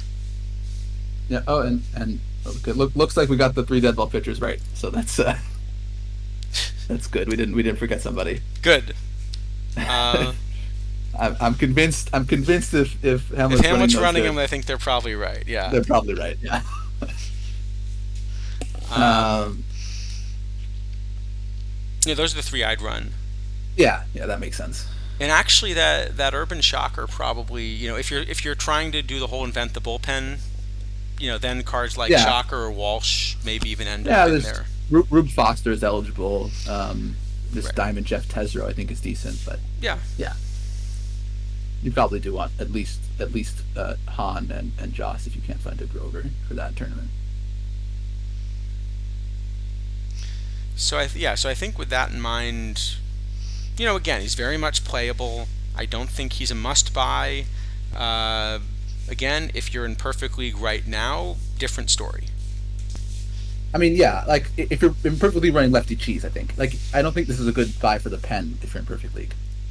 And if this is a start, if you're in perfect league, you're probably not supposed to be. In You're perfect probably league. not going to be in Perfect League next week. Yeah. Um, so, yeah, I mean, if you're running lefty cheese, then you should go run out and get this in perfect league. Like, absolutely, this will be an improvement. Definitely, As a yeah. bullpen, I mean, I'd run this card if I owned one in the pen. But it's certainly not a card I'm running out to spend on. Yeah, I think that's right. Oh, I forgot to scroll down, actually. Let me, Oh yeah, that's important. yes, make it so we can actually see this stuff. So what do we give him? Maybe, I guess it's probably a similar thing to Schaefer, so probably yeah, same maybe even a C. little bit lower, just because there are a couple more options, or... Yeah, I guess pitching is also in dead ball gets a bit squished, so it's probably a little less important All than a right, card like we can Schaefer. give him a C. Yeah, probably a C. Fine. And finally, we've got Raleigh, who we mentioned a little earlier on stream. None is sold yet, so I guess we don't know what he's going to go for. This is a really good card. I think Yeah, kind of anybody's model is going to put this as the best pitcher in the game right now. He is a reliever, I- so I think I'm pretty safe in saying that if your model does not think this is the best pitcher in the game in League or Modern, your model is wrong.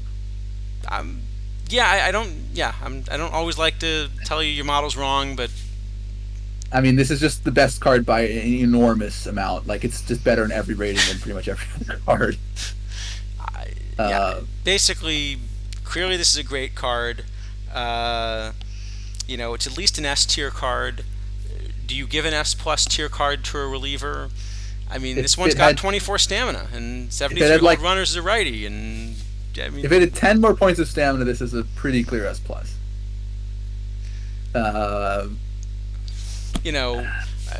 I think one question is, how much are you going to pay for this card? I mean, Given that it's still a reliever, but it is an excellent reliever. Lee Smith, I think, sold for like 650 ish when he was Right. released. But Smith my was guess an is- LE, and this card will eventually have more copies in packs. So I'm guessing the first sale of this will be somewhere around 500. Yeah. So what would you pay? What's the point at which you would go in for him? That's a good question. Maybe about 200. Yeah, I think that's actually about where I'm at. I think I don't want to rush out and get the first one. You know, the fact that he's 24 stamina also means that in cap tournaments where I'm running one reliever, this becomes an upgrade over, say, Hoffman. Because that Yeah, I stamina, mean I mean, it's an upgrade anyway, but because of the stamina, it's kind of a pretty meaningful upgrade. it's going to have to be a pretty loose cap for me to want to do that. Um, but yeah, I mean, it's certainly if the cap is loose Oh, enough to I'm support thinking that, this about like what Sporer. you I want. think is Sporer the one I'm thinking the That number where one, you're kind of running five starters and one reliever often. that one was really loose, and now it is slightly less loose. So I think I am running like a Hasegawa there, and not 100. I Okay. think. I think if I'm going to run one, I would now run Timwin probably instead of Hasegawa. I probably needed the 5 points. I think Timlin is a little better. Yeah. Yeah, I mean the 5 points can matter for those for sure. Um, 1981, I guess, is the other thing where it's not the best possible era for a card like this, but it definitely plays in a fair number of tournaments. Yeah, I mean, we've seen now, I think, two 1980 or later tournaments. So this will play in those. Um, that's nice, I guess. Yeah, I mean, we last year we saw a historical legends tournament. We haven't had one this year, but obviously this would be the best If so, it would reliever in clearly that. play in him. Yeah. Um, but yeah, even just as kind of a league card, it's a pretty big difference maker as a reliever. I I mean, also this is note he does have three pitches, and yeah, so in an early era format that he's eligible, I think you run this. I think you do run him as a starter. probably. I mean, so because he doesn't have 25 stamina, I think he will get a stuff penalty. But in early eras, you're not going to care. Yeah, I don't care about the stuff penalty. Well, if he had like Tom Henke, for example, who has 27 stamina, doesn't get a stuff penalty because he has Right. three pitches and enough stamina. But this one, I think will. I think. I think he'll get I'm a not stuff 100% penalty. No, sure. I think he will get a stuff penalty, but I don't really care if we're running like a tournament lab type format or something. No, no, If he no. were Then eligible. I wouldn't care about that either. But I think the Yeah, point is no. that with this combination, he's not just kind of like the best arm, but he's also the best early year arm at the moment. Yeah, I mean the thing is, okay, if you take off 20 stuff, he's not that much better than Hilton Smith. He's pretty similar to Hilton Smith, I guess. Then I don't know how much stuff he'll lose exactly, but uh, I actually think he's a fair bit better than Hilton Smith, even if you take off the stuff, mm, because yeah, the extra points are sort of in the right places. no, that's true. He's definitely better. He's definitely better. Uh, All right, so maybe this just is an S plus, even as a reliever. I think this yeah, is just a clear S plus, isn't it? probably. I mean, if this is what it's probably a quarter of a run of ERA better or something like that. Let me see Maybe what more. my model has. Point 0.3. Yeah, that sounds about right. So over the course of 65 innings or whatever, you're saving 5 runs in a season at a very important moments in the game. Like that's gonna make a big difference. And more than that, if you're comparing him to like Smith, Hoffman, even a little more than that over those two. Yeah, so it's um, very good card. What is Hoffman going for actually? Because maybe that's actually what you expect he will get down to if you wait a few weeks. Would be like Hoffman. Well, Hoffman now has a sell order up at 90K, but there are 7 sells at that price, so he's going to go lower. So Um, basically, get yourself a but Hoffman right now while he's in spotlight this packs. is Hoffman's 4th and final trip through spotlights, I believe. So yeah, so basically, strong, Warbot stream recommendation. If you don't have Hoffman yet, this is a good time. Yeah, this is a very good time to buy on Hoffman. Um, yeah, Hoffman is still very good. Um, okay, great. Well, so we got through the set. Um, do we want to have one of these other discussions, or is this a good point to wrap up? I know we had teased a little bit that we might talk about live updates. Do we want to Um, show some of that, or do we want to? yeah, we could. I mean, I think we probably should. Whatever we're doing, it should be probably relatively speedy, I guess. Oh, we can see how we're doing in the showdown if we're still alive. Oh yeah. Oh, Gotta actually, get that. that's one we could do. Now that we have enough people in the chat, do we want to try an imperfect draft? That could We be the other could, I thing we do guess. at the end. We won't get much of a chance to review it, but No, yeah, we won't get could, to review it too much, but we could try it. if Bets doesn't go perfectly, riot. Get ready to riot. Prepare the pitchforks now. Oh, then you really don't want to see the thing that we were thinking about showing you. Well, he might go perfect. We just don't really know. Well, here the good news is we have made round 2, All right, that's better so than that's we do actually sometimes. better than normal for us, right? Yep. I mean, we did have Zach Greinke pitching, I guess. So that was We got fun to see. Leon Cador, We don't- Bob Lemon. oh, that's a I don't hate the random matchup. okay. No, we definitely a better starting pitcher. Yeah, I think we got a shot. All right, why don't we put a quick poll up and see what we think. So we'll give you, let's see, 3 options.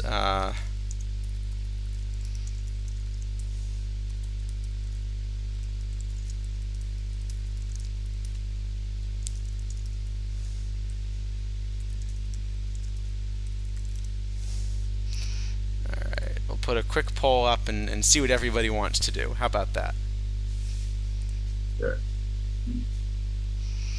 So we can do an imperfect draft, we can talk live update, or we can decide this is a good point to go raid somebody.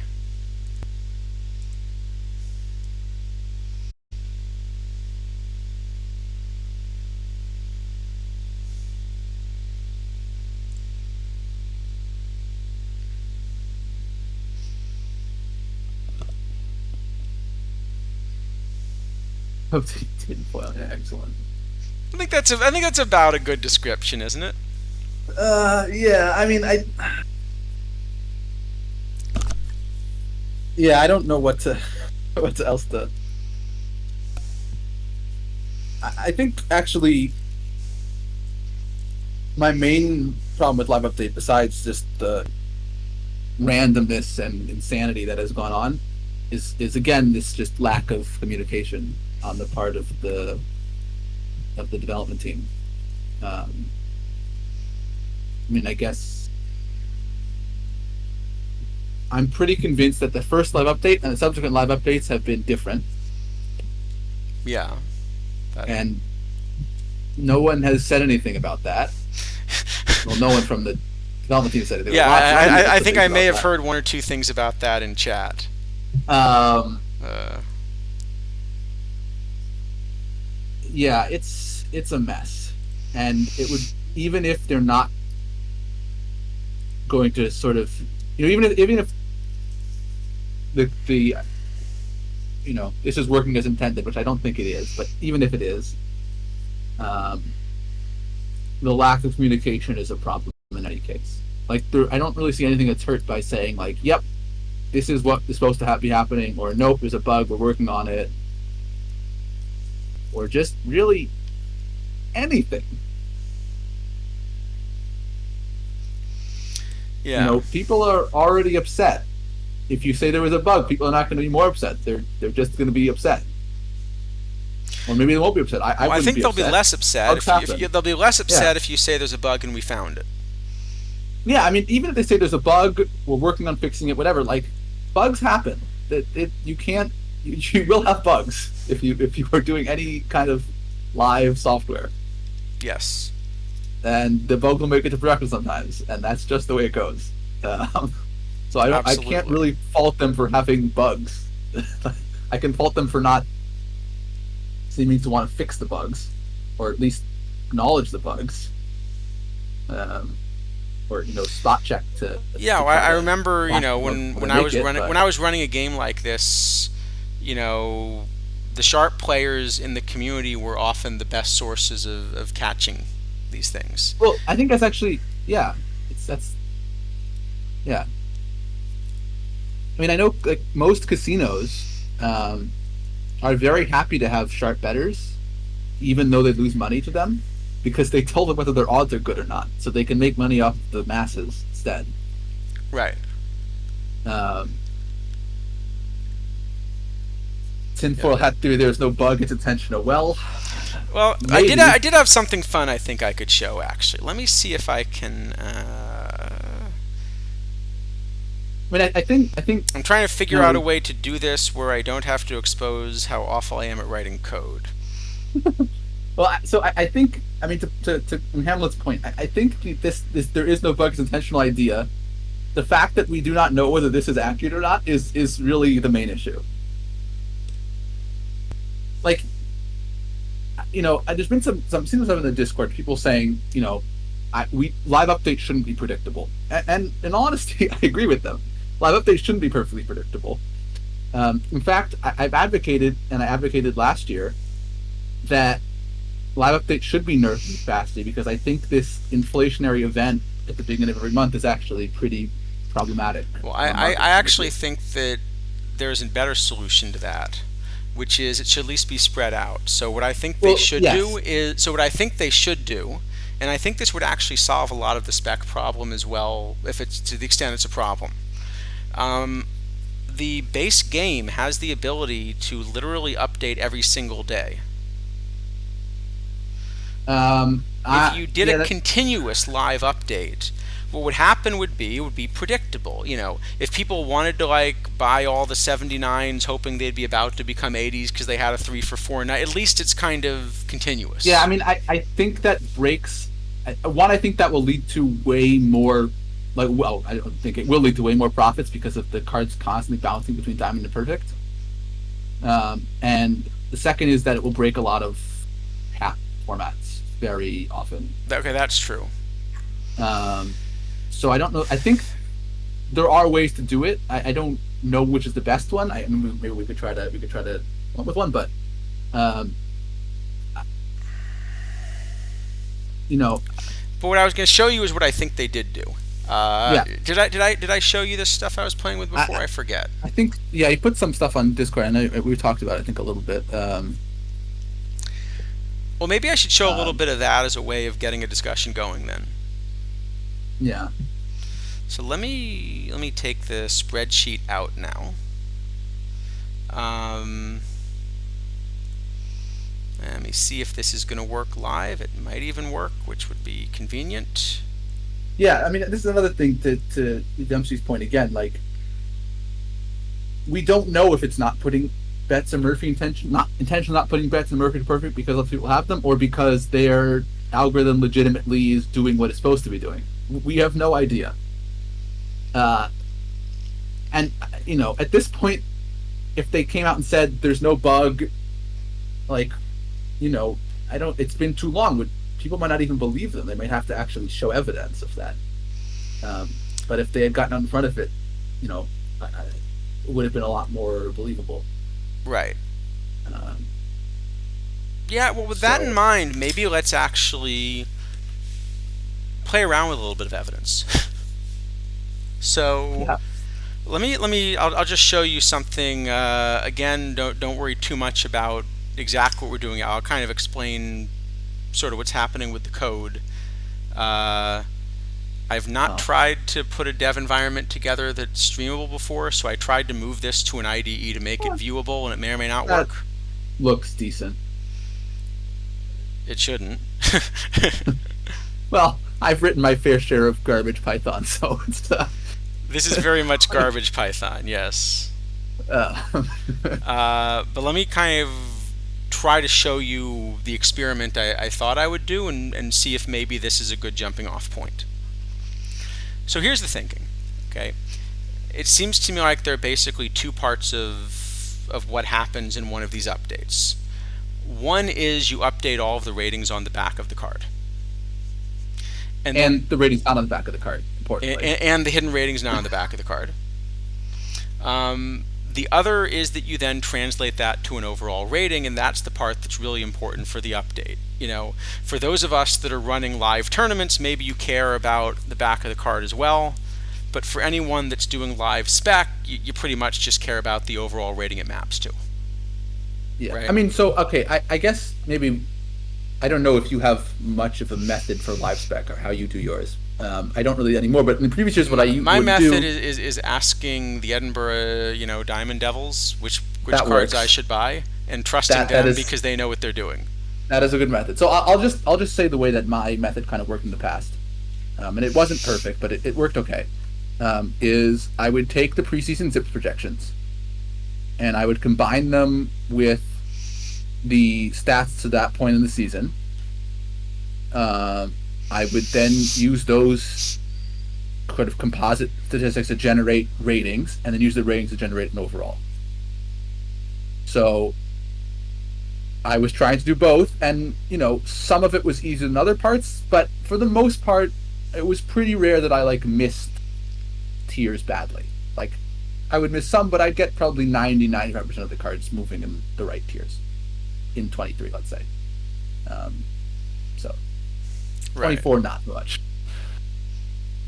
But that with that method at least. Right. Makes sense. Yeah.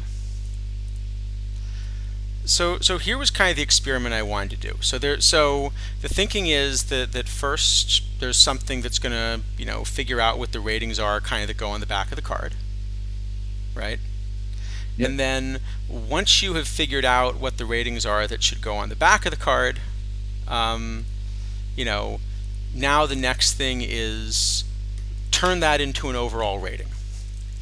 So Yeah, and I think it's very important that the second part be internally consistent, and I think yes, that's what people complain about mostly. right. And so the point that like the more tinfoily stuff had kind of gotten into uh, was sort of questioning, is that second part actually internally consistent? Or I know you had kind of made the case at one point that it looked like a lot of the ones that should be 100 just actually ended up being 97s or something like that. Well, there's a number of different. I mean, I don't know how much you want to get into it, but I think there have been two different types of live updates this year. Oh So yeah, the first live update I think was broken and was actually broken. yeah, it was just broken. I mean, PBAP broke the live update. Cards moved the wrong direction, mostly pitchers. It was just broken. That was a bug, very clearly a bug, very clearly fixed. I don't know why they haven't said that. Really don't understand that. Um, anyway, Right. But for the second one, I think you can test it.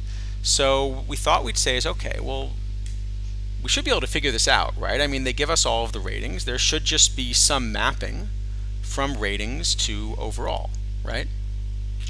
And this is actually the sort of thing that machine learning is quite good at. There is or it some should be good at mapping. least. Yeah, well, generally it's good at finding this. There is some mapping, just kind of throw a bunch of possibilities at it, find Yeah, good correlations, figure out what mapping is going to work best. Uh, yeah, there are a few different tools we could pick. I think if you're going to just kind of pick one for spreadsheet-like data, my tool of choice at the moment is XGBoost, or at least, some kind of like gradient boosted trees. And yeah. XGBoost is the implementation that seems to be the best in the literature at the moment. Yeah, that seems to be. I'm not. I don't do a lot of machine learning stuff, so I'm not super familiar with the ins and outs of all of them. But that seems reasonable. Yeah. Um, so what we can do is we can start by feeding it literally everything in the database. So let's start with pictures as an example. Okay. And just to kind of show you roughly what this gives you, I'm just going to pull this up a bit. Um, let's start with this second one. This is not so readable, but that's fine. I'll get there in a moment. Um, actually, let me, what I'll do is I'll restrict this a little bit to the pitching ratings so that just there are fewer of these will be more readable. Okay. Well, Matt. Well, the next update is supposed to be September 4th, but it's also Labor Day, so could it be moved to the 11th? Not sure. Haven't said yet. That's Of true because course. the last time it overlapped with a holiday, it ended up moving. Yeah. So it's the fourth in theory, but could be the 11th. They haven't said anything yet. Maybe they'll say something eventually. Maybe they won't. Who knows? Okay. Okay. So there are two things that we tried to do. The first thing that this does, I'll explain kind of what's happening in a moment. I probably should have labeled this actually, shouldn't I? I should probably label this. Might be helpful. What do we got?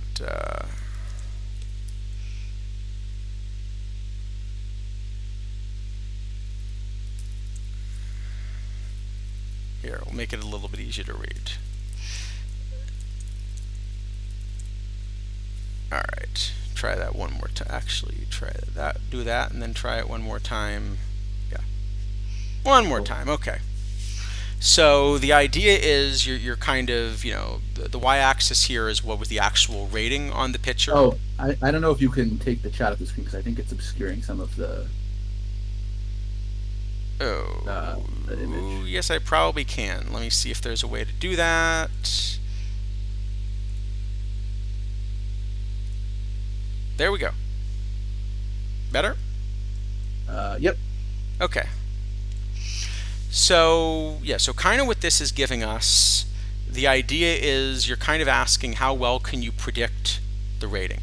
And when you do this in something like machine learning, the idea is you start by giving it some of the data to train on and kind of try to figure out, how well you're allowed to use all of that data to figure out what's going on.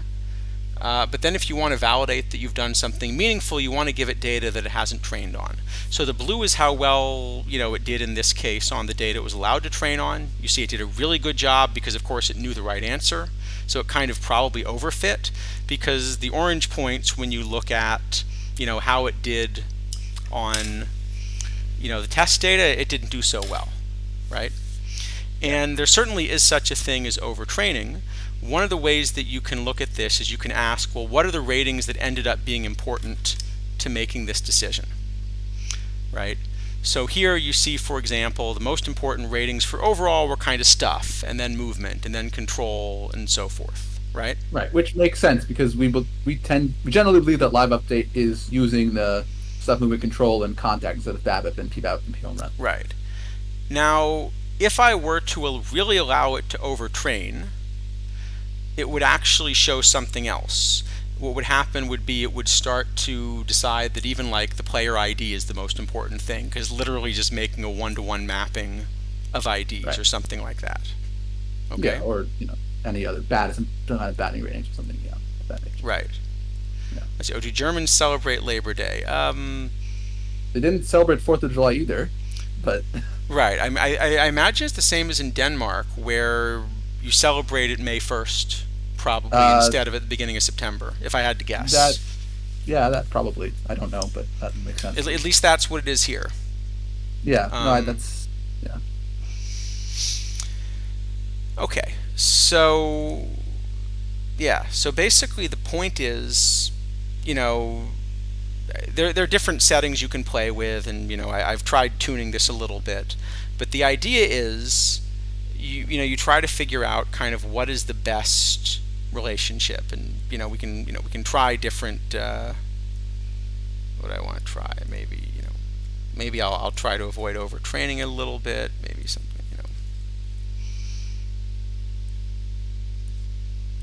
you can try different you could try different combinations and sort of see what works and so forth, right?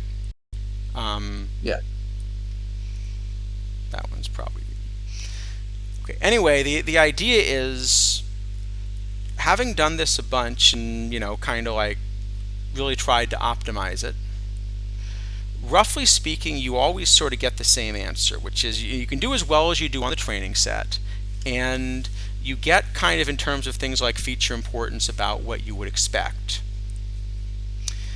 Yeah. But you can't seem to do better than about this well on the test data, where there's a scatter here. I don't know if it's quite readable, but the scatter here is about 5. Yeah, no, I haven't done this with machine learning, but I used to do something pretty similar, just sort of by hand, more or less. Yeah, and I can and go ahead. I could do better than this by hand, generally.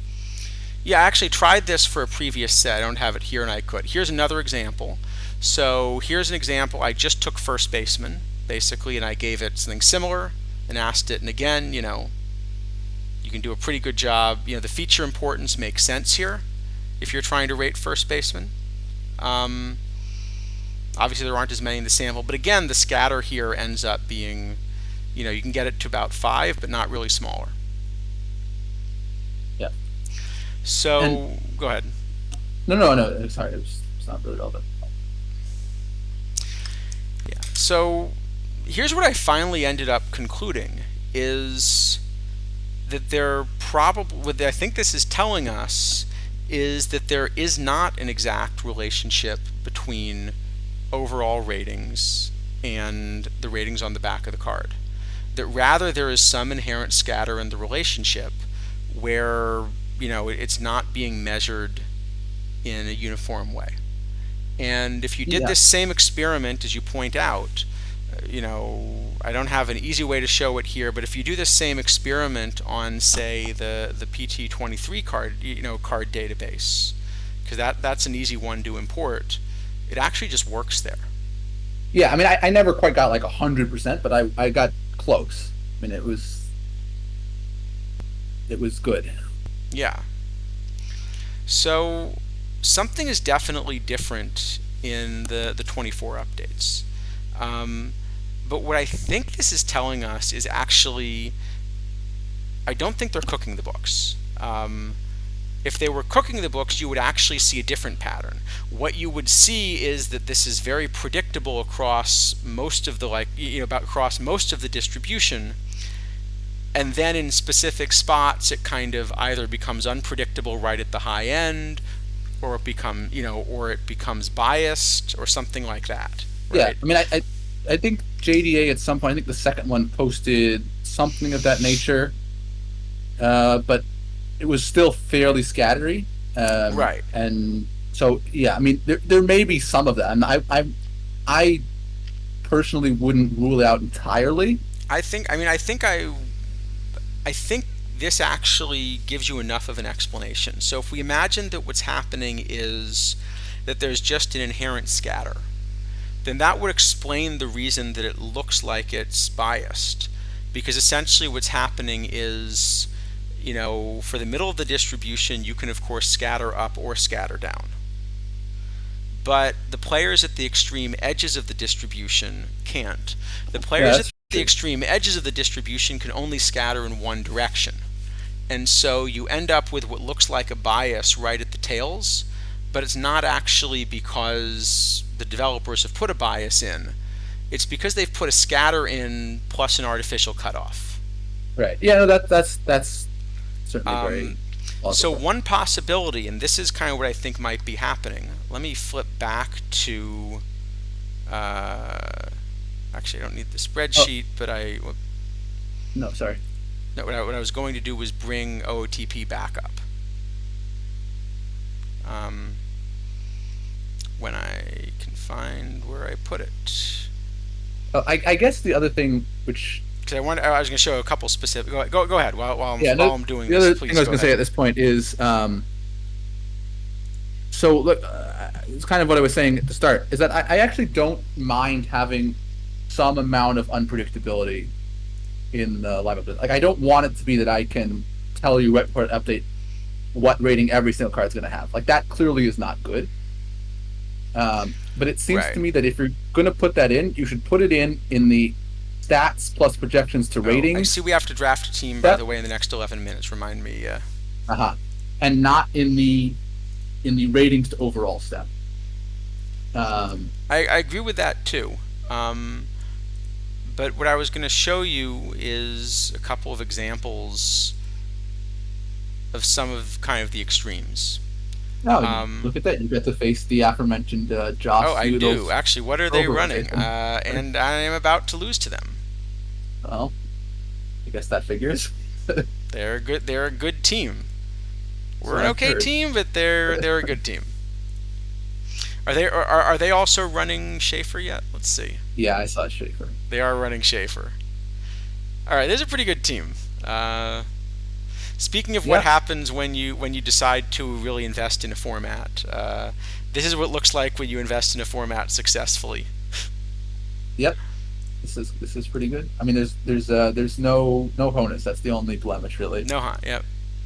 Um, well, hey, we're still in this Like, for another 15 seconds. So while we're still in this, so what I realized is in the base game, there is a scouting setting where you just add some randomness. And what I wonder is if they basically, whether accidentally or like as a choice, has that been turned on? So that you have some overall, you have some back of card ratings, but basically those ratings don't match the overall because of this scouting uncertainty. And that would actually produce, if you just sort of artificially are having some scouting uncertainty that adds a scatter like this, that would produce exactly the distribution we saw. And on the high end, it's always tough to find it, but there's a card on the low end that I think argues pretty strongly for it. So I want to show you this card, this A.J. Smith Shaver. And this is just almost certainly the worst pitching card in the game. it's a bad card. Um, It's not a good card. like, I can't really think of much in the way of like a key redeeming feature for this card that keeps it from being Oh, the worst card in the game. it's a better hitter than Tony Suck. Slightly. Oh, that Tony Suck is the card I was really excited about. I want that card. As a two, it's the best card in the game. As a 2, it's the best card in the game, but I've wanted that card as a 40. I think I've mentioned this for a couple of years now that I want that card like as a 40. Yeah, it'd be a fun card as a 40. Hey, Clearly has- we are still alive. We have made it to game 4 against All right. the Crescents. There you go. It's always a But I good don't thing. think we're going to make it 2 more games. But this AJ Smith Shaver, the key question is, why is this card not a 40? What is this card better than, basically? And any way you try to fit this, or at least any way I've been able to fit this card ends up being a 40. Or probably worse, in all honesty. Well, sorry, I mean ends up being at the bottom of the scale, Yeah, round it up to 40. which then becomes a 40. Yeah. But this is not a 40, this is a 41. Yeah. No, I mean, By this card the is way, in case anybody is wondering, we do not recommend drafting this card. bad card. Don't play this. It's not a good card. No. The official Warbot stream recommendation: AJ Smith Shaver. I Bad. think this one gets an F minus. Yeah.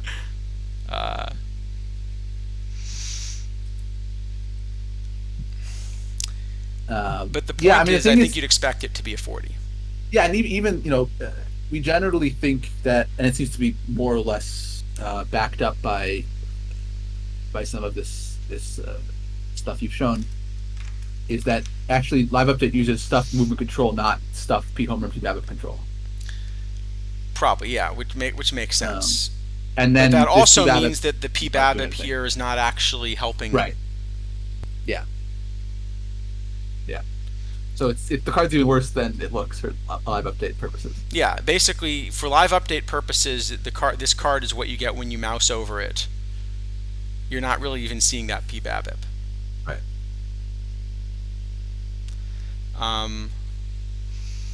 Yeah, I guess that's another nice thing with the feature importance, isn't it? Yeah. Well, I mean, it's more or less like that's kind of what everyone thought, I think, and it was definitely the case last year. No, that it that's was also what I expected. But it's actually nice that it just pops right out of there. Yeah. It definitely lends some credence to what it's doing. So the question is, why is this not 40? And the only thing I've been able to come up with, so I was asked, well, could it be this sort of high fielding rating, right?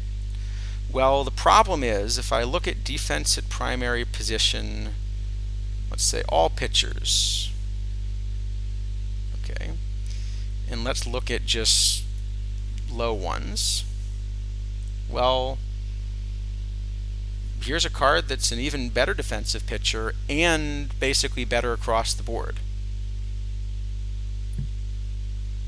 And this card is a 40.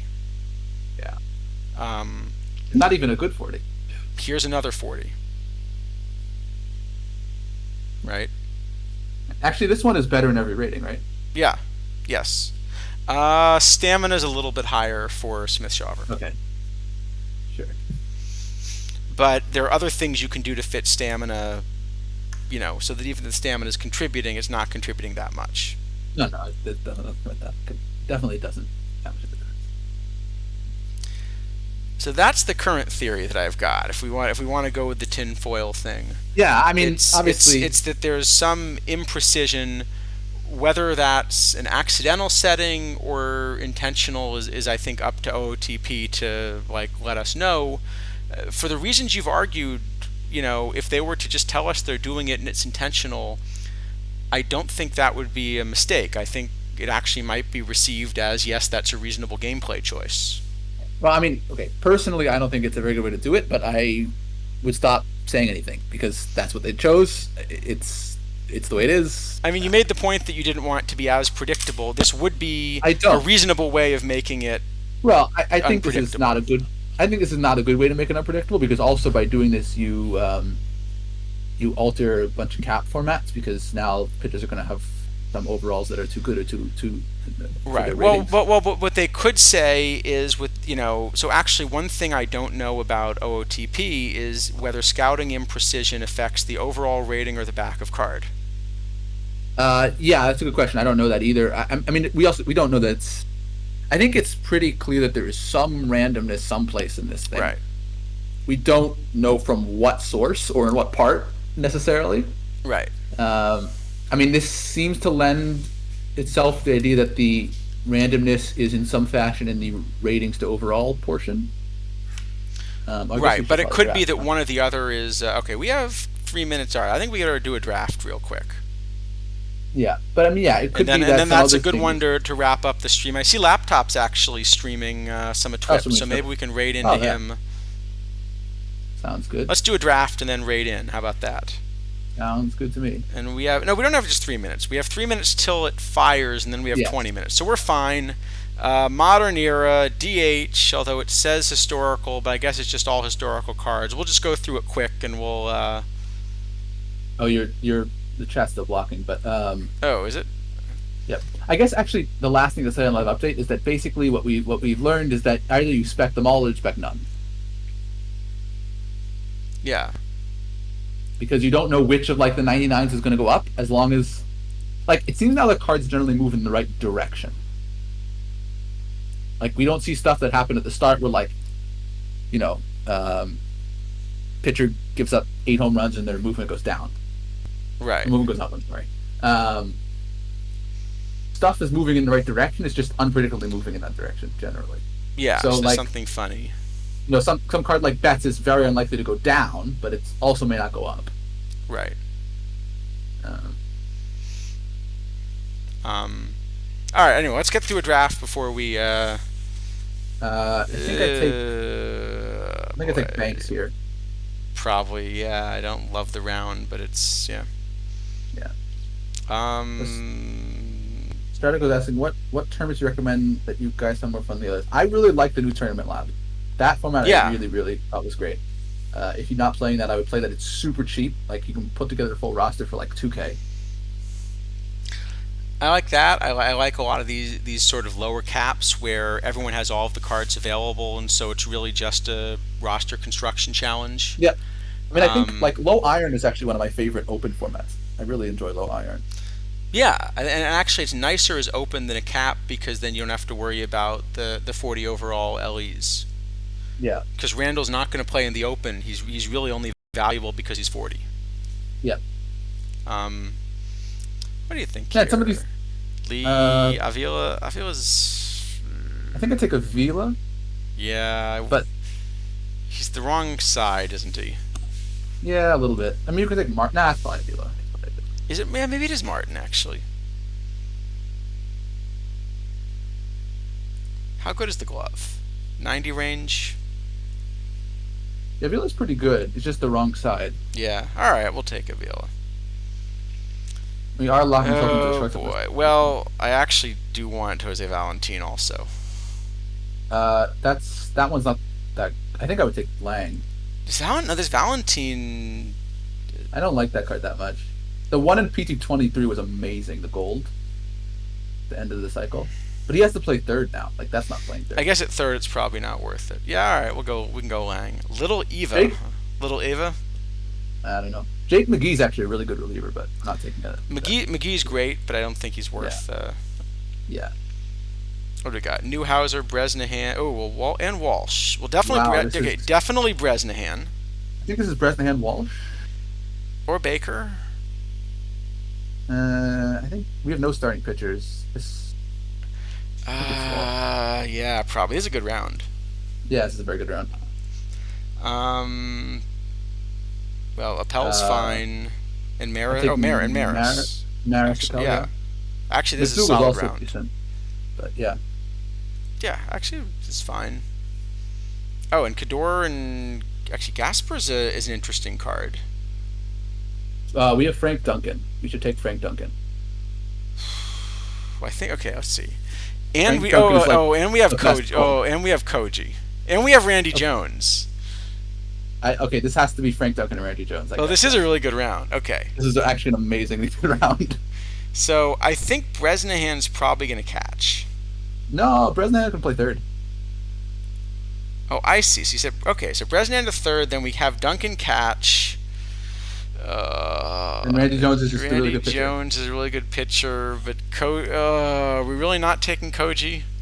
I'm pretty sure Randy Jones is too good of a This is the starter. best this, pair of gold rounds I've seen yeah, recently. this round, actually, Jimmy Dykes is also really good. JD Yeah, Martinez is a no, decent hitter. I mean, you could cut the top three from those, and I'd still have been happy.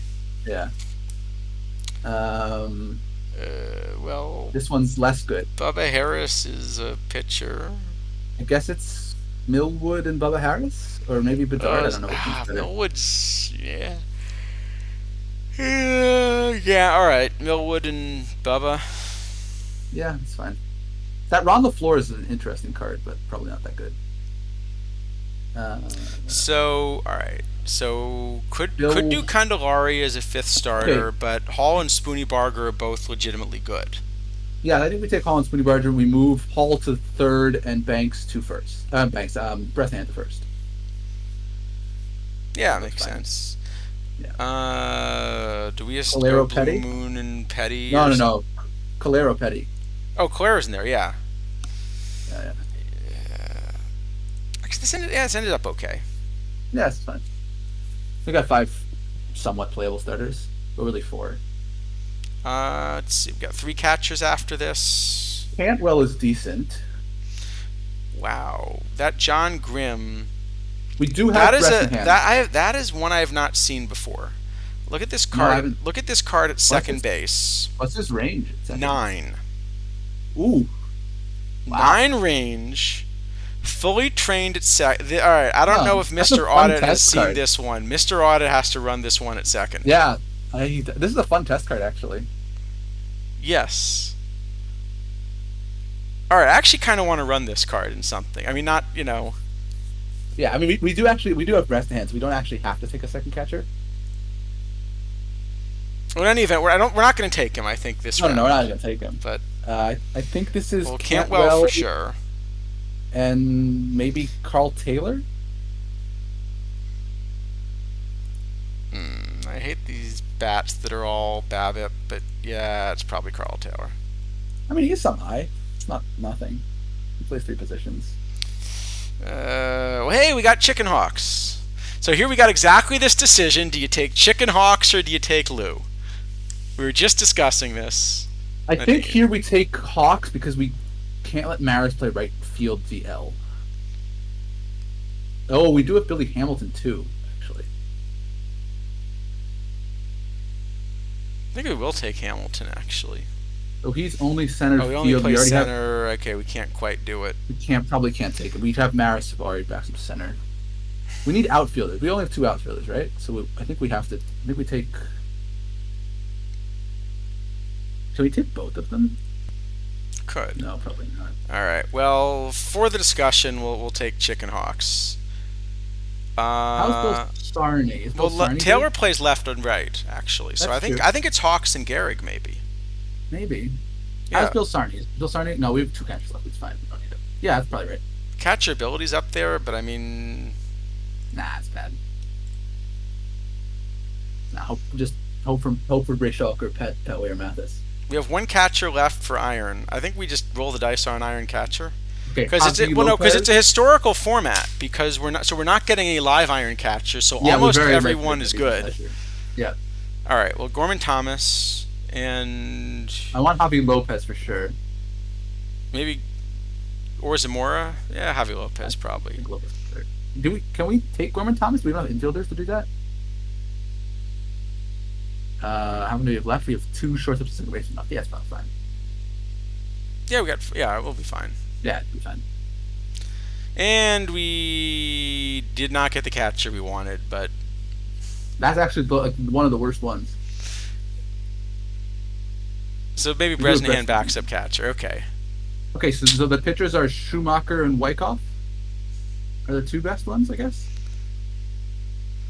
I see Rob Deere in the headlights. Did you see? You got to tell Mr. Audit about.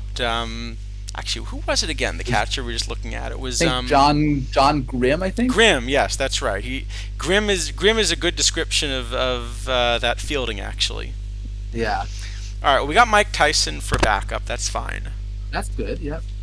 Is this Tony Womack is a weird card. He plays like right. Yeah, he short, plays second and short. stuff like- But I yeah. think Tyson's maybe better. What do we got? Two pitchers. So the two pitchers I think are definitely Schumacher, Wyckoff. Yeah. I'm pretty sure that Callahan is bad. Oh, we can Yeah. take a look, but yeah. And then I guess we want Um, Actually, maybe just Womack anyway then. yeah, we too many first basemen take Killebrew.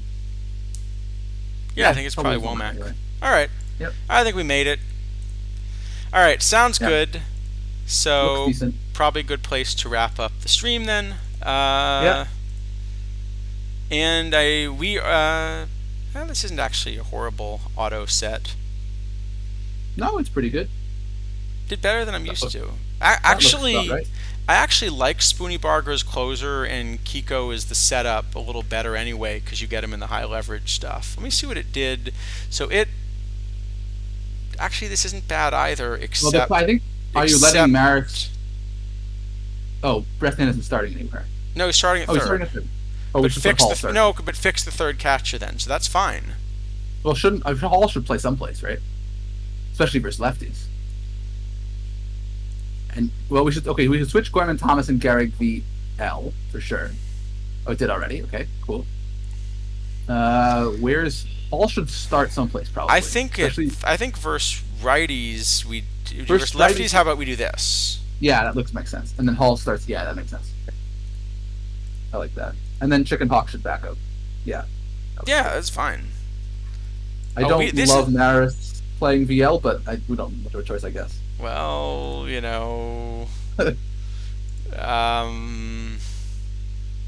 I mean, that is a bad bat.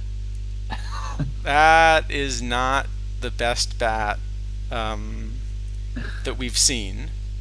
Yeah, Grimm. Yeah, exactly. Rob Deere in the headlight. Grimm is both the card we wanted to point Mr. Audit at and a description of Roger Maris versus right. Well, we could run Gorman, No, Lang's only at center. No, we can't. I don't think we have a choice. Because we could play Chicken Hawks and right, but that seems not good.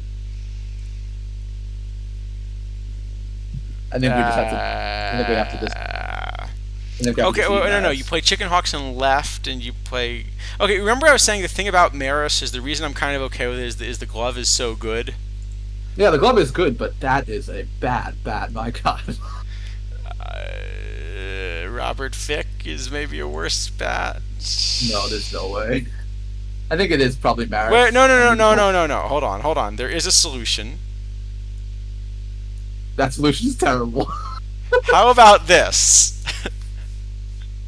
Oh God, that is. I think that's more disgusting. Frank Duncan plays right. Yeah, but he also plays catcher. I don't know that we can take him out of catcher. So Bresnahan plays catcher. We're sacrificing 50 catcher ability.